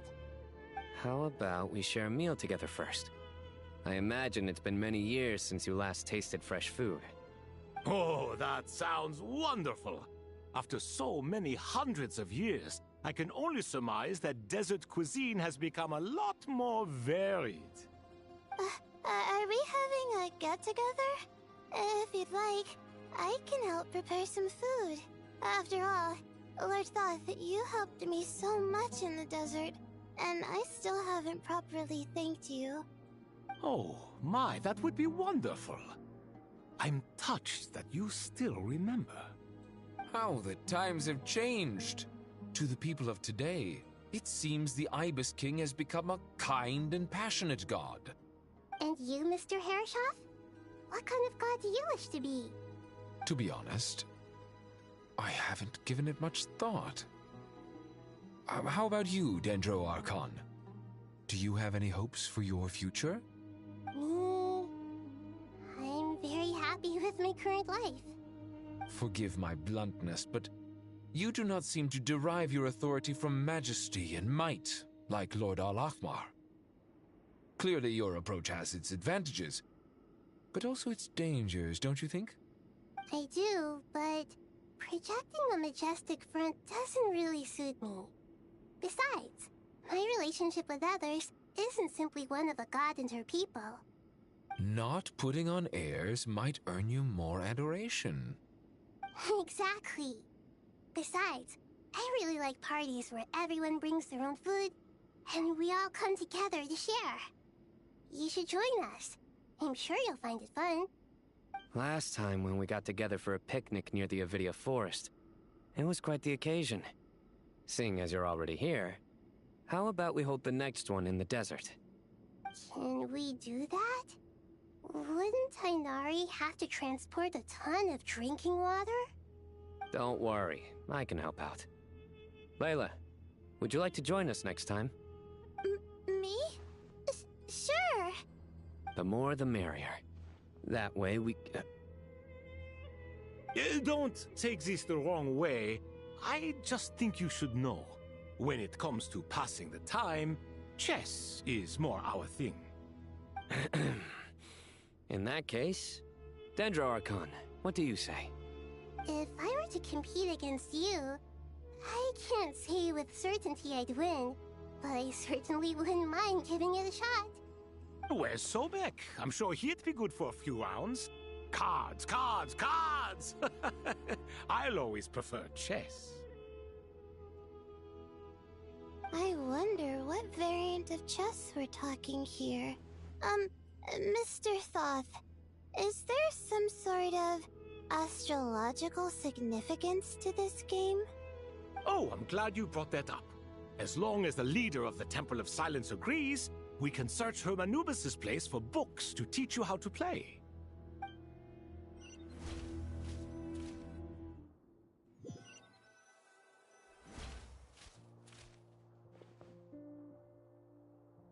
Such devastation visited on Sumeru City. So many houses destroyed or damaged in the fighting. Who could have foreseen this? Look at all of this. It's going to take me forever to tidy up. I suppose living below the academia doesn't always work out to your advantage. I would have thought a little appreciation of my sincerity and effort in helping to clean up this mess might be in order. Helping? Effort? This is your house! Of course you should be putting in the effort! If anything, I'm the one who's helping. So you see yourself as just a helper in this situation. I must admit, I'm rather shocked.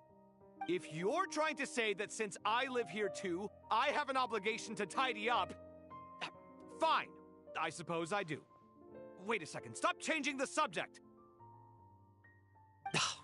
Nevertheless... In the wake of a great storm, a missing roof is a predictable inconvenience. Can you stop making it seem like I care more about this house than you do? Doesn't it upset you at all to see your home in this state? I won't pretend it's ideal, but that's no reason to be upset. This is the roof over your head, your shelter from the cold. The furniture is scattered, the paintings have fallen off the walls, the windows are shattered. Don't you feel even a little disheartened? The way I see it, these problems are easily solved. Ugh, this is precisely why I hate talking to you about sentimental things. It's like banging my head against a wall.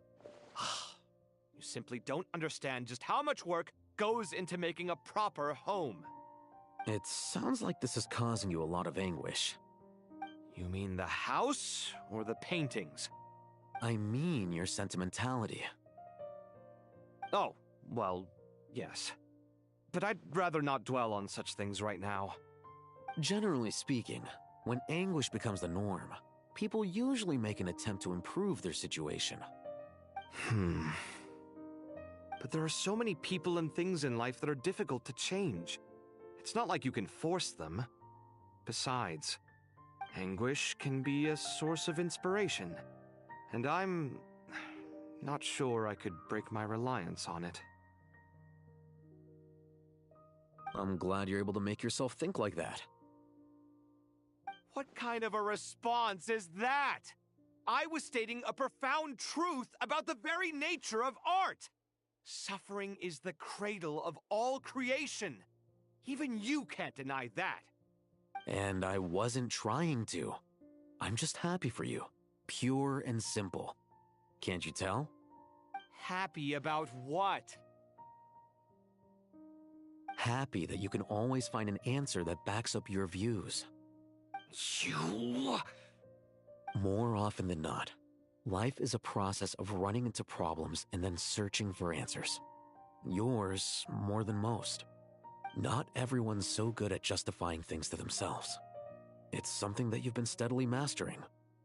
Huh. What about you, then? What skills have you been mastering lately? Pass me that box. Huh? Okay. You may consider this my progress on the path to mastery. What? Wait a second. Isn't that box mine? Hey, it is! It must have fallen off that shelf. I'll hate them. Those are my paints and inks. Would you like me to put it in your bedroom for you? Huh? I mean, sure, if you don't mind. What kind of progress is this? Does he think he can bribe me? Not that giving me back my own things is much of a bribe. These books on the floor, they're a complete mess. And this one, didn't he say it was an out-of-print collectible? It's completely covered in dust, and some of its pages have even fallen out. Ugh, guess I should help him repair it. This one too. And this one.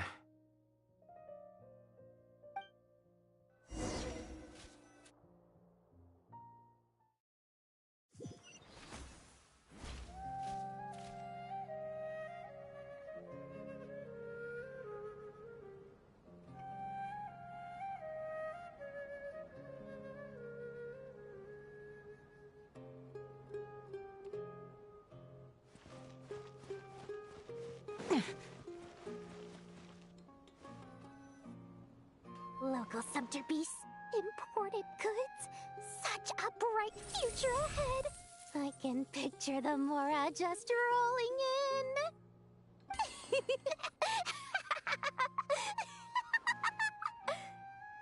You do realize you sound like a choking cow?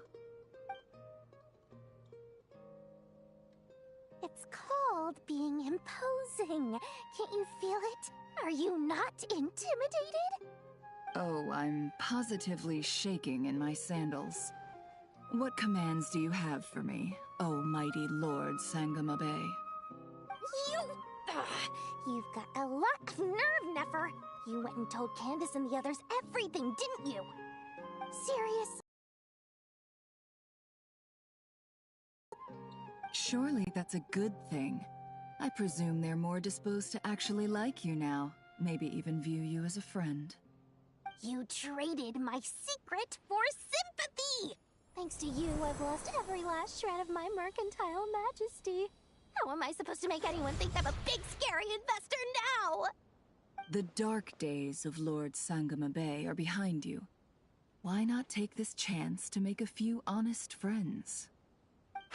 Speaking of friends, since when did the notorious Lady Nefer gain such an admiration for holier-than-thou types? A moon chanter here? An angel there? Who'd have thought it? A coming together of fates, nothing more. No need to throw around accusations of admiration. Forget it. You're right about one thing at least. Making friends is never a bad thing for a merchant. So... I really took a loss this time.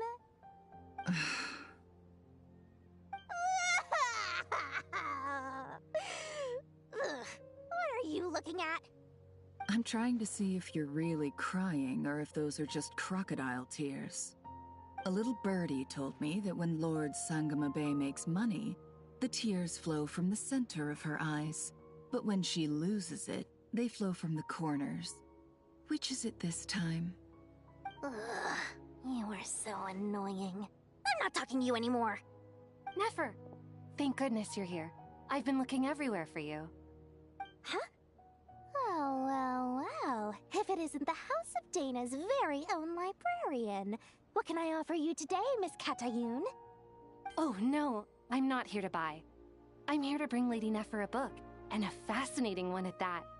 We agreed to meet at the entrance to the mausoleum of King Deshret. One more thing. I bought this copy with my own money. It's not borrowed. Reasoning knows not time of day, but suspense always follows a blizzard. That's quite the mouthful. Huh? Isn't that the one that... It was all the rage for a while. People throughout the city were clamoring to get their hands on a copy. The names inside were all circled.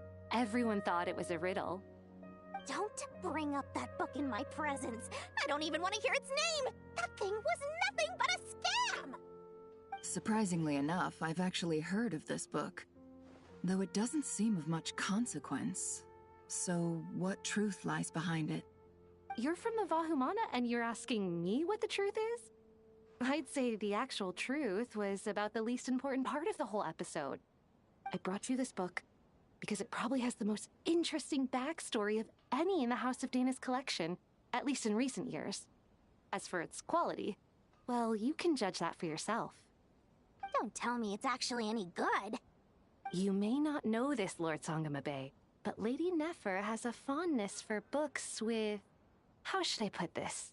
Mixed reviews? No eye for good literature, huh? Perhaps she feels that bad books hide interesting secrets? But I shouldn't put words in her mouth.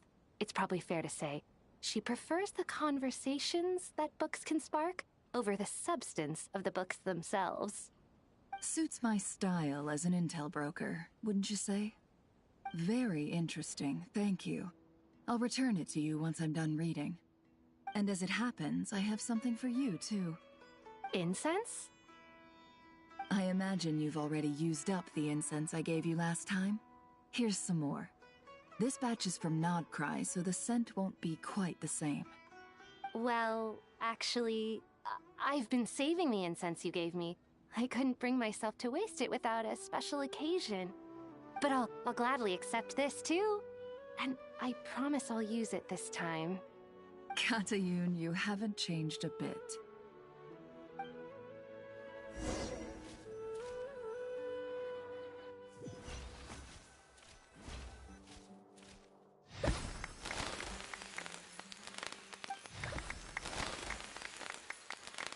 Congratulations, Kale. Well done, Kale. After studying for so long, you've finally become a full-fledged ranger. Sure hasn't been easy for you, huh? This really is fantastic news. All grown up. No longer a trainee, but an official forest ranger. Oh, the next step is to secure tenure in the academia. Thanks, everyone. It's true. I'm an official forest ranger now. Master Tainari, thank you for your guidance and support. I wish Mr. Sino were here so I could thank him too. Sino had a matter to attend to at the Temple of Silence. I don't imagine he'll be back for some time. But don't worry, we can celebrate together once he's finished. I'm afraid the party will have to wait. Kale still has some matters to attend to first. Kale? Is everything all right? No, it's not what you think. There's nothing wrong with my health. I just have a few things I need to deal with. I've made plans with the Traveler and Paimon to visit Mondstadt. Master Tainari and Mr. Sino will be accompanying us too. Well, that's a relief. Let's get together when everyone's back. I'm sure you'll be doing even better by then. Of course. I have a feeling you're right.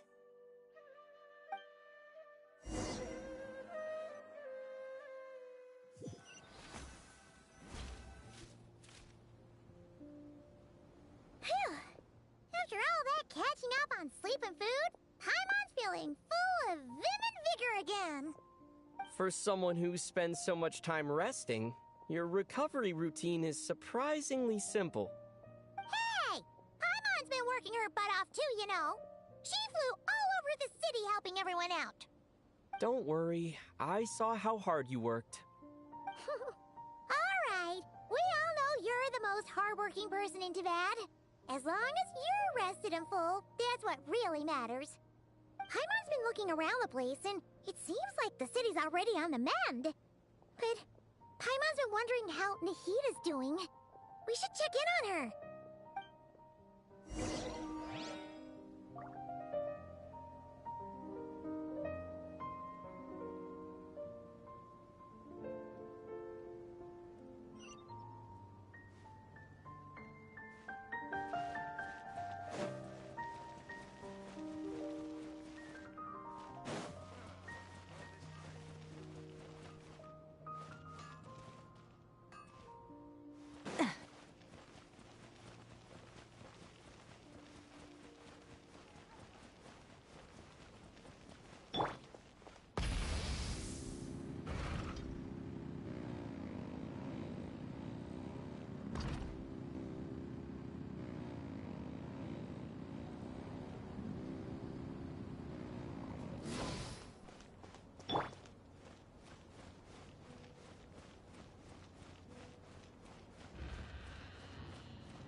Rev the engines!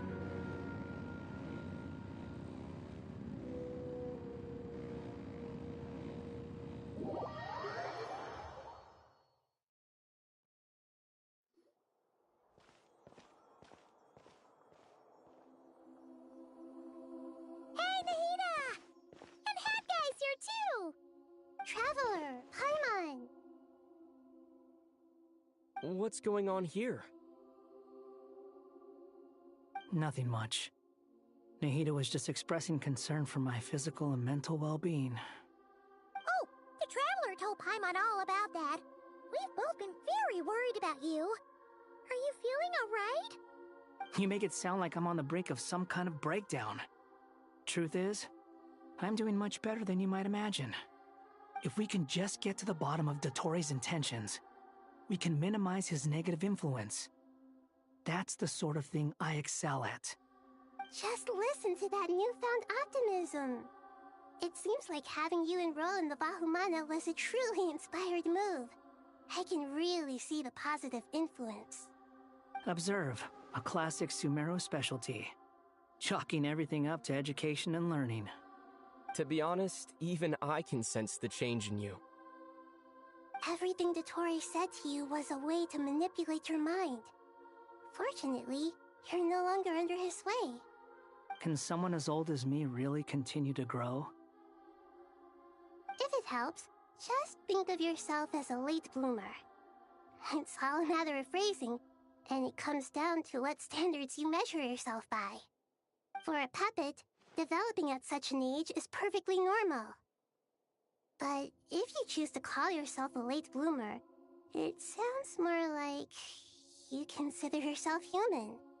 However you see yourself, well done.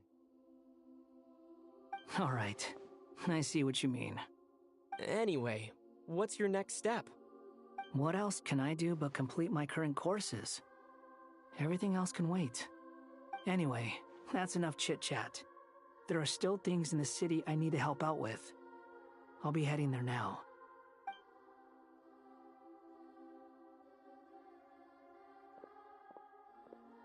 I'm so happy that Hat Guy is doing better than we thought.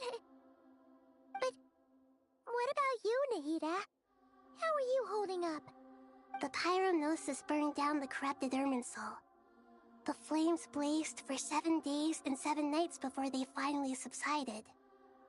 All that was left were the parts underground. Now, Aru shoulders the responsibilities that once belonged to Irminsul. The situation was contained before it got out of hand, so Tevat's most vital information has largely been preserved. Irminsul has a strong influence over you, doesn't it? How will you cope now that it's gone? There is no need to worry. Thanks to Nicole's extraordinary talents, my connection to Irminsul has been severed and transposed onto Aru. Angels can do things like that? They can. Such abilities are precisely what makes them so powerful. The goddess of flowers, Nabu Malikata, once claimed that she too could perform feats beyond the reach of mere mortals. In my eyes, much of what she went on to achieve reached such transcendent levels. Her and Nicole really are both fascinating and magnificent. So, does that mean your situation is stable now? Correct. Just imagine that Aru has become the new Irminsul, and the essence of my existence has been bound to it. The wisdom of Sumeru has ultimately converged into a single, unified entity. Should we ascribe this all to fate, or is it merely fortune? Whatever it is, the important thing is that you're okay, Nahida. Dendro Archon, Lesser Lord Kusanali. Oh, thank goodness you're here. Greetings, Traveler and Paimon. Sir Nevis, do you have something urgent to say? Yes, there's something I need to report. We've received a message from Snezhnaya.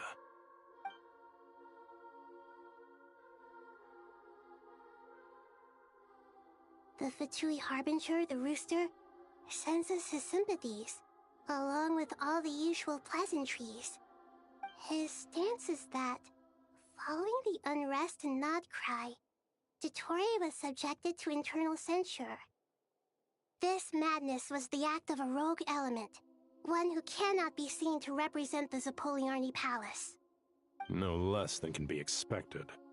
Snezhnaya paid a heavy price working to stop him. They even lost one of their own harbingers. The letter goes on to say that even so, Snezhnaya cannot claim to be blameless. Apparently, they will deal with Dotori's subordinates in accordance with Snezhnayan law, holding all those involved in his crimes accountable. Additionally, they are supplying relief funds and supplies, which are already en route. They hope this will aid in Sumeru's reconstruction. Sounds like he's got an answer for everything. True. But as diplomatic rhetoric goes, it's highly effective. Completely watertight, both in logic and sentiment. This disaster has had a profound impact on Sumeru. There is much that I will keep in my heart. The matter of Dotori can be seen as settled for now. We are sure to cross paths again in the future, and in that light, Snezhnaya would do well to uphold their responsibilities and keep a tight rein over their actions. With Irminsul burned, the flow of fate now carries many more possibilities. I will be watching carefully. Perhaps we can move on to a less serious matter? Dendro Archon, will you eat with us once this matter is dealt with? Everyone wishes to celebrate together. Your presence would be most welcome. Of course! Junior Zod, Sino, and Hypatia all told me the same thing. If there isn't enough room for everyone, we can arrange back-to-back feasts. What a wonderful idea. That just leaves the question of what we should eat. Not more tomatoes, surely. More? Dendro Archon, what do you mean by more tomatoes? Those good friends of yours are always talking about tomatoes. Sometimes when I'm walking through the city, I can even hear them arguing in the fields. Since you see them so often, you must hear about tomatoes even more than I do. Tomatoes. Tomatoes. The word has a certain magic to it. Like the autumn fur of a sumpter beast swirling in the wind, sometimes flying up my nose. Tomatoes. What can we make with tomatoes? Wait, why tomatoes? Take your time, there's no need to rush. The Traveler, Paimon, and I still have somewhere we need to visit. You'll have plenty of time to think it over before I return. Does this mean you're going to Natlan? Meeting them there in person. It will require a long journey. I know. But this is necessary. I must go myself. Traveler, Paimon, we'll set off as soon as you're ready. Is that all right? Sure. We'll be ready whenever you are. You'll hear no objections from Paimon. We should grab some snacks along the way, though. It'll be just like going on a long holiday. Wonderful. I'm looking forward to this so much.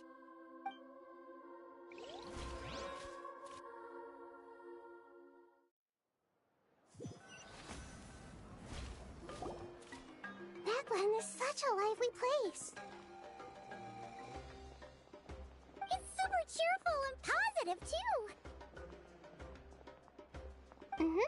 I can see that. There are people outside exercising at all hours. You came. Welcome, welcome. You must be hungry from your journey. Would you like something to eat? Oh, thanks, but no thanks. We've been eating the whole way here. We had a mushroom platter, Sab's meat stew, butter braised chicken, Hadasara pudding. Paimon's positively stuffed. All right. No need for all that detail. I'm starting to get hungry myself. Maybe later then. We can wait till everyone's got an appetite. Then I'll head out for a meal together. Sounds like a plan. Let's find somewhere to sit down.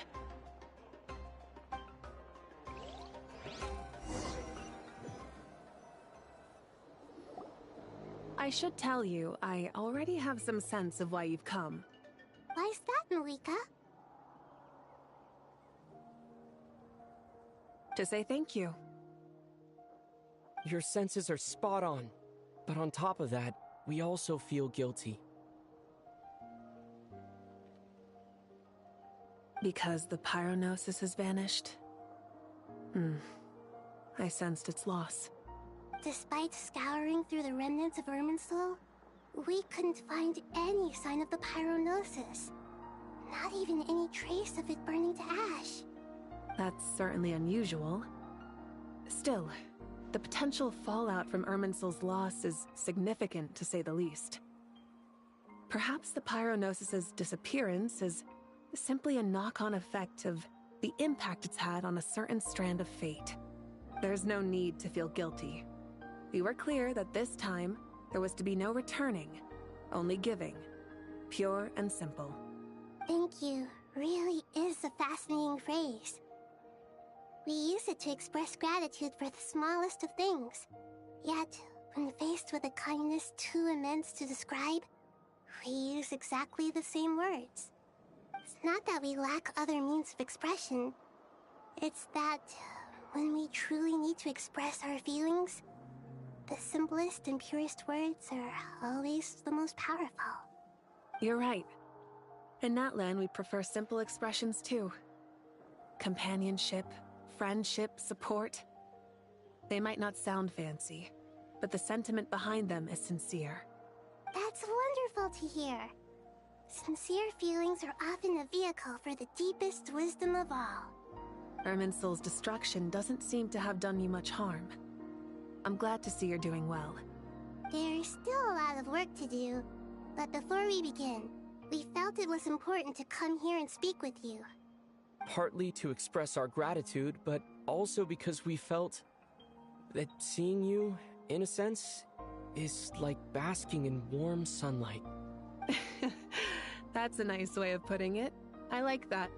To tell you the truth, though, I'm not a fan of somber meetings. So, since there's nothing more to say, why don't we go bask in some actual sunlight? The weather's beautiful today.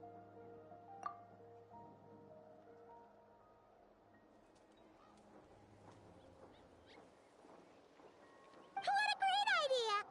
Paimon's gonna lie back and soak up some rays!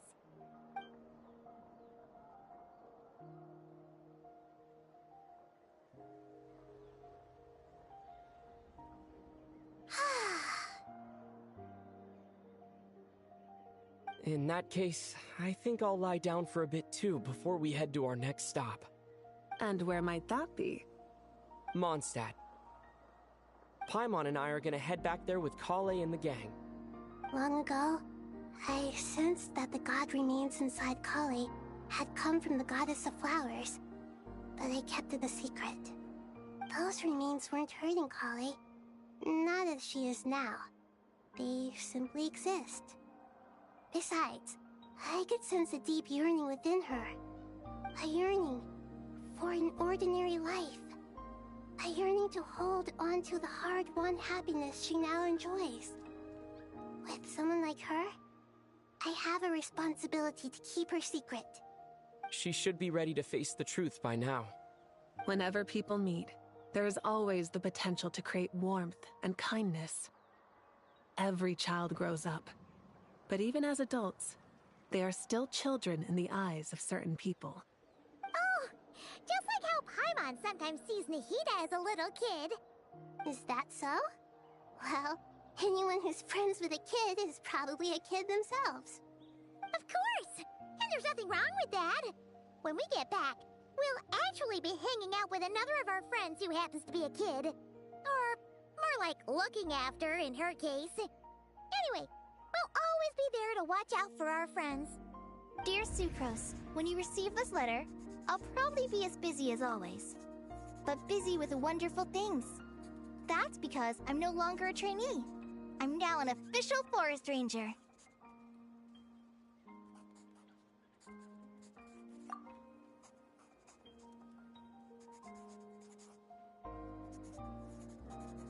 Impressive, right? Sino said that official rangers sound much tougher than trainees. Though he did say it was already pretty tough to start out with. You probably heard that something big happened in Sumeru recently. Don't worry, it's all been taken care of. We're heading to Mondstadt soon, so if you're free, maybe we could meet up? Plus, it's not just me. A few of us are going. Hey, do you still remember that time we all got together? You know, when we all went to the Windbloom Festival? It'll be just like that.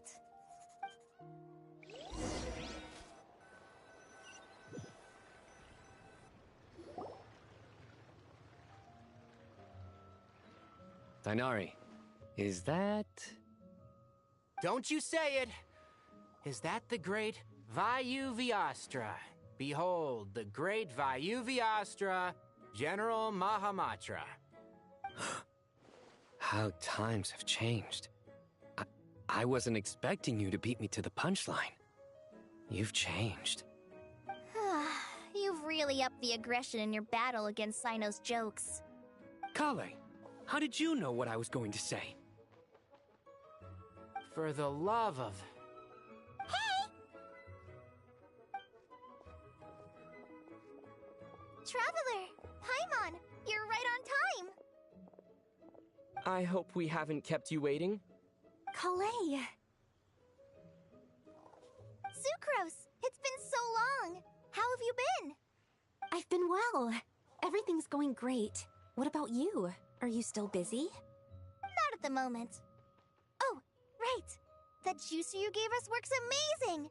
Farzan loves it! Seriously? That's wonderful. I don't suppose you drew up a detailed test report. Oh, what fruits did you use? How's the texture of the final product? Sucrose, you might want to try asking your questions one at a time. Albedo! Paimon didn't see you there! It's been a while since all of us were together like this. How about we follow the same plan as last time? Good idea, my friend. You never disappoint. So, what are your identities this time? Don't remind him. First things first. Allow me to introduce our very own official Forest Ranger Kale. The rest of us are simply her humble travel companions. This sounds like one of those mushy stories that gets people hooked on some corny, heartwarming premise. Oh, is our story not heartwarming? If I recall correctly, there was even a scene like this in King of Invocations. Besides being heartwarming, our story's also about tough, impressive-sounding job titles. At least that's what I think.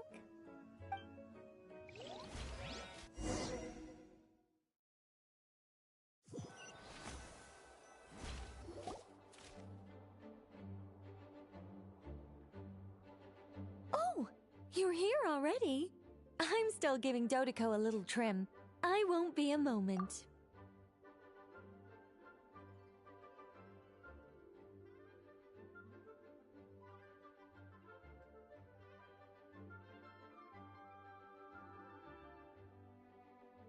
A trim? Does Dodoko need haircuts too? Of course. It's important to know how to take loving care of the apples of your eye.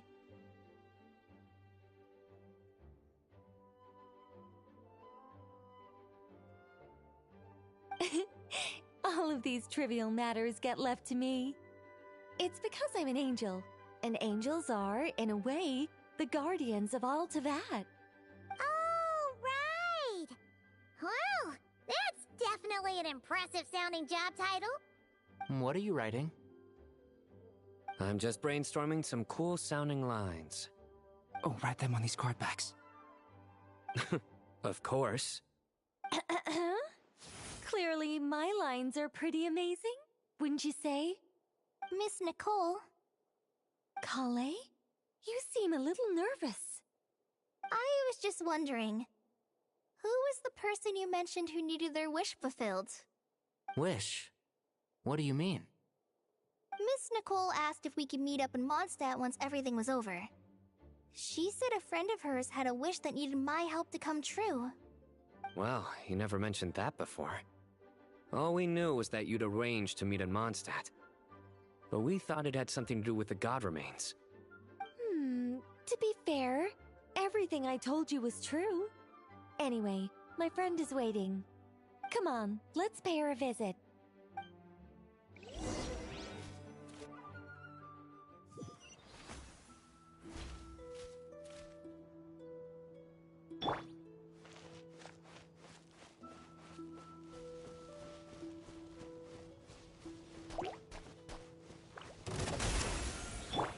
Burn it down!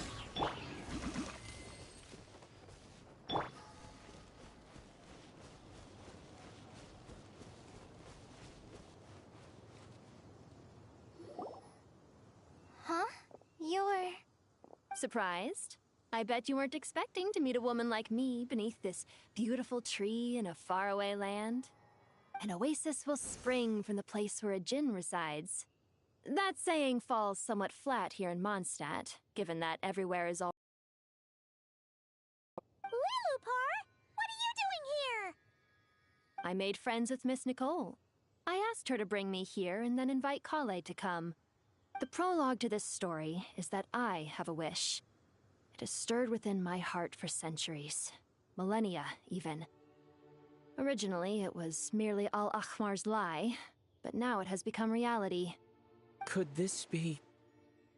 related to the goddess of flowers? My dear young lady, my mistress left her final trace in this world upon you. I can't tell you how glad I am to see you here. And now I have seen you, and peered into your heart. You have experienced hardships and suffered setbacks. The torment an ordinary person might expect to face has befallen you threefold. This is the source of your resilience. But, beneath all this, I've witnessed the seeds of desire. You yearn to return to the simple life you once knew, do you not?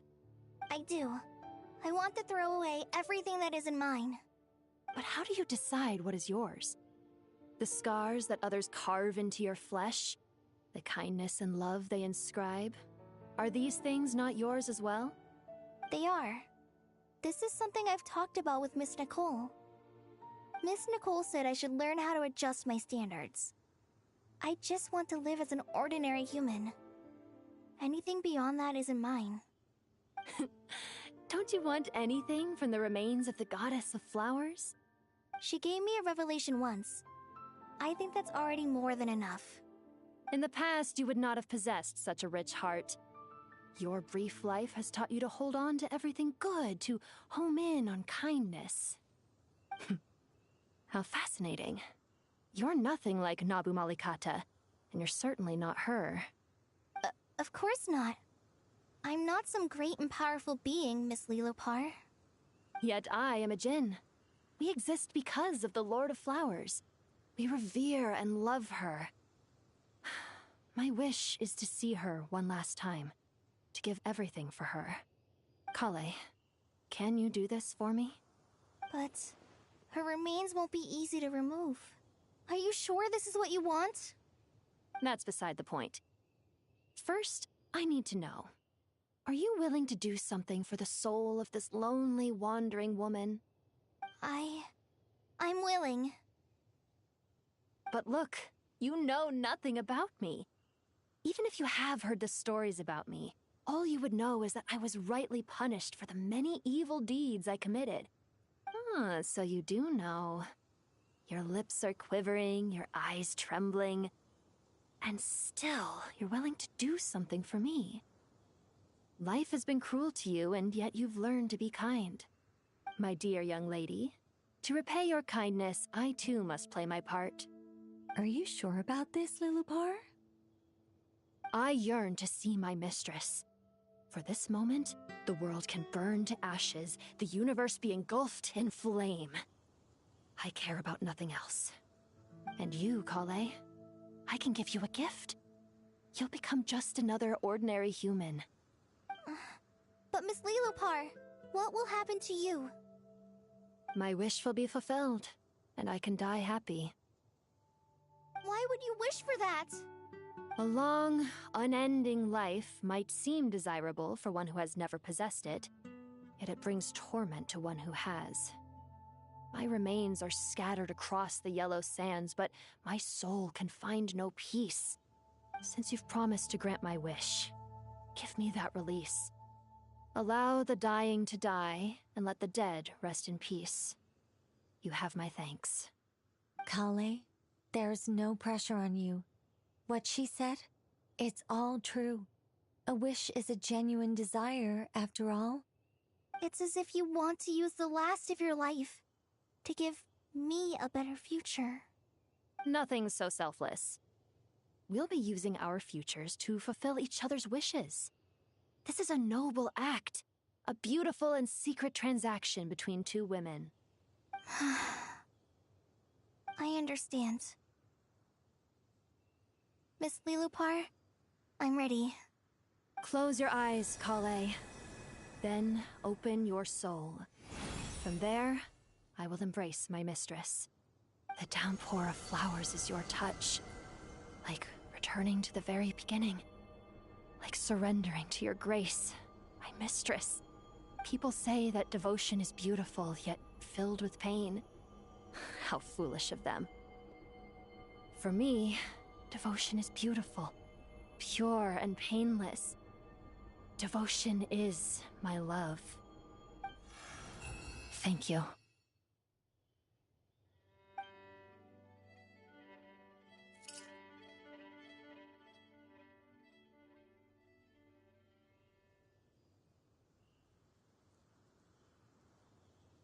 Lilupar! She disappeared? She left, carrying the blessing of flowers. Kale, are you alright? I'm fine. Now that the remains are gone, I don't actually feel any different at all. Those remains weren't hurting Kale. Not as she is now. They simply exist. Besides, I could sense a deep yearning within her. Kale must have already received what she was yearning for. I'm doing fine. I feel relaxed. There's really no need to worry. Then my wish has come true, too. To become ordinary? That's just one of my wishes. Actually, I have a few more. For instance, I want to protect the people I meet and help them find happiness. That sort of thing. So between Miss Lilupar and me, you've fulfilled 2 wishes already, and protected 2 people. Wonderful, isn't it? I feel so fantastically happy. I guess that settles things here. So what's next? What do you want to do when we get back to town? Kale, look who I've brought to see you.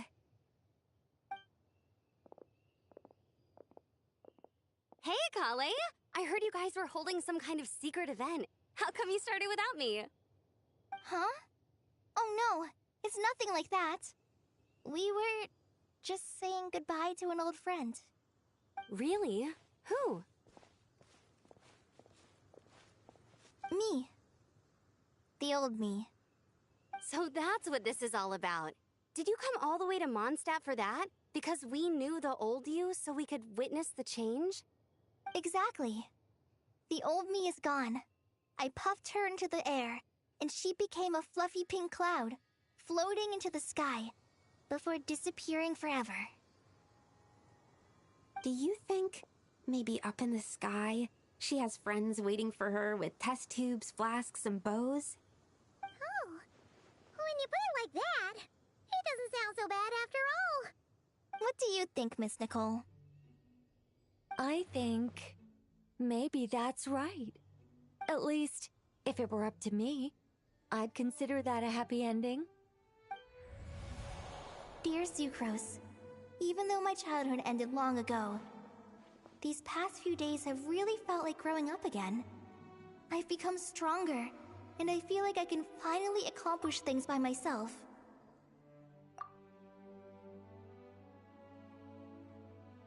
Surely someone as mysterious as you will find a friend like this fascinating?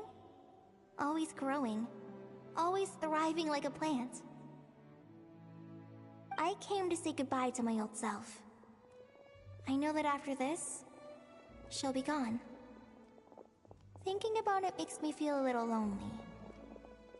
I know the weakness that kept me company will one day leave me too. But somewhere in my heart, I feel a great sense of joy. It feels like I've always wanted to take this step, to walk towards the new me.